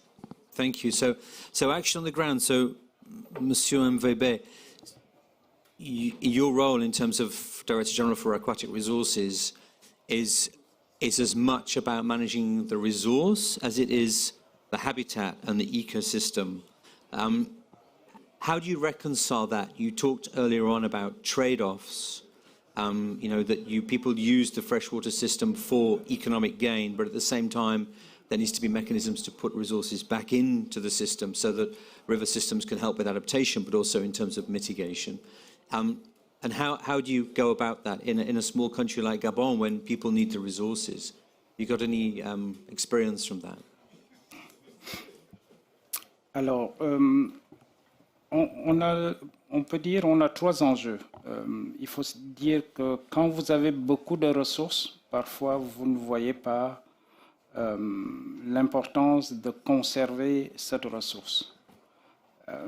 Dans ce sens que vous avez peut-être un cours d'eau tous les 500 mètres chez nous, et la relation entre les populations gabonaises et l'eau est vraiment assez ambiguë. On en a tellement qu'on ne se rend pas compte qu'on les dégrade. Ça, c'est un premier aspect. Après, notre difficulté aussi en tant que directeur général des écosystèmes aquatiques, c'est que l'eau est entre plusieurs administrations. Vous avez vraiment la direction des ressources hydrauliques qui s'occupe de tout ce qui est eau potable, qui est différente de la direction des ressources énergétiques qui s'occupe de construire les barrages, qui est différente de la direction générale de la pêche qui s'occupe de la pêche. Donc, nous avons cette atomisation des missions qui ne facilite pas les choses. Alors, sur le plan naturel aussi, c'est que, comme je l'ai dit, on a beaucoup de fleuves en partage avec les voisins. Donc, ça, c'est une autre difficulté en termes de pouvoir avoir une stratégie, qu'elle soit déjà dans la sous-région, ce n'est pas évident. En interne, on a beaucoup de difficultés, même avec le Conseil national climat, parce que quand on parle de l'eau, vraiment au niveau du Gabon, tout le monde vous dit, écoutez, on a déjà des parcs nationaux. Mais vous devez leur expliquer que même si on a un parc, si vous prenez une rivière qui traverse un parc, si la source n'est pas protégée, si on n'a pas le bassin versant qui est surveillé, le parc, en fait, ne sécurise absolument pas le cours d'eau. La chance qu'on a eue et qui continue, parce qu'on a eu un changement de gouvernement, c'est que l'ambition du Gabon au sortir de la COP Biodiversité est non pas d'être dans du 30 x 30, on a un projet avec TNC qui est 30 x 30 x 30, avec un focus réellement sur les eaux douces et qui va intégrer aussi la convention Ramsar et les sites Ramsar. Mais là, on n'est pas dans une logique de créer des parcs, mais vraiment de faire de l'accompagnement des activités sur les bassins versants pour avoir des itinéraires techniques qui soient les plus optimaux possibles. Excellent. Thank you very much. So you highlighted two really important factors, which is one of the challenges that water faces. Multiple agencies are often involved in the management of water resources for different needs. So collaboration is complicated, and therefore often the system may become degraded at the expense of other things. So national coordination being key. But the other thing is that, as you rightly pointed out, that I think conservation deals with static systems, things that don't tend to move. While species move, ecosystems don't, apart from water. And water is often managed as a resource, not as a habitat or an ecosystem that flows through the landscape. And actually, I would argue that we're not very well at managing that level of dynamic. But your 30 by 30 agenda sounds fantastic as a contribution to the Freshwater Challenge through targeting freshwater systems and supporting the implementation of the Ramsar Convention. So I'm going to come to you now, Femke, just because, and I might ask the audience if they have any questions as well, is what about one of the challenges in terms of getting coordination between agencies is, as was just pointed out by Monsieur MVB, is that there is different types of management of the system. You manage for resource or you manage for protection.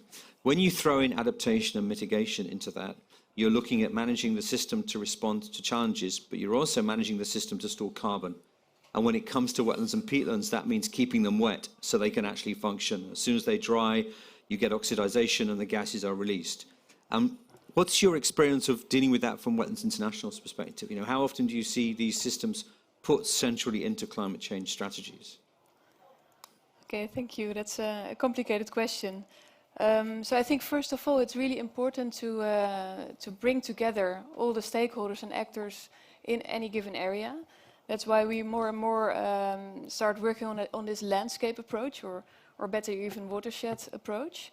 And in any given landscape, start out with understanding the landscape and looking at different zones, for example, zones where perhaps nature and wetlands can thrive, other zones where you have a mixed or wise use of nature, and then maybe economic zones. And if you bring stakeholders on board in one place and start looking at the trade-offs and where several services can be maximized. For example, indeed, you also mentioned the source of a river. It's super important to protect that and to protect the sponges, the peatland sponges that hold the water and release it when we need it. If you know and are aware as actors that this is present in a certain place, that you can protect it there and maybe benefit in another area.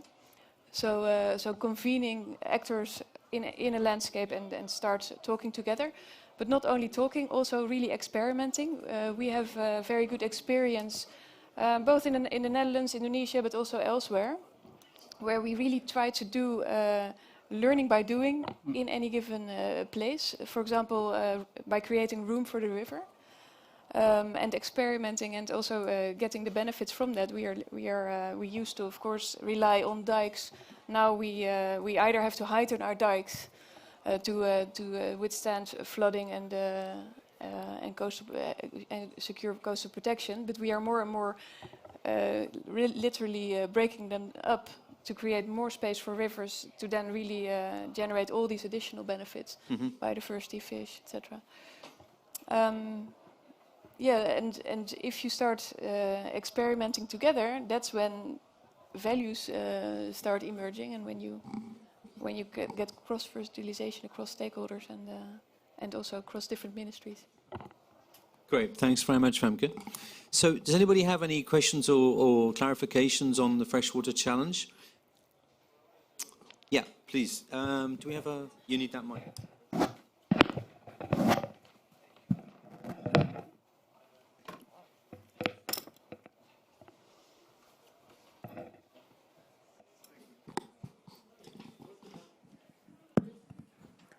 Thank you very much, James.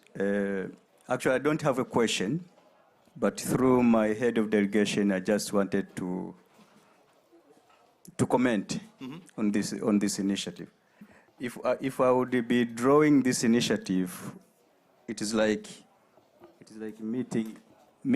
stakeholders meeting in the river or at the river, And while we were meeting there, everybody is doing something to that fresh water, but maybe in silos. And I think the end result is everybody's either annoyed by activity of another one. So this comes, I see the freshwater challenges as a uniter, a unifying factor of stakeholders in the river to address these river freshwater challenges, and therefore mainstreaming it into a number of, first, localized initiatives, as find the scale keeps expanding as it goes as far as the Paris Agreement. So I just want to comment that these small initiatives with integrated stakeholders at the river under one roof, it will make this a reality, and the connected dots as you made them, they will now take us to this global picture of the Paris Agreement and other conventions. So I just wanted to appreciate and comment on this freshwater challenge. I thank you. Excellent. Thanks very much, Sunday. In terms of the unifying factor of stakeholders, I think is critical to avoid the fragmentation that we see in terms of how water is managed. Any other points? Jyrko, I don't know if you want to add anything in as a convention secretariat and as a part of the Freshwater Challenge? Yeah, thank you, James. Jyrko Tamelander with the Secretariat of the Convention on Wetlands.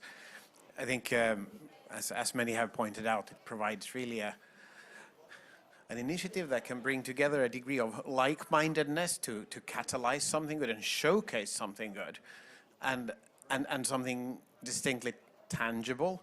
I think one thing that we keep coming back to in our discussions on climate change and wetlands is always that we can go back a decade, and we already then knew quite well the role of wetlands in the climate discussion.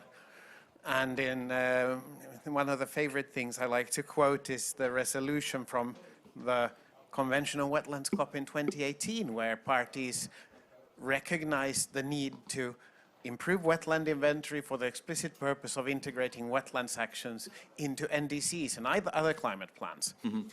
And, you know, fast forward 6 years later, that needle has barely moved. For some systems, it's actually very good progress, say mangroves.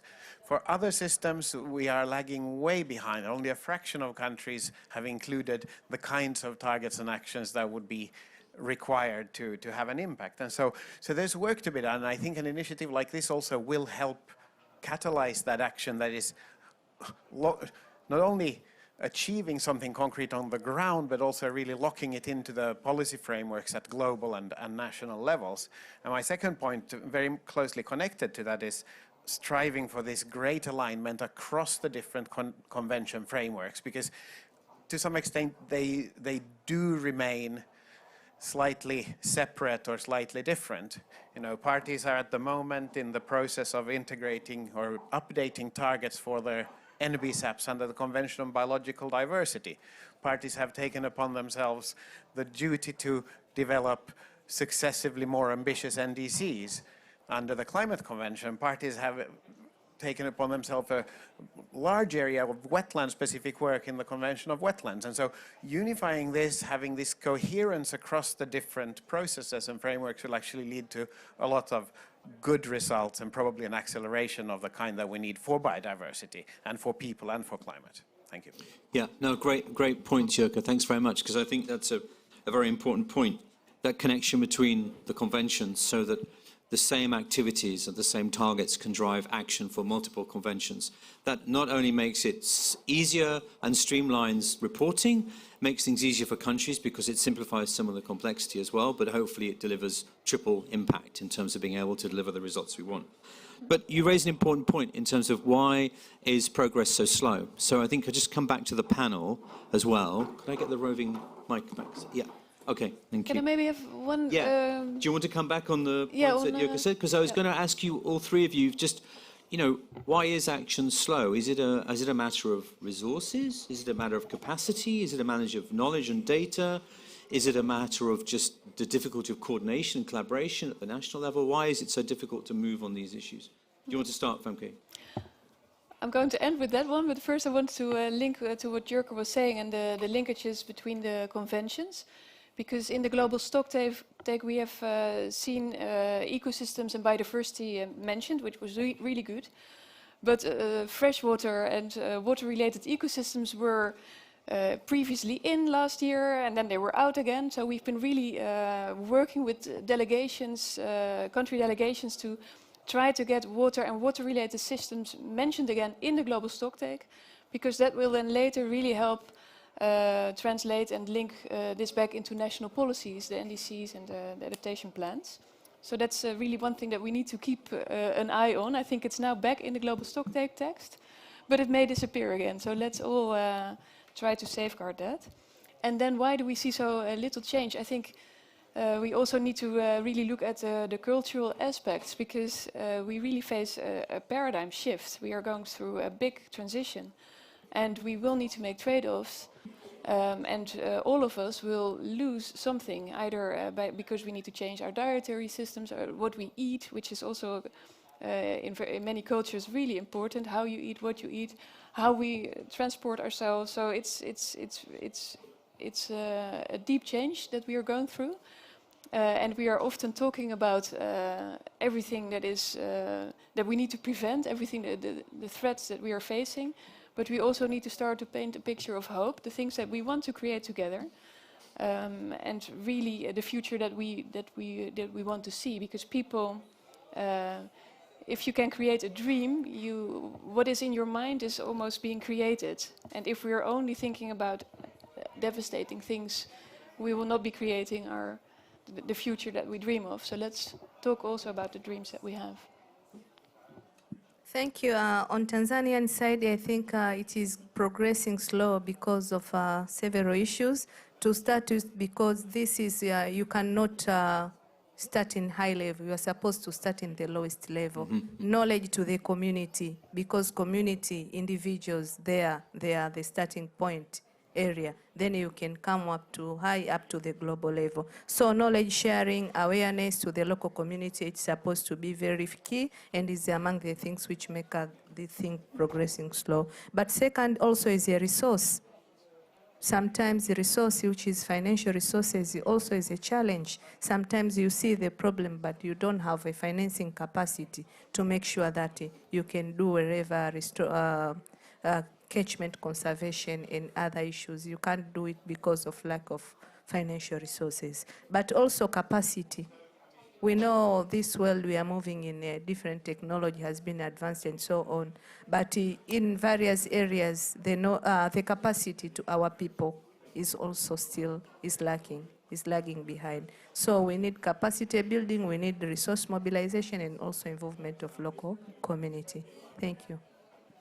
Excellent, thank you. Monsieur Mbebe? OK. Moi, ce que j'ai envie de dire par rapport à ça, pourquoi les progrès sont si lents, il faut peut-être qu'on se pose la question si on n'a pas trop d'initiatives en même temps. Parce que la capacité de beaucoup de pays à intégrer tout ce qui se fait en termes d'initiatives, en termes de conventions, pour créer une synergie, c'est quand même quelque chose qui relève d'avoir les capacités humaines. Ce n'est pas forcément des capacités financières. Là, on a le patron de Ramsar, s'il permet. Ramsar est une très vieille convention. Elle est l'une des premières. On parlait déjà en 1971 des zones humides, y compris les eaux douces. Elle est un peu passée à la trappe. On est arrivé avec la CDB où on reparlait encore de la diversité des écosystèmes. Donc on reparle. Après, on a peut-être trop de processus, ce qui fait que ça perd aussi certains États. Et on a du mal aussi, donc, et vous savez, dans nos États, nous on est d'obédience francophone, à chaque problème on crée une entité.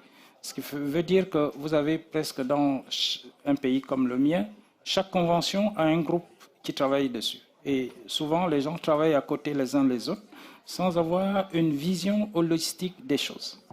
Donc, c'est à la fois des conventions, c'est à la fois des initiatives.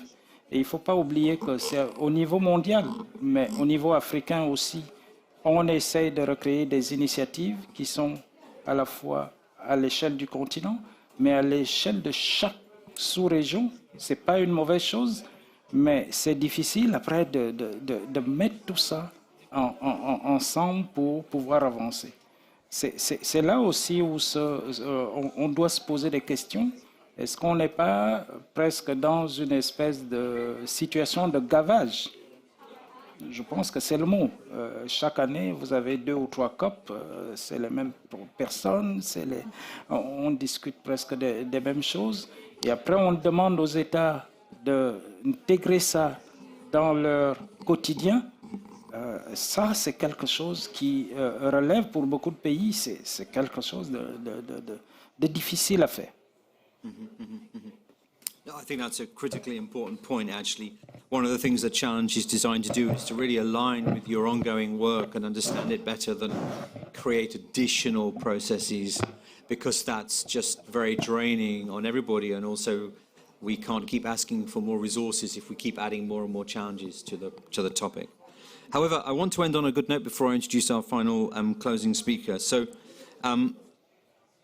the interesting thing is, as you pointed out, Femke, that water and freshwater ecosystems are not being recognised as adequately in the Global Goal and Adaptation, and certainly in the Global Stocktake text at present.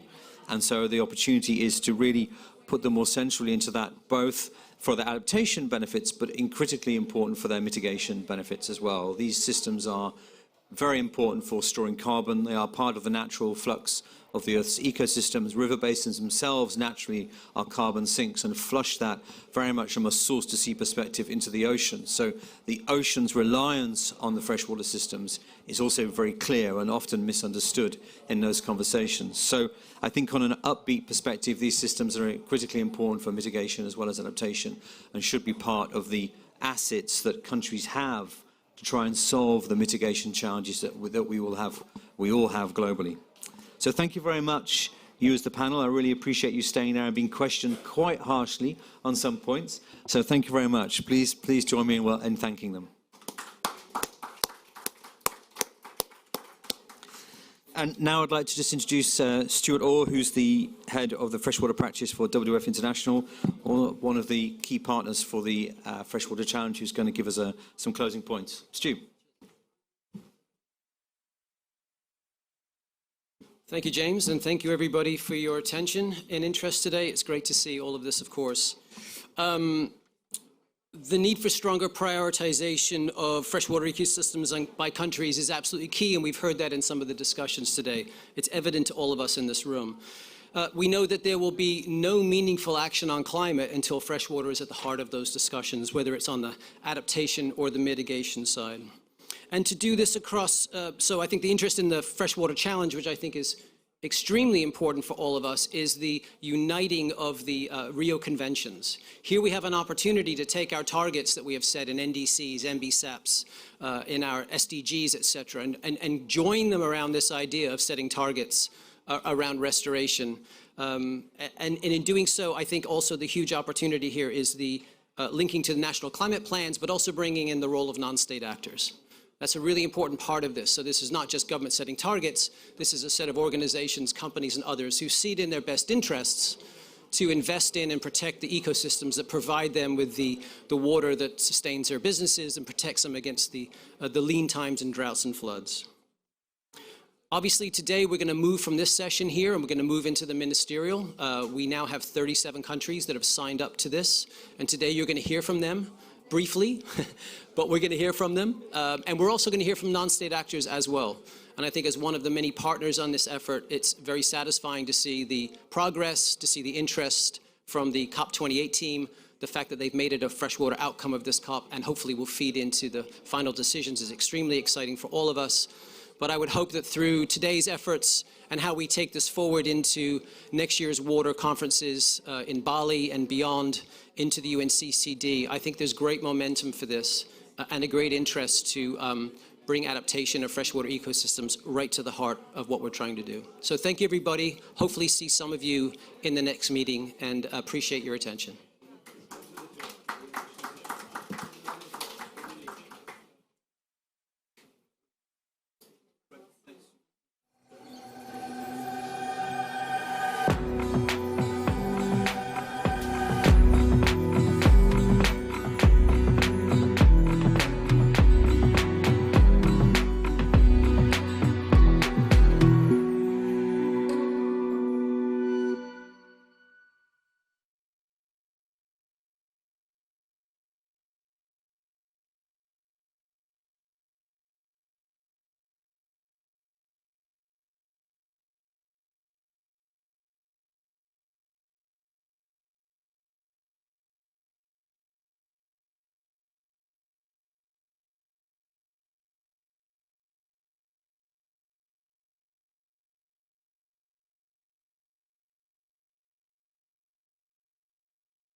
Thank you. Thank you, ladies and gentlemen, for joining us for our panel. And thank you for sparing time in this jungle. And we are almost on our last tail end of the COP. And I'm sure it has been physically taxing and also mentally taxing.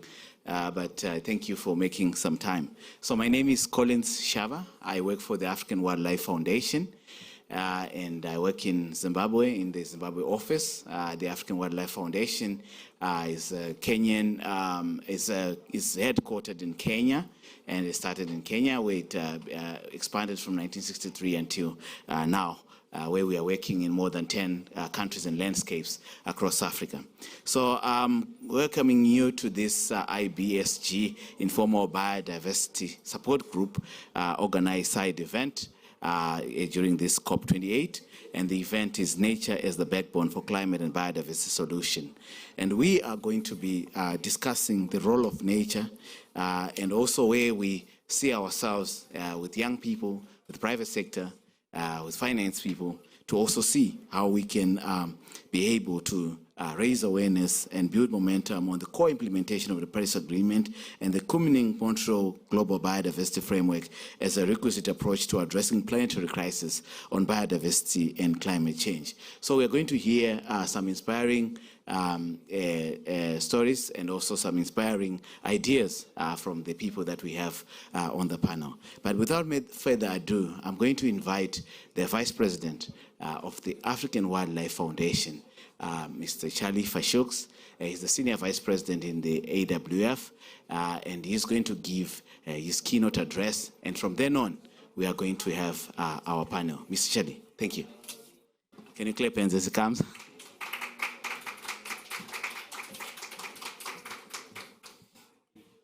Thank you, Collins. I like always to correct, because generally when you spell my name, you always say it wrongly. It's Fashuk, not Fashuks. Ladies and gentlemen, I stand before you today in the wake of the groundbreaking development at COP28, particularly marked by the joint statement issued on Nature Day commemorated yesterday at COP.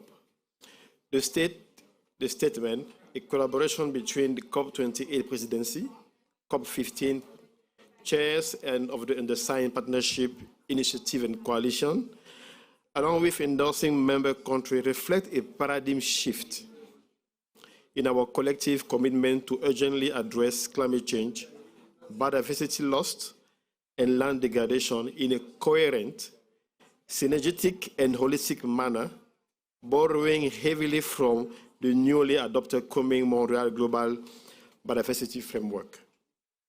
As we convene to address the challenges and opportunities that lie ahead, we must recognize that the impact of this twin crisis is not confined to any regions. It reverberates across the globe, affecting both land and oceans. Today, I wish to draw your attention to the profound consequences this crisis poses to the continent of Africa, considering the latest insight and strategies emerging from COP15, as well as the past couple of the days in the negotiations rooms here in Dubai. Africa, with its unparalleled natural beauty and rich biodiversity, faces an existential threat from climate change and biodiversity loss. The consequences of these twin challenges are felt acutely, disrupting ecosystems, jeopardizing livelihoods, and impeding sustainable development.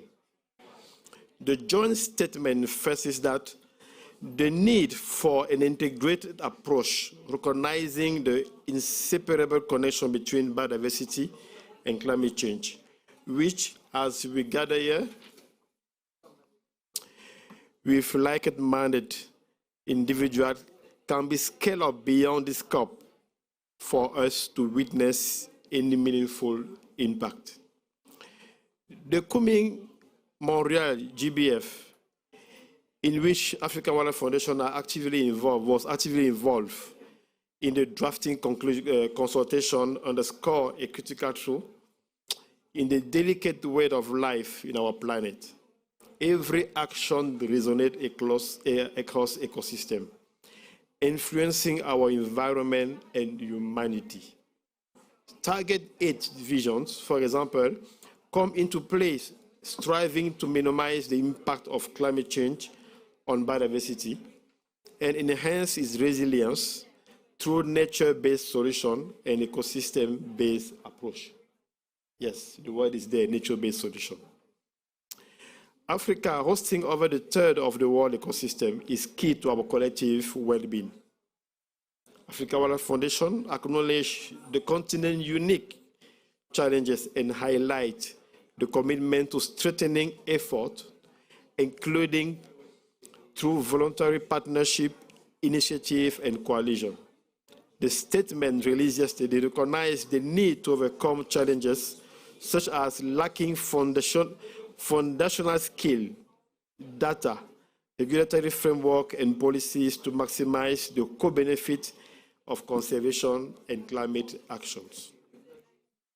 At this juncture, where COP28 has offered an excellent opportunity to steer our continent towards a more sustainable and inclusive growth agenda, we must be driven by this statement alongside the framework that calls for decision actions.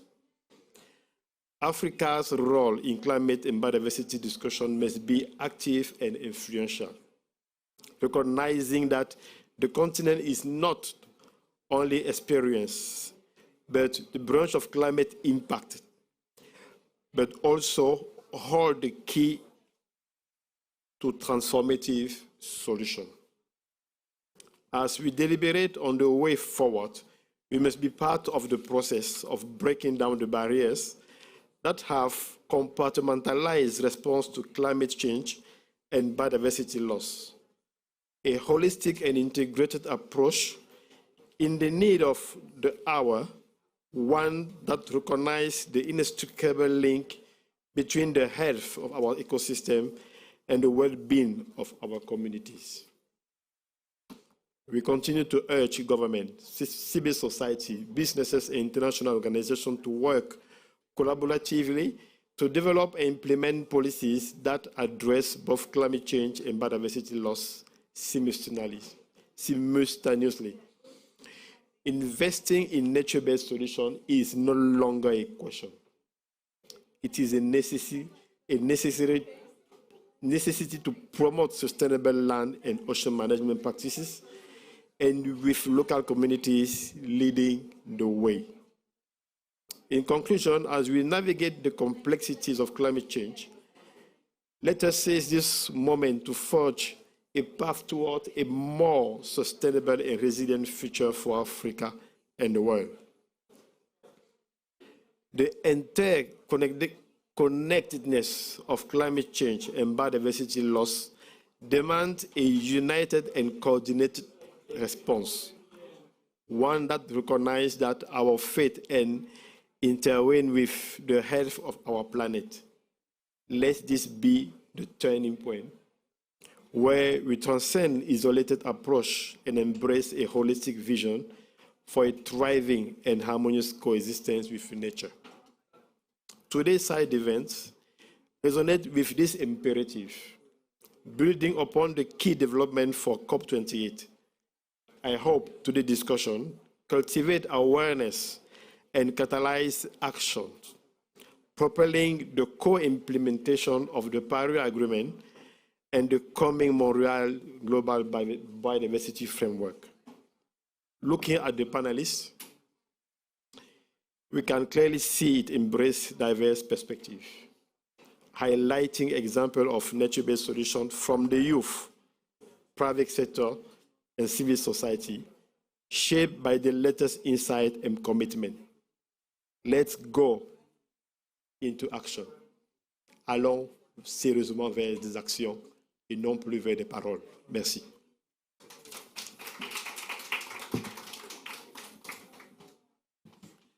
Thank you so much, Charlie, for such a powerful keynote address. And I will not repeat what you said, but thank you for the call to action to all the sectors, private sector, youth, the NGOs also come into play to work together to ensure that nature is put at the forefront of resolving the climate and biodiversity solutions. So I will not repeat your words, but invite my panelists for today, our three panelists, to take their seats in front. So you can take the central seats here. Yourself, Granton, and Karine and Kate, please.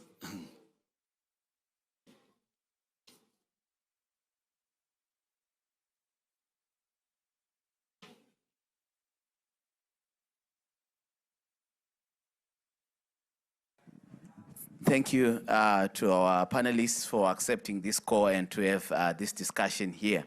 So we are going to just have a conversation, and I will also allow some of the people that are in the audience to also be asking questions, and so that it can be an engaging panel. So my first question, it would go to you, Kate. But as you have we've been talking about, so resolving climate change and the biodiversity loss in Africa, and also development cannot be separated. We must work in tandem and simultaneously with the equal agency. So we need the business also to give us their perspective of what is their contribution to ensure that we realize the gains, and also we also work together in solutions for nature-based interventions that we are already doing. So from your experience, how can businesses capitalize on nature to climate-proof their businesses and to ensure sustainability? I'm sure you've been discussing all this in different other discussions that you've been following during COP28, and what do you see, and what is your experience, and what is coming out of those discussions? Kate. Thank you very much, and it's great to be here. Yeah, I think that's it's a great question, and obviously one of balance, right? We're talking about the need for economic development, inclusive growth, making sure that we can move to a low carbon economy and protect nature at the same time. And yeah, certainly that's, I suppose, my first reflection from COP, and particularly the past couple of days, if we think about yesterday's focus on nature, and then today, obviously, thinking about land, agriculture, and water. These themes have really emerged in the past couple of years, and they're all integrated, right? So that certainly has been our learning. So I work for a company called Diageo, and when I've been speaking to people over the past couple of weeks, some people have heard of the parent company, but many people have heard of our 200 brands. So we're a big global beverage company, and we make brands such as Guinness or Johnny Walker. We make Tusker, Senator Keg, for example. So we're a global business, and we have 200 brands sold in 180 countries. We have operations around the world, and we have a very global supply chain.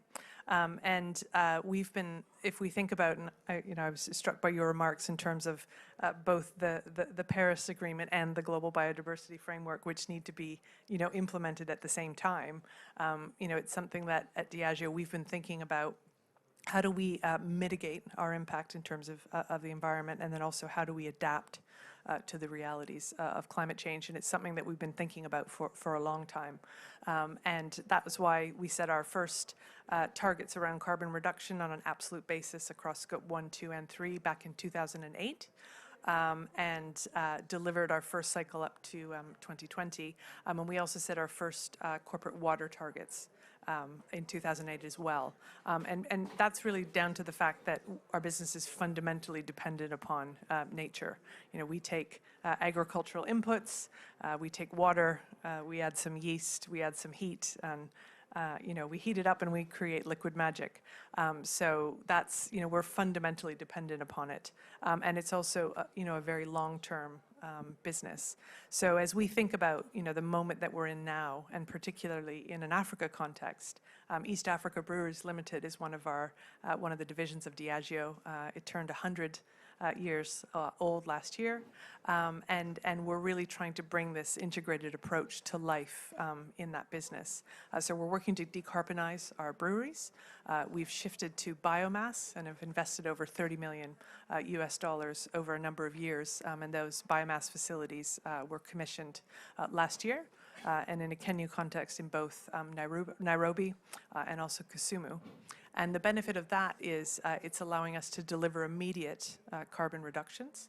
So with the full commissioning, we're aiming for a 95% carbon reduction. But in the first year of operations, we've already achieved over 55%. And then the benefits don't just stop there. That makes our business more resilient.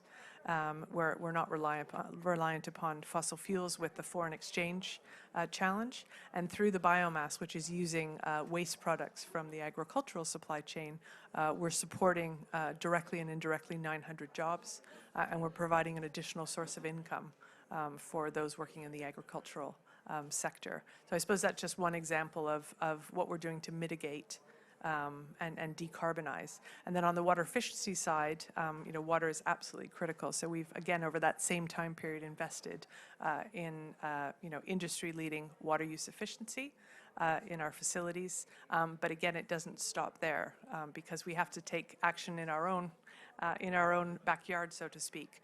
But we're also committed to replenishing more water than we use for our operations in water-stressed areas. And we do that through a number of different ways. So we provide clean water, sanitation and hygiene projects, but we also do things like reforestation, thinking about nature-based solutions, desilting of dams, and that whole mix of projects also really harnessing the power of nature. And we do that because it's good for the communities where we operate, and it makes our business more resilient. I suppose one of the things that we've really learned over the past 5 years in particular is doing those things, again, is necessary but not sufficient to ensure that your business is resilient for the long term. Because as we think about water as that critical natural resource, the sustainable use of water at the basin level is critical.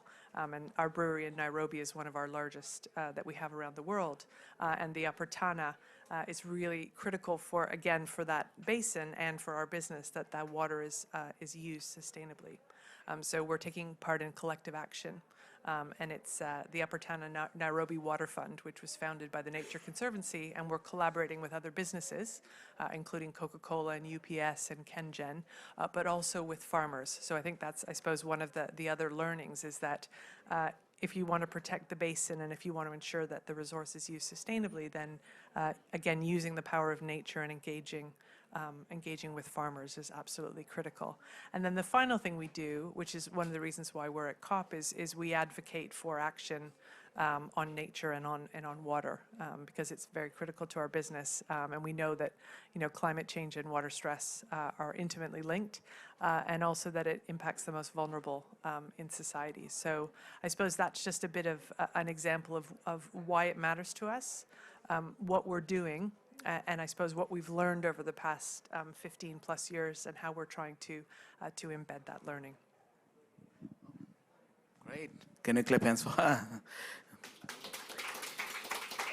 Thank you so much, Kate, for elaborating what you're doing within the private sector and some of the actions that you're doing. And I'm sure a lot of people would want to engage further to see how they can contribute to this. But we'll come back to the questions and answers after the panel.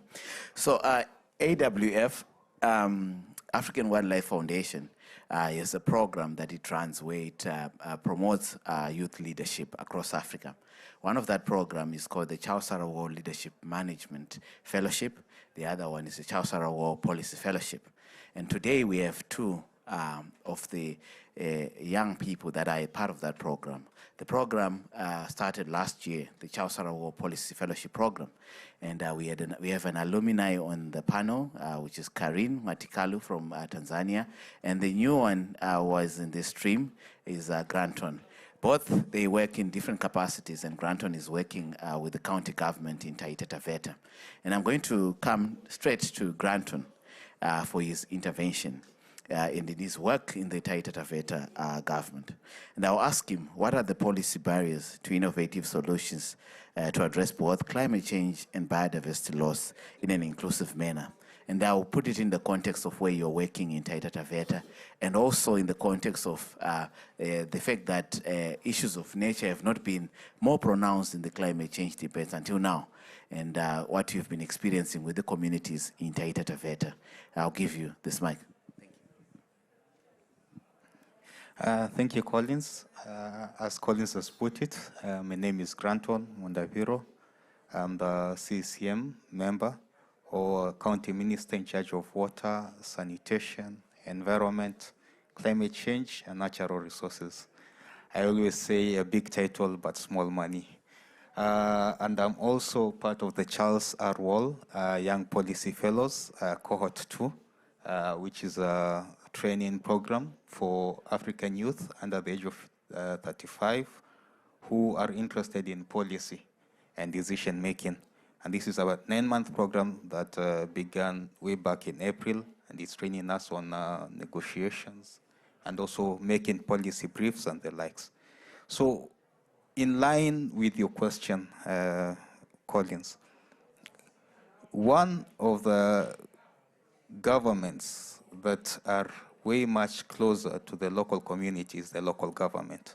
In Kenya, we have a structure where we have the national government and county governments. We have 47 counties and 1 national government.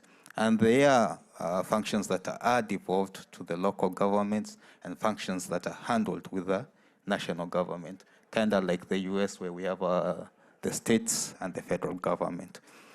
Some of these functions are actually devolved, and some of them being conservation, soil and water conservation, and forestry. Those are devolved functions. But one of the challenges that these counties are facing is policy making and creating the legal framework. Because this is a form of government that began like 10 years ago, and most of these governments need some capacity building. And I'm actually privileged to be in this program so that I can get to know the process of policy making and all that. But these other counties that are there lack such initiatives where you build and then can make policies. When it comes to innovations in matters of nature and conservation, Taita Taveta stands out because 62% of our land is a protected area, which is the largest national park in Kenya. That's Savo East and Savo West. Then, beyond that, we have around 35 conservancies with a total acreage of around 1 million acres, which are proximal to the national government. And as studies show, these areas are very important for wildlife. Most of the times the wildlife are within or outside the parks or these regions around the parks. So this policy and as county governments, what we do is provide the good policy framework, a legal framework, and lead from the front to show that really conservation is the way. And conservation can really turn around lives in a local community. And conservation can be a way of changing livelihoods and livelihoods of people without nature, without going back to some destructive extraction matters within the environment. So the main challenge that most local governments are facing is that capacity to create good legal framework that can attract investors who can come up with innovative ways of handling and just protecting the nature and the conservancies around. But we're moving forward at the county level, like in the county already made a Climate Change Act, and the policies and the structures and the regulations are in place. We've set up committees which are made up of the locals, and they are integral in making the decisions. And these locals also bring out proposals for funding. So with just such like situations or such like structures, then you can get innovative ideas or innovative programs that are locally led and coming from indigenous people with local solutions. Thank you. Thank you so much for this Granton and for some of the perspectives that you bring from the county government. Yeah, I will not reiterate further, but maybe move on to give Karin a chance to also say, from a youth perspective, what other roles do you see for the youth in design and implementation of nature and climate action approaches? And you have been here, you have been part of the climate change discussions from even before this COP28. And you've been seeing, you've also been involved in the CBD processes as well. And you understand more from a youth perspective what can be done, plugging into what already the two speakers have said, and also from what Charlie has said. What do you see is the role of young people in that? Thank you.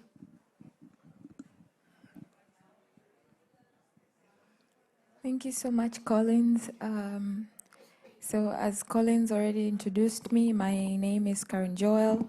I'm a youth advocate, but also innovator from Tanzania in the conservation space. I work closely with youth groups in policy and governance processes when it comes to the environment, but also I run a mobile eco-hub named Notaka Tanzania that is practicing conservation activities, and currently we're running a geospatial data mapping project for northern western Tanzanian communities that are affected by the impacts of climate change, but they are in a mobile space, which means there is movement happening because it's a refugee setting area impacted by movements from nearby countries. It's also impacted or facing environmental challenges, and therefore we are mapping out land demographics to see areas that are degrading, areas that need ecosystem restoration for the people, as well as inform other food insecurity related issues. And concurring with the former speakers in the panel, I believe that the youth role is very pivotal in biodiversity conservation, and even now as it's taking a transition from a more advocative role into a more hands-on innovative role. And by the help of technology and digital tools, we have seen young people taking conservation activities, campaigns, and information out to the public, calling on our leaders to make the right decisions, putting in their views and opinions, as well as being part and parcel of creating the solutions to the challenges that our environments are facing. And that, I would say, would be the first thing that young people can do in the space. But also we have seen a number of challenges, especially as an ex-journalist myself, with information access and data access. And therefore it's very important now to, in these policy spaces, in these governance spaces, for leaders as well as different stakeholders to start integrating information structures and data access in not only for young people, but also for the people in the community, making sure that it's accessible, making sure that indigenous people's knowledge, these are people that have been facing head-on these challenges from the ground, and they understand that have interacted with our environment. I think it is high time we set up structures that formalize this information that they have, making sure that it's integrated in the formal data and information systems, as well as accessible to young people and different groups in the community, so as they can drive this agenda forward. As also, I think from my experience, it's also very critical when you're having young people at the table to not just have them as observers, but also as contributors that are having active roles in the discussion space. And a good example is the Charles Awol Policy Fellowship Program. It is not just informing of young people what is taking place. No, it's a tailored program where we have been able to be part of the negotiation processes, interacted with the text, been able to meet different experts and understanding the granular dynamic issues in the process that most young people would never get to understand or learn. So I think also we should undergo structural reformations as institutions, as governments, different development stakeholders, to make sure that youth inclusion that is powering up their contribution is really inclusive and really efficient and effective into driving this process further.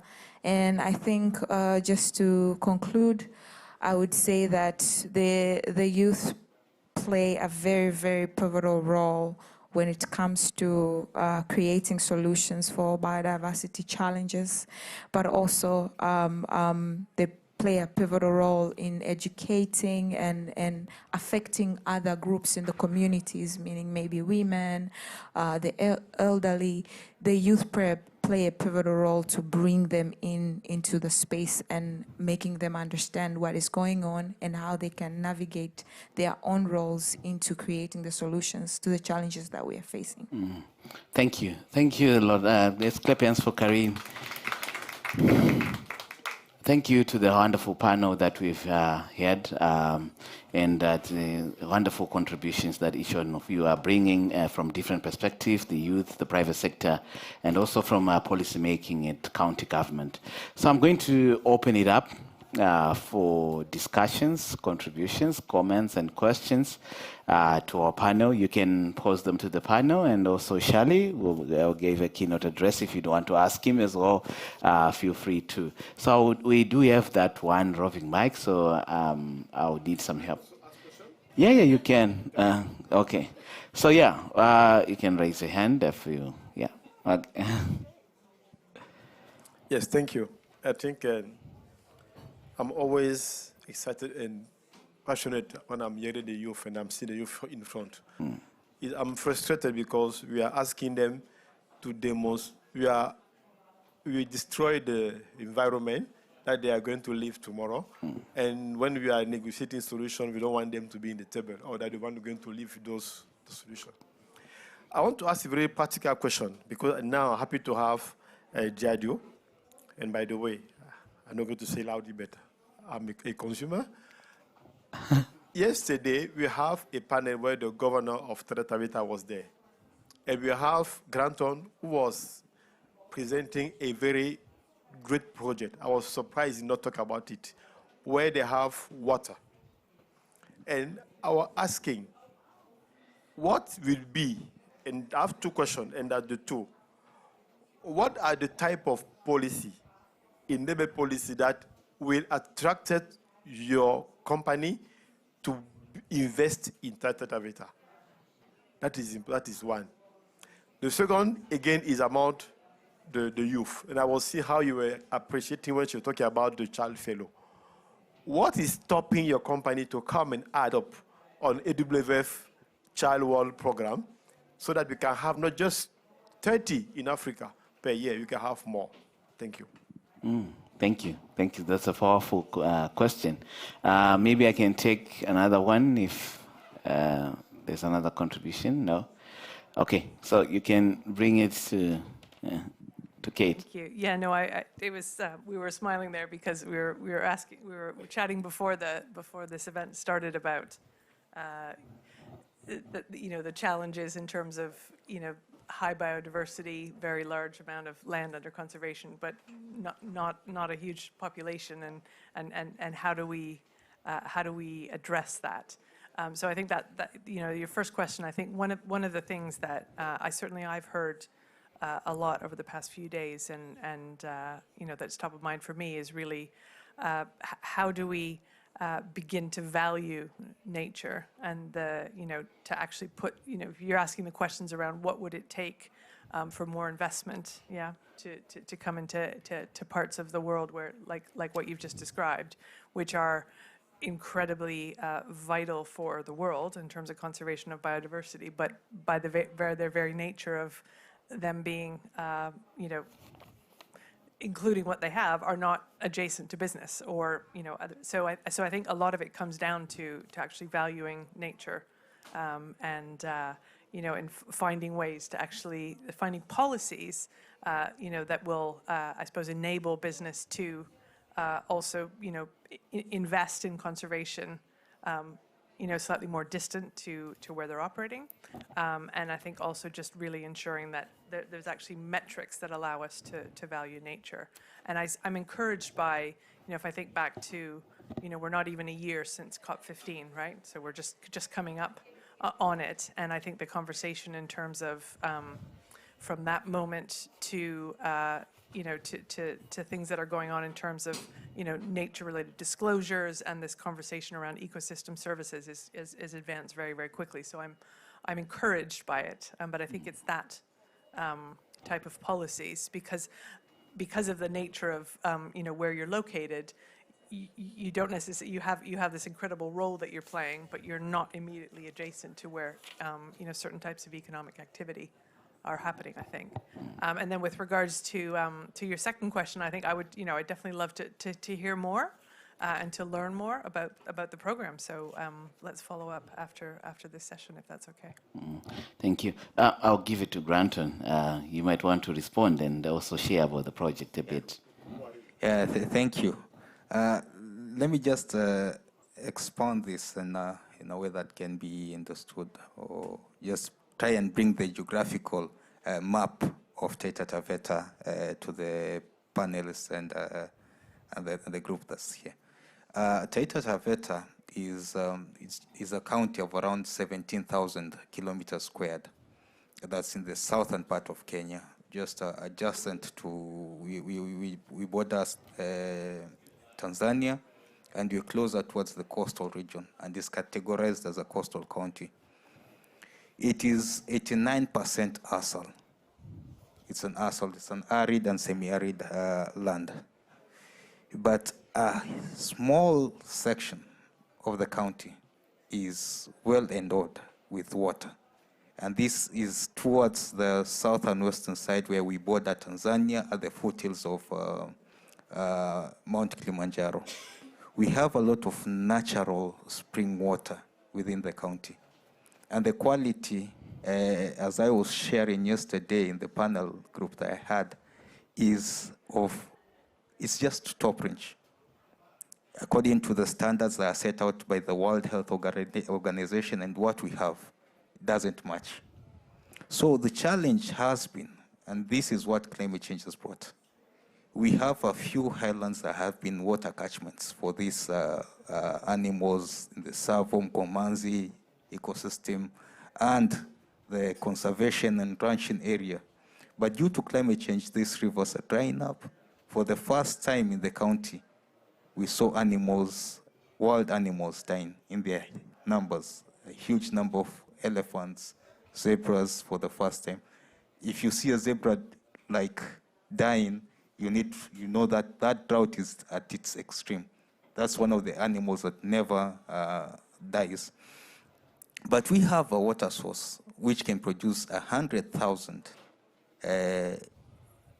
meters cubed per day. That's 100 million liters.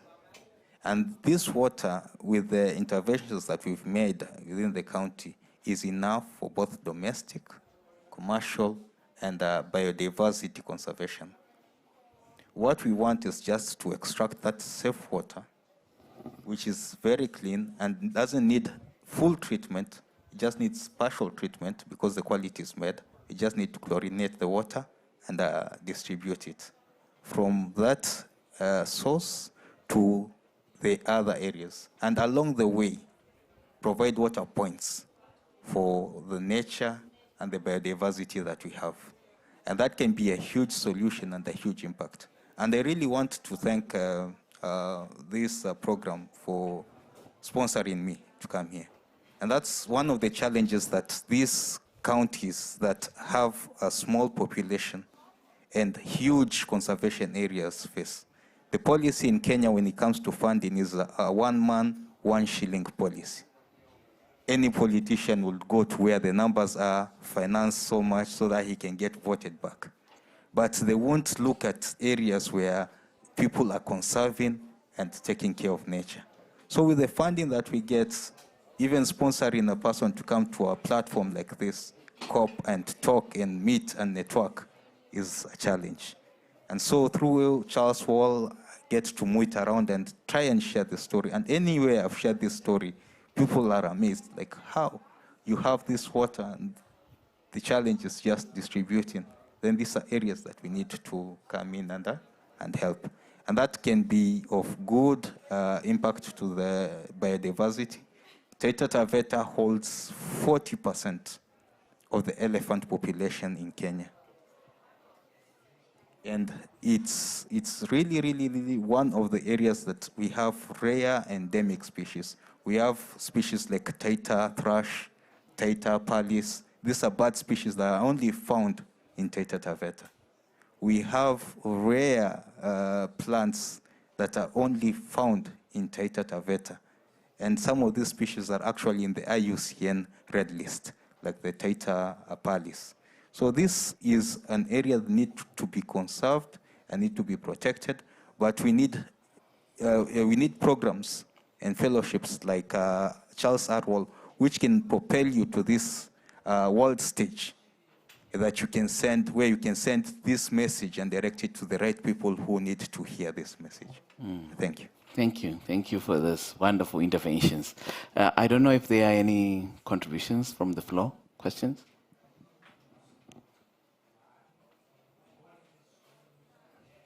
No? Okay. So I think to the panelists as we round this off, thank you for the contributions, Karin. Thank you for the contributions, Granton and Kate. But I'll just give you one last round of your final interventions that you need to make as we round up. You just summarize some of the key facts that you think we need to carry forward and your key messages to this COP. And I'll start with the young person. Was been talking about the youth perspective, Karin, to also start, and then I'll come back up. Yeah. I think for me, integration is very key. Integration of efforts, colleague strategies. Different stakeholders should come together. Information should be harmonized and shared across all groups in accordance to where they are. The way you communicate complex biodiversity issues to experts and to children or young people, different groups, really varies. And I think it's high time, as we're integrating efforts, strategizing resource planning and things like that, we need to look at these smaller issues inside the bigger palette and allow everyone to be inclusively part of the process. Thank you. Granton? Mine is just to thank AWF for this fellowship. We are really looking at setting now the policy and legal framework for the county. We are making a lot of policies so that most of the partners who want to come in will ask, what is your legal framework? And this is something that most counties are lacking. But Taita Taveta is way ahead of the game thanks to this fellowship program. We have set the right policies. I think from here is building it up to see whether we can have a conference at the county level. And hopefully with support from Diego, AWF, come set up a conference where we can now bring Joro Kubwa to the light and try and talk about the biodiversity, a rare species that we have in Taita Taveta. Thank you. Thank you. Kate, the final word. Yeah, no, thank you very much for convening this session and for having me. I think, I think one of the things that I've definitely heard, this afternoon and also over the past several days is this idea around integration and collective action, right? So, I'm coming from a perspective of a global business with operations in many, many local areas, and certainly what we've learned over the past 20 years is really around, we do need to all come together. That's very clear. And when we think about it at a landscape level, I think that's where the interests and the energy of lots of different stakeholders can come together. And again, thinking about how we have to make this very rapid shift to a low carbon economy and protect nature and biodiversity at the same time. I think that the power of nature to both build resilience and help to restore is absolutely critical. So, you know, it's hard enough to do one of those things, but we actually have to do both at the same time. But I think that nature is our friend in that. Mm-hmm. Thank you so much. Thank you so much, Kate, and thank you so much to our panelists. Thank you so much, Charlie, for giving us the keynote address. And yeah, we hope to continue this conversation further beyond COP28, and maybe we meet again in COP29. I don't know, but we continue this. Oh, in maybe before COP29 we meet in Taita. Yes. Thank you so much for coming, and let's interact as we close up this session. And wishing you safe travel as you go back. Thank you. Bye.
Yeah.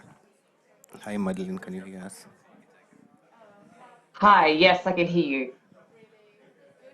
Okay, thank you.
turn it on, and then we'll just operate it if you want. It's on now, though, so just...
Good afternoon, everybody.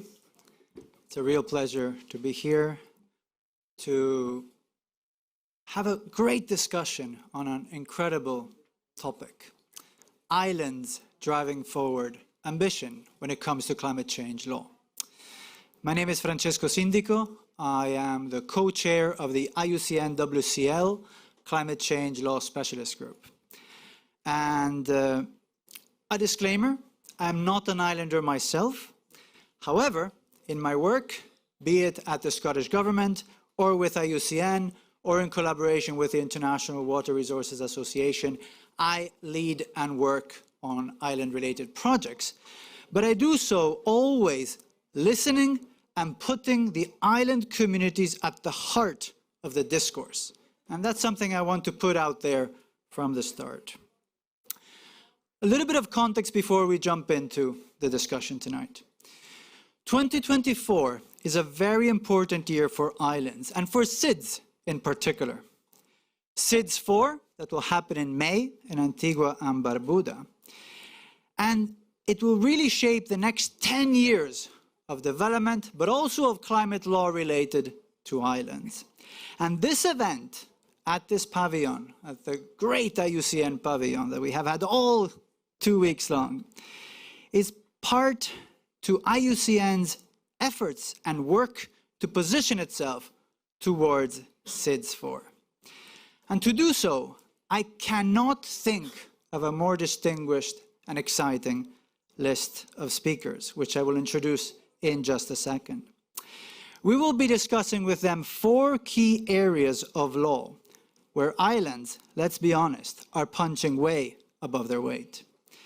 The first one is the International Court of Justice advisory opinion on the state obligations related to climate change. The second topic that we'll be discussing is about loss and damage and climate justice. We will then move to issues of sea level rise and the work of the UN International Law Commission around that topic. And the fourth, but definitely not last, we'll be looking at renewable energy. We will be doing so with Mary Robinson, Chair of the Elders and former President of Ireland and UN Human Rights Commissioner. And we're incredibly grateful for you to be here. I understand it's your second IUCN-related event today, so we are definitely abusing of your kindness, but huge thanks for joining us also today. We also have Mr. Malcolm Daleza on my right. He's the climate attaché with the permanent mission of Vanuatu to the UN in New York. Just arrived and delighted to see you is Arieta Gonelevu Rakai. She's the Regional Program Officer Islands at the International Renewable Energy Agency, IRENA. We also have Dr. Nilofer Oro, who's sitting here. She's the chairperson of the 74th session of the International Law Commission. Also, she is the co-chair of the ILC study group on sea level rise. Online, and we will see her in a few minutes, we also have Dr. Madeleine Taylor, member of the IUCN WCL Climate Change Law Specialist Group Islands, Nature and Renewable Energy Law Project, of which I am a member myself, and she's Deputy Director of the Centre for Energy and Natural Resources at Macquarie University in Sydney. I'll give them the floor, but then we will also be after Q&A with yourselves, very much also at the heart of today's discussion.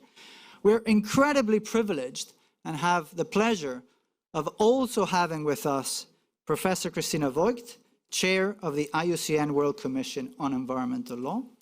And if that were not enough, last but definitely not least, we also have the former Chair of the IUCN World Commission on Environmental Law, Justice Antonio Benjamin. Huge thanks for all of you to joining us today. I'm going to start out asking a question, and I'll do the same for each one, to Malcolm Daleza, here on my right. And I'd just like to ask you to share with all of us, how did Vanuatu take the world to the International Court of Justice, and what does it hope to get from the advisory opinion? Malcolm, the floor is yours. Thank you, Francesco. I'm very much honored to be amongst a panel of very esteemed, distinguished speakers. Apologies as well for my minister who's had to travel this afternoon.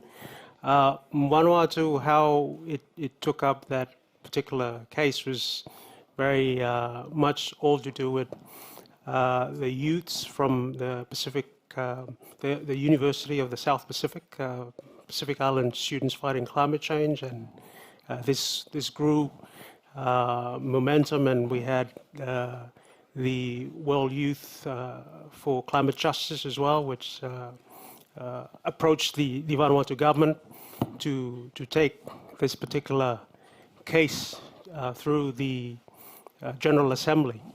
And that entailed a galvanization of our diplomatic machinery, as well as the partnerships with civil society that have been very helpful in terms of shaping and advocating and putting pressure on states to consider that particular resolution.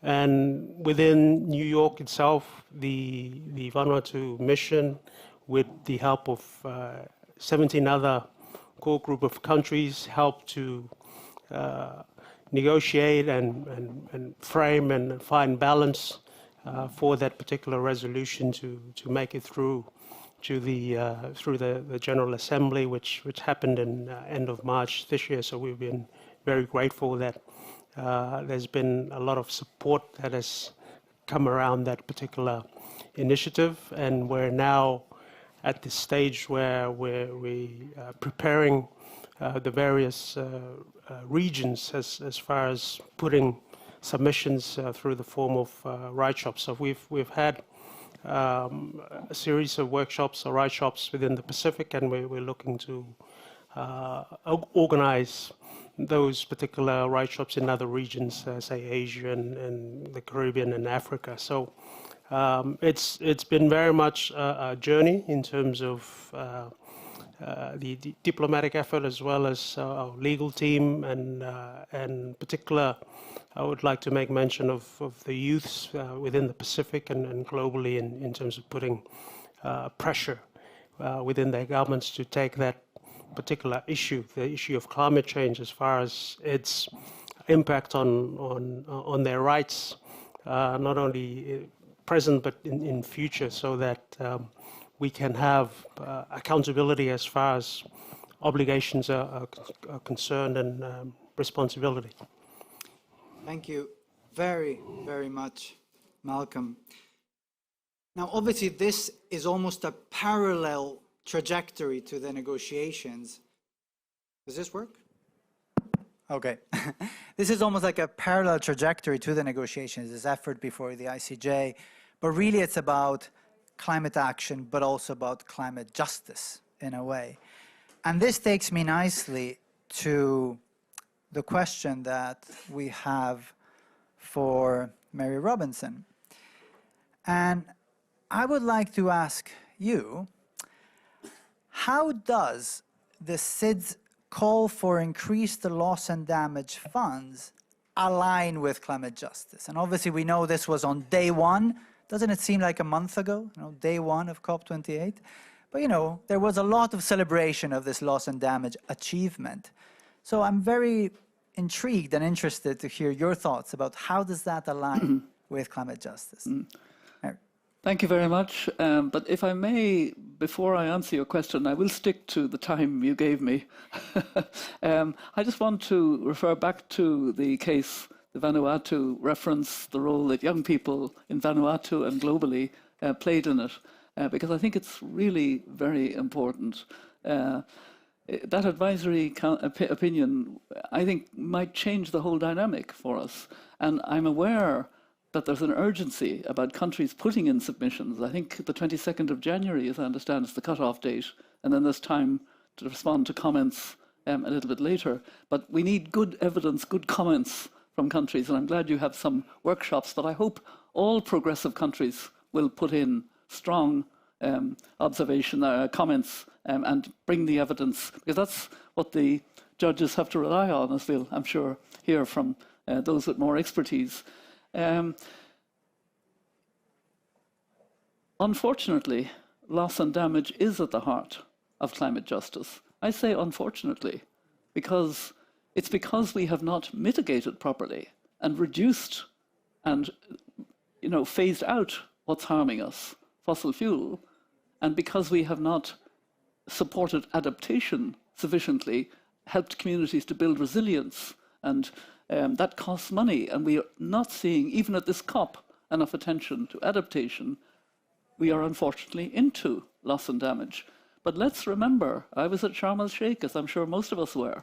When we came to Sharm el-Sheikh, there was no question of an agreement being reached on a loss and damage. No question. I mean, it was going to be another 3 years of talk. And the SIDS and others, I think the Maldives were giving particularly good leadership at the time, the SIDS and others stood firm, would not budge. And that's actually what is needed in these situations. I think it's needed now if we're going to get a phase out of fossil fuel, that countries will stand firm and make sure that we get the decisions that are needed. And we did get an agreement about a loss and damage fund, but I actually would like to give great credit to the transition process from that COP to this COP that led to the fact that the UAE were able to close off the discussion before the COP started, and then we had the announcement of the Loss and Damage Fund and money into it. And I'm glad to say money into it by the UAE, part of the Global South, as it now stands under our ways of defining these things, though I don't think this is a terribly Global South environment we're in. But nonetheless, putting significant money in was itself supportive, but of course it's not enough. And I think loss and damage is a vital issue, and it needs very significant money into the fund and means of implementation that are accessible and that really address the issues. Most of the very vulnerable countries that are suffering what will be regarded as loss and damage are also often small, often poor, and so it has to be a fund, unlike some, that it's very hard for LDCs, for example, to access. So that's an issue. And the funding itself is absolutely critical. We've seen some funding, some quite modest funding in global terms, but nonetheless. And we need this to be part of the broader opening up of finance for COPs, which I hope will lead to the new collective quantified financing. The 100 billions, which we finally reached this year, is such a small part of a much bigger need of trillions coming to adaptation, to support for countries to get out of fossil fuel and for loss and damage. So we also need to use the law to hold emitters to account and drive down emissions. And I'm glad that 2024 will highlight a number of other cases of great significance, different cases, but it's a good year for, hopefully, case law at the European Court of Justice, for example, and a European Court of Human Rights and other venues. And secondly, we need to support options to build resilience where possible, because loss and damage is a terrible way for the world to move.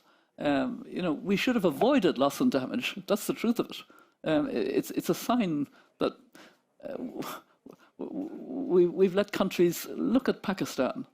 A third of the country underwater, and now those families have very little support as they try to dry out and come out, and schools have been destroyed, the amount of damage, etc. So I think it's important that small island states in particular continue to drive the ambition for mitigation, for adaptation, and then especially obviously for loss and damage. But we're in a new climate reality where impacts are hitting harder. If I may just say a personal note, this is an El Nino year. I had 2 climate mandates from then Secretary General Ban Ki-moon. The first was before Paris as a special envoy. The second in 2016 was for El Nino and climate. We know now that 2023 is going to be the hottest year. I have to unfortunately, sadly, predict with some experience of El Ninos that 2024 is probably going to be hotter. And that is very bad news for many countries, on top of the shocks that are a normal part of the climate. It's very bad for flooding, it's particularly bad for drought, it's very bad for heat, and heat kills people. So this is not a cheerful subject, but it's a very necessary one, and it's very core, which was your question, very core to climate justice. And I'll stop there because I too feel very privileged to be on this excellent panel, and I look forward to hearing from others. Thank you very much. Thank you very much, absolutely.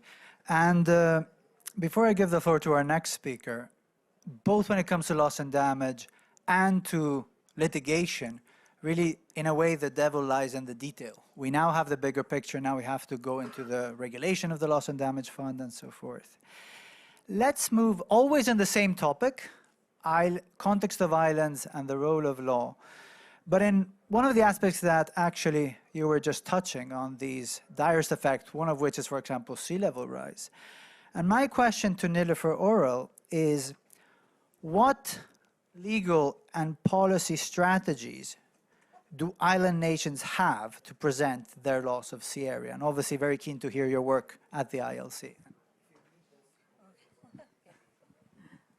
Thank you, Francesco, for including me in this panel of very esteemed speakers, and I'm truly very honored to be here.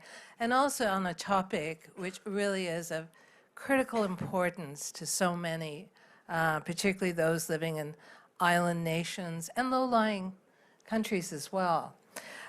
So I know that the title is Islands Driving Forward, Climate Change, Climate Ambition.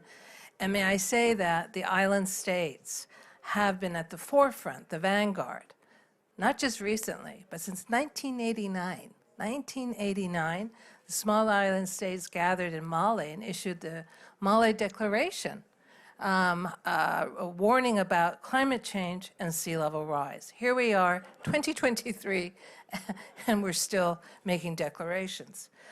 So the International Law Commission is it's an expert body of international lawyers, the subsidiary body of the United Nations General Assembly. And we will be celebrating next year our 75th anniversary, so it's been around for a long time. But it's really the island states, particularly the Pacific Island states, that have moved this issue onto the agenda of the International Law Commission in many ways, but in particular, under the statute of the Commission, member states of the United Nations can bring an issue to our attention.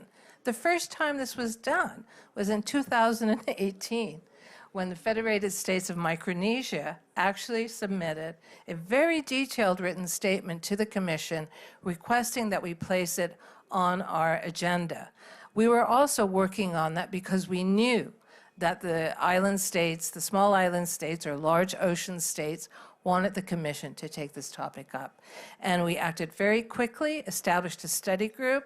I'm one of the co-chairs. There are 5, which again, first time in the history of the Commission that we had 5 co-chairs, but because the issue was so important. 3 topics, the impacts of sea level rise on maritime boundaries and entitlements, very important because the loss of these entitlements come with a great cost as well. Statehood issues, and protection of persons and human rights.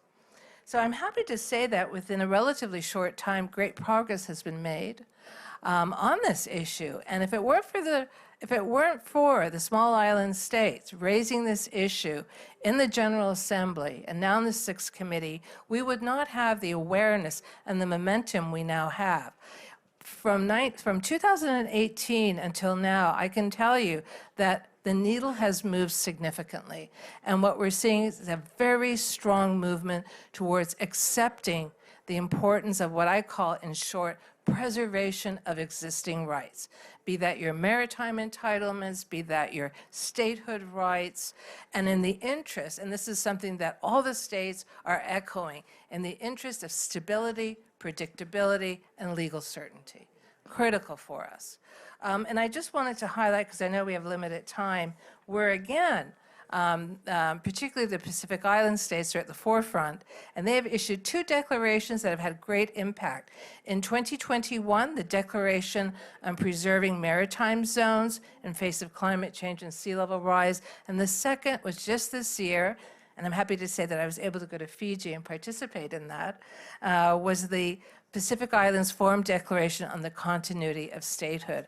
So there is no doubt that the islands are moving this very critical issue forward, and for me, it's a great honor as a member of the Commission to be able to play a part in this, so thank you. Thank you very much. I'll just pass the mic to Arietta. Yeah, just one second. All right. I thought my Passarella. So, thank you very much. Thank you very much, Nilofer. We have heard creative approaches. We have heard loss and damage. We have heard ICJ. We now move to an area which maybe is less spoken of, but actually I think is incredibly worth of putting a very big spotlight. And it's the fact that a lot of SIDS and even island communities more generally are very ambitious when it comes to renewable energy targets and are very, very capable of taking that forward. And this is why I'm delighted to have Irina with us through our colleague Arieta. And my question to you, Arieta, is what does the IRENA SIDS Lighthouse Initiative tell us about the scale of renewable energy ambition on islands? Thank you, Francesco. First of all, thank you and to the organizers for extending an invitation to IRENA to be part of this very important discussion. Let me start by just providing an overview of the Lighthouses Initiative. It was in response to a call for action by the Small Island Developing States leaders for more action. So in 2014, we launched this, and we have 88 partners that are made up of the SIDS, the developed countries, development partners, civil societies, private sector, and now we are targeting the women and the youth. So I'm really encouraged to hear about the USP students and their efforts in supporting Vanuatu. In terms of the SIDS renewable energy targets, as we all know, most of them had set about 5, according to IRENA analysis, had set 100% target in both their national plans and in their NDCs. And also, according to our analysis, the total quantified renewable energy targets is about 11.6 gigawatts. This is just the quantified ones. Out of these to date, there is 7.6 gigawatt installed in SIDS. In spite of COVID, in spite of recurring natural disasters, in spite of the geopolitical issues, SIDS continue to forge ahead. And that is because I believe, well, I'm from SIDS, let me say that, I'm from Fiji. I believe that it's not only about leadership and vision, because it's about their lives. It's really about their existence. They are not waiting around. They use all different platforms, including this, to voice their priorities, but they are forging ahead.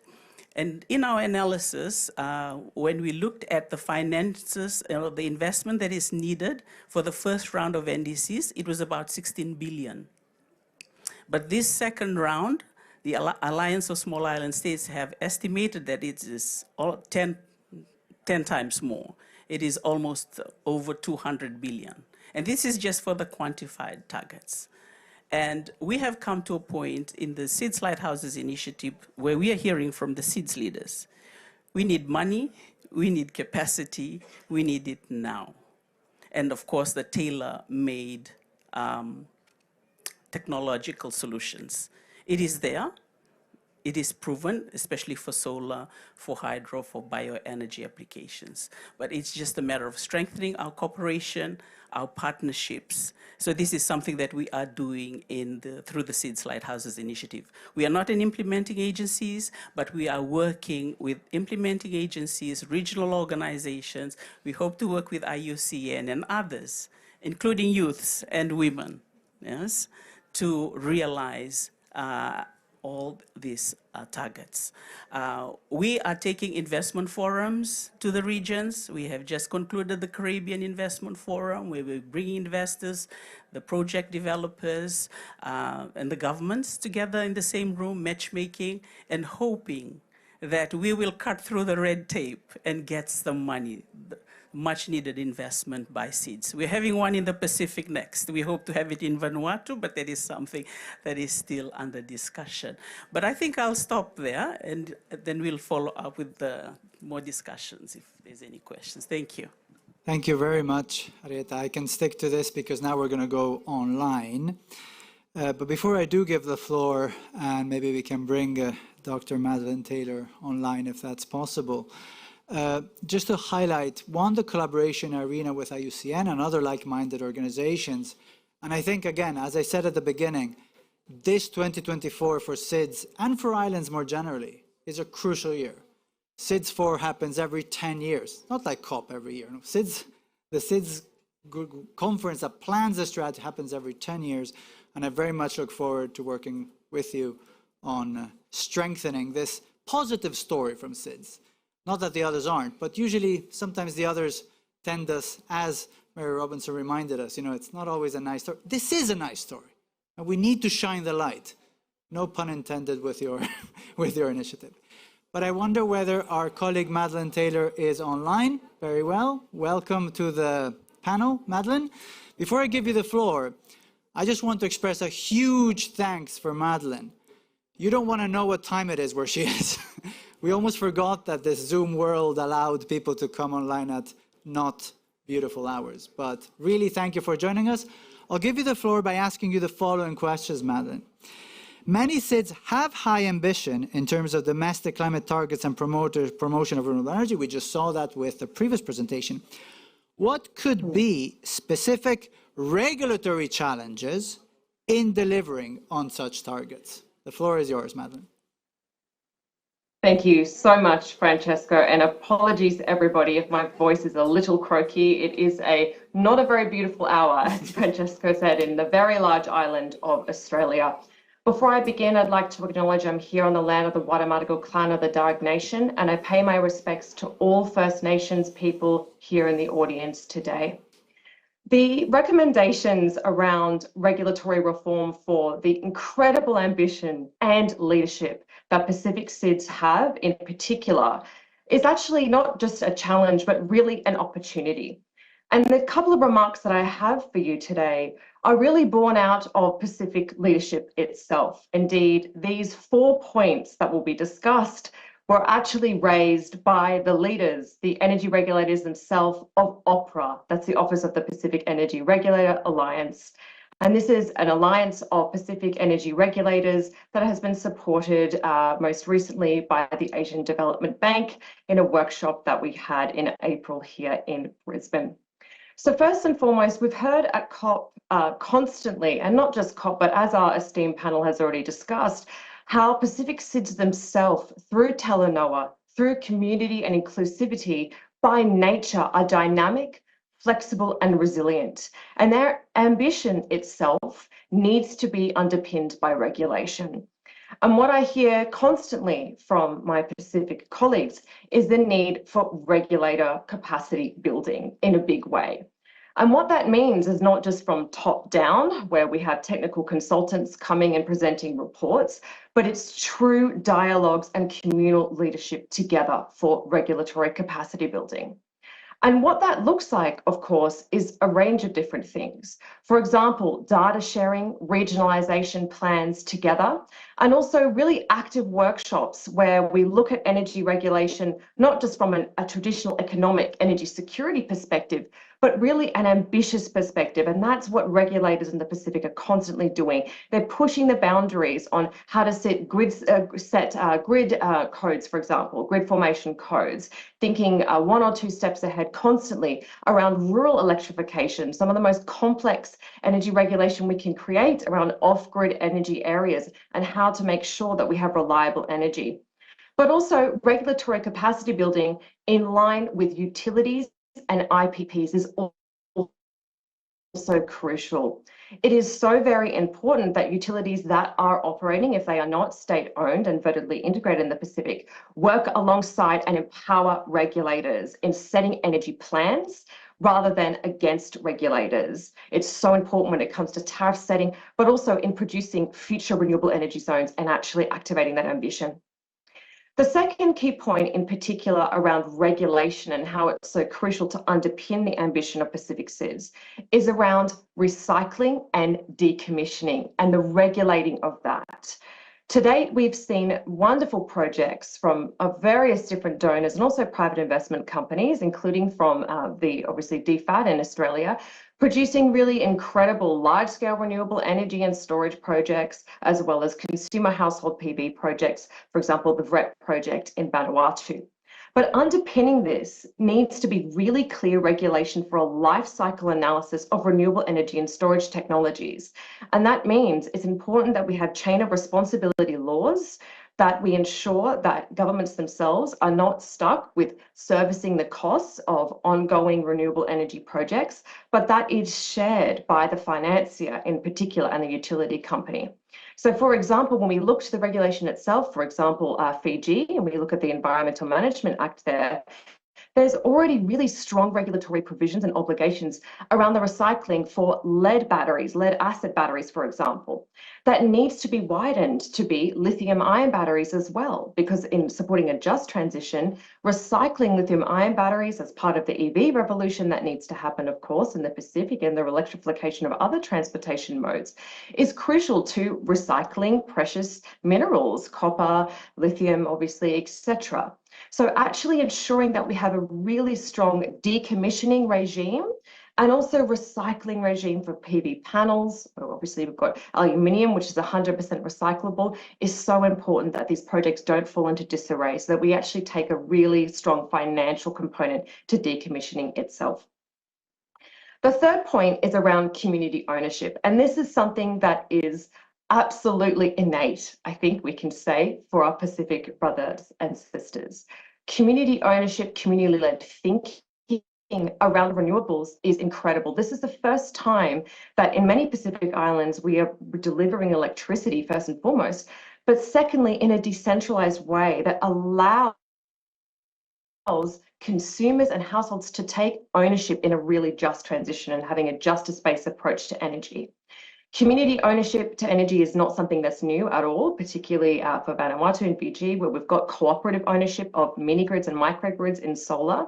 And there are other opportunities, given that it's food, water and energy day there at COP, and a lot of these decentralized remote areas of Pacific Seas, of course, these are agrarian communities. So coupling the land use around agrivoltaics, solar and agricultural activities for community ownership to share in a one-member, one-vote system, a cooperative system, sharing profits and producing capacity building around training and skills, of course, is another really key opportunity. And indeed, Fiji is actually looking at this at the moment to do a feasibility study of agrivoltaics plus a storage as well.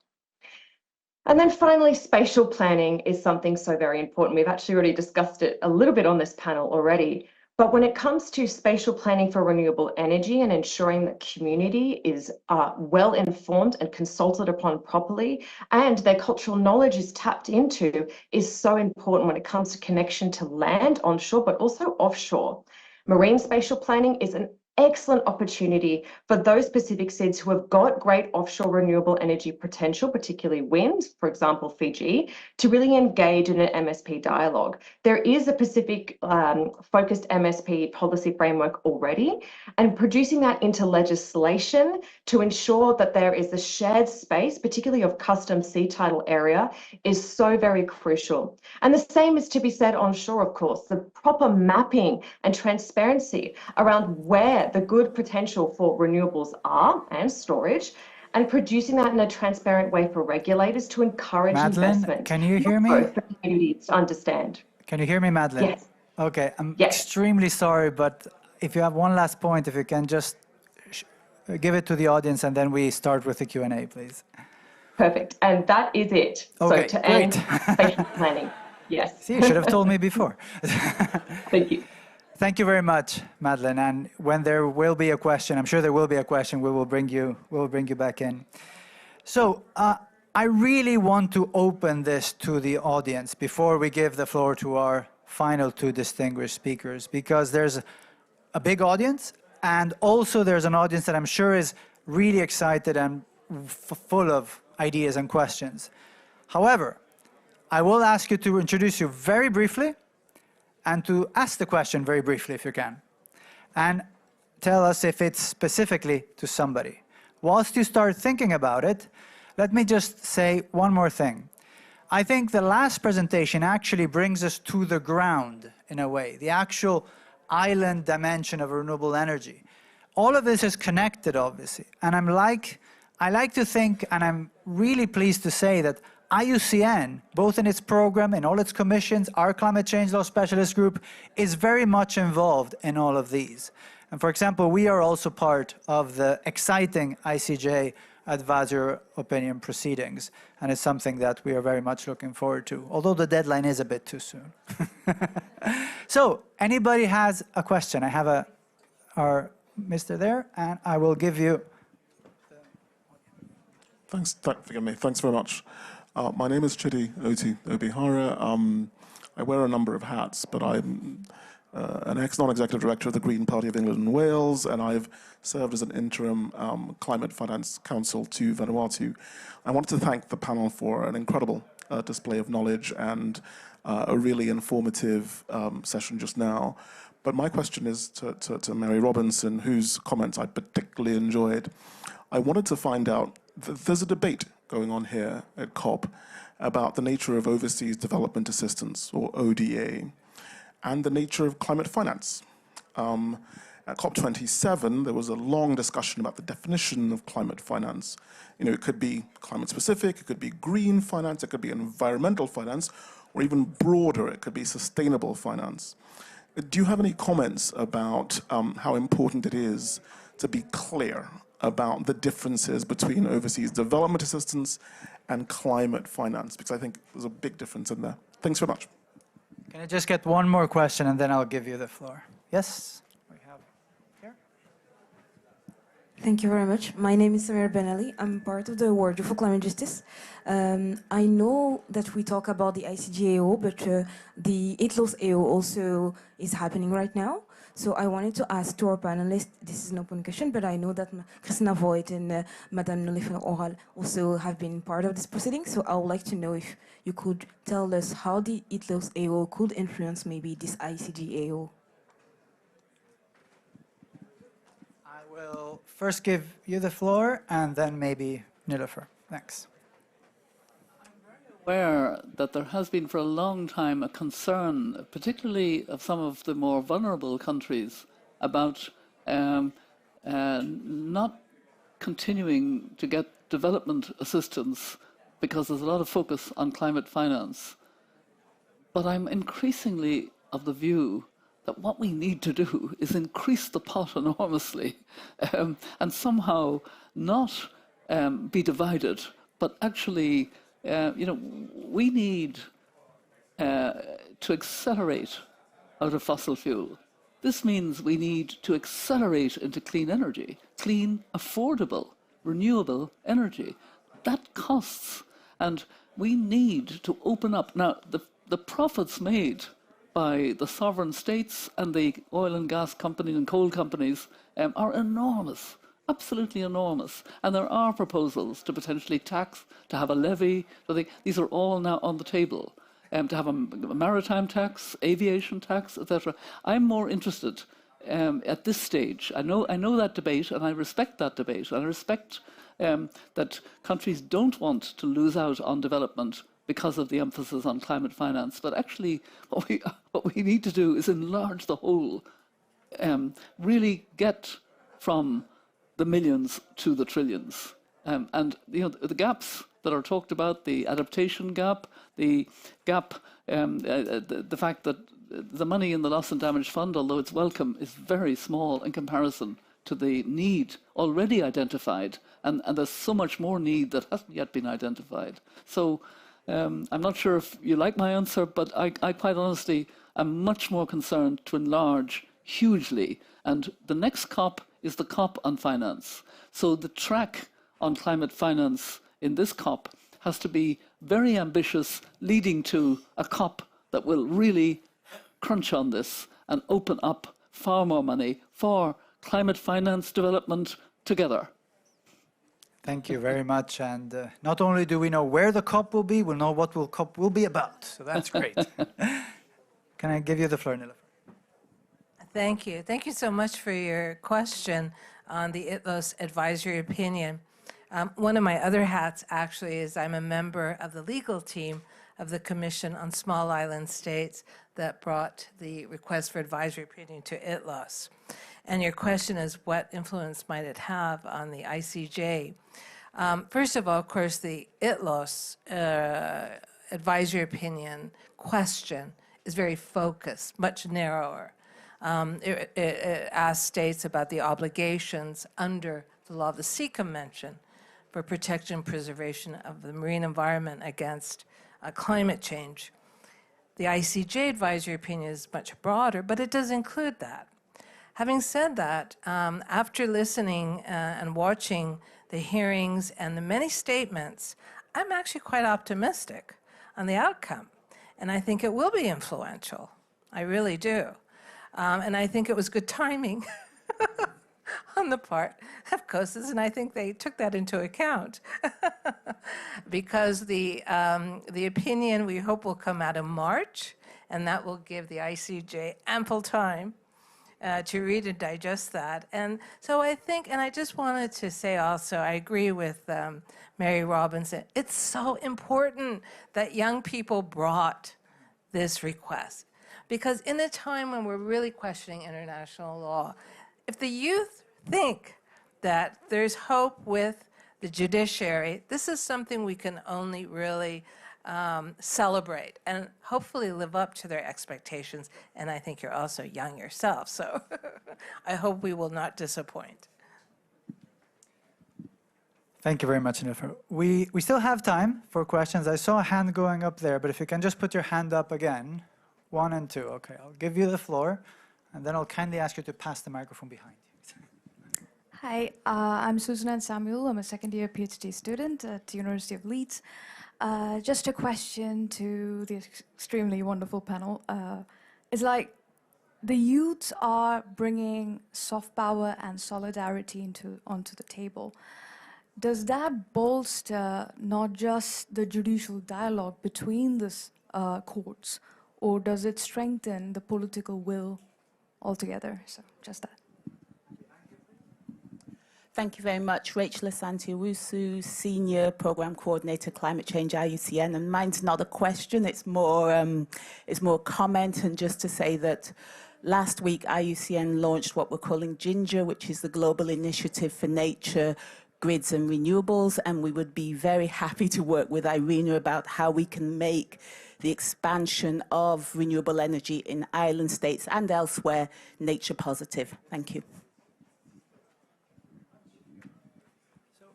I may ask Malcolm, I hope you don't mind, if there was a question on youth and ICJ and the and remind me, the political momentum, you say. Soft power synergies. Is this something you would like to comment on? Yes.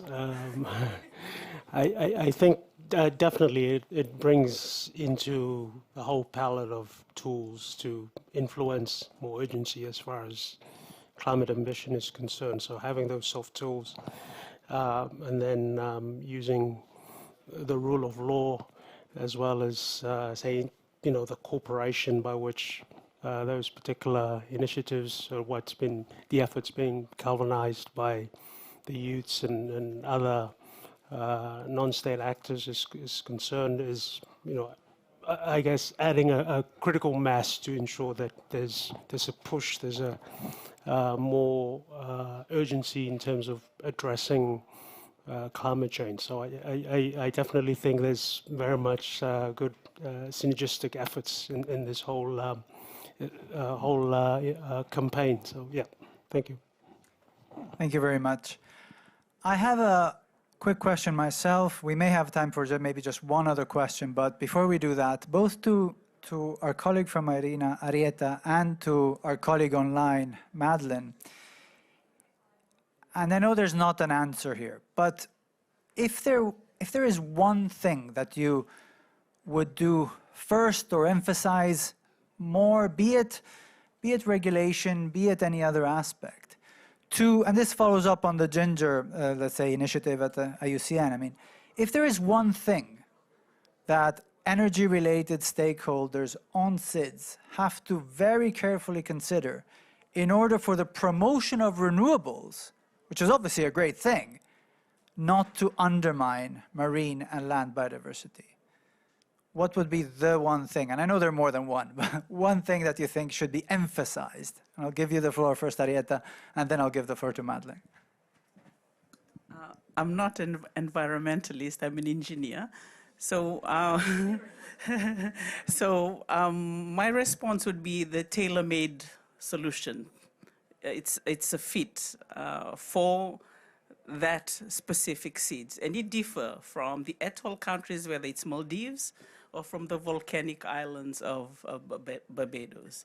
And, once we get that, because all the countries, we've supported almost all the seeds in getting their roadmaps. We are undertaking readiness assessment. We are almost completing the Solomon Islands right now. So they have a plan. They know what they want. They know how much money they need. And it's just working together to ensure it's a fit. And it also goes for investment. It's tailored and it's accessible. These are the two that I'll emphasize. Thanks. And if we can bring, thank you. If we can bring Madeline back online. This last question is also for you, Madeline. If there is one thing that you think should be considered very carefully, amongst others, obviously, to have that win-win situation. And absolutely, following obviously the ginger announcement that's happening now and all the wonderful work that Irina is doing, it's really moving from this lens of renewables as a purely economic form of regulation, attracting investment, which of course is very important, and making market-based solutions. But it's putting communities at the forefront to ensuring there is no net loss, and indeed, ambitiously, hopefully, biodiversity net gain as well. Inherently, Pacific communities are so circular in their thinking, so attached to land. Obviously, there's a customary legal system of land ownership, and a community-first approach. So letting Pacific communities lead in creating true eco-voltaics or whatever that might look like, putting ecology first at the heart of renewable energy, and actually allowing that design coming from communities in tandem with regulators and utility providers to really produce that no net loss and hopefully a biodiversity net gain as well. Thank you very much, Madeline. We have two incredibly distinguished speakers to wrap up this session, to comment on what they heard and bring their own perspective. But I hope you don't mind if before we do that, we just give a warm round of applause to our amazing speakers that joined us until now.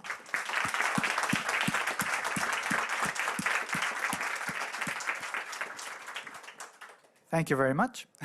And now the floor is first to Christina, or...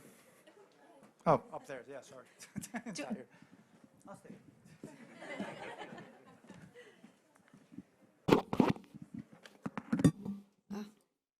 It's a lot of technology here. What a wonderful panel. What an excellent discussion. Well, on behalf of the IUCN World Commission on Environmental Law, and I'd like to acknowledge also the presence of the Deputy Chair of the Commission, Mr. Ayan Chekawi, sitting here in front. I would like to thank, first of all, the WCL Climate Law Specialist Group and its co-chairs, Francesco Sindico and Fabiano Andrade de Correa, for organizing this event and for bringing us together. And many, many thanks to our wonderful speakers. To Mary Robinson, to Nilofer Oral, to Arietta Rakai, and Malcolm Alatex, is that almost right? And Madeline Taylor online. Thank you so much for being here with us this afternoon and for sharing your deep insights and reflections with us. Well, the IUCN and its 7 commissions, maybe you know that, maybe you don't, work on 4-year programs, from one World Conservation Congress to the next one. And when I was elected by the World Conservation Congress in 2021 in Marseille, Ayman, together with me, we had to decide on a new 4-year program for the World Commission on Environmental Law and to identify a geographic focus area. And we decided on islands. We decided on islands. Why islands? As we heard, and as it is obvious to everyone, I suppose, islands are at the forefront of those who feel the impacts of climate change most directly. Sea level rise, as Professor Oral was speaking to, land inundation, freshwater salination, impact on marine resources, maritime boundaries, but also impacts on cultural, religious, burial sites, on education, on health, on welfare of their people. But islands are also those places where we find the most creative legal minds, especially in Vanuatu, it seems. But we find most creative legal minds. They're like legal laboratoria for comprehensive solutions to energy security, food, water security, adaptation, and comprehensive and holistic legislative approaches, given that the necessary means are provided, as Arietta, but also Mary Robinson reminded us of. But islands are not just showing the way in terms of domestic lawmaking. No, they're also driving international law. We heard about the COSIS request to the International Tribunal on the Law of the Sea. We heard about Vanuatu's leadership and the leadership of Pacific Island students in getting the United Nations General Assembly to adopt a resolution by consensus to request the International Court of Justice of an advisory opinion. But there is much more. Islands are driving the discussion on plastics, the negotiation on plastics. Islands were absolutely crucial in the adoption of the BBNJ agreement. And islands were absolutely crucial also in the adoption of the Kunming-Montreal Global Biodiversity Framework. All these recent developments and processes would perhaps not have been as successful and impactful without the contributions, in particular, from small island developing states. The World Commission on Environmental Law has in 2021 published a wonderful collaboration publication with the IUCN Regional Office in Oceania titled Environmental Law in the Pacific. We worked together there with our colleague Maria Muavesi, who was until recently the acting director of the Oceania Regional Office. And we are looking forward to working with islands and to learning from islands in the years to come. I would like to thank again all the audience for coming here, but also the wonderful speakers for the discussions we've had. And it is now a great pleasure for me to introduce a very special guest to provide some closing remarks, and that is Justice Antonio Herman Benjamin, Justice at the National High Court of Brazil. He is also the president of the Global Judicial Institute on the Environment and the former chair of the World Commission on Environmental Law. Thank you.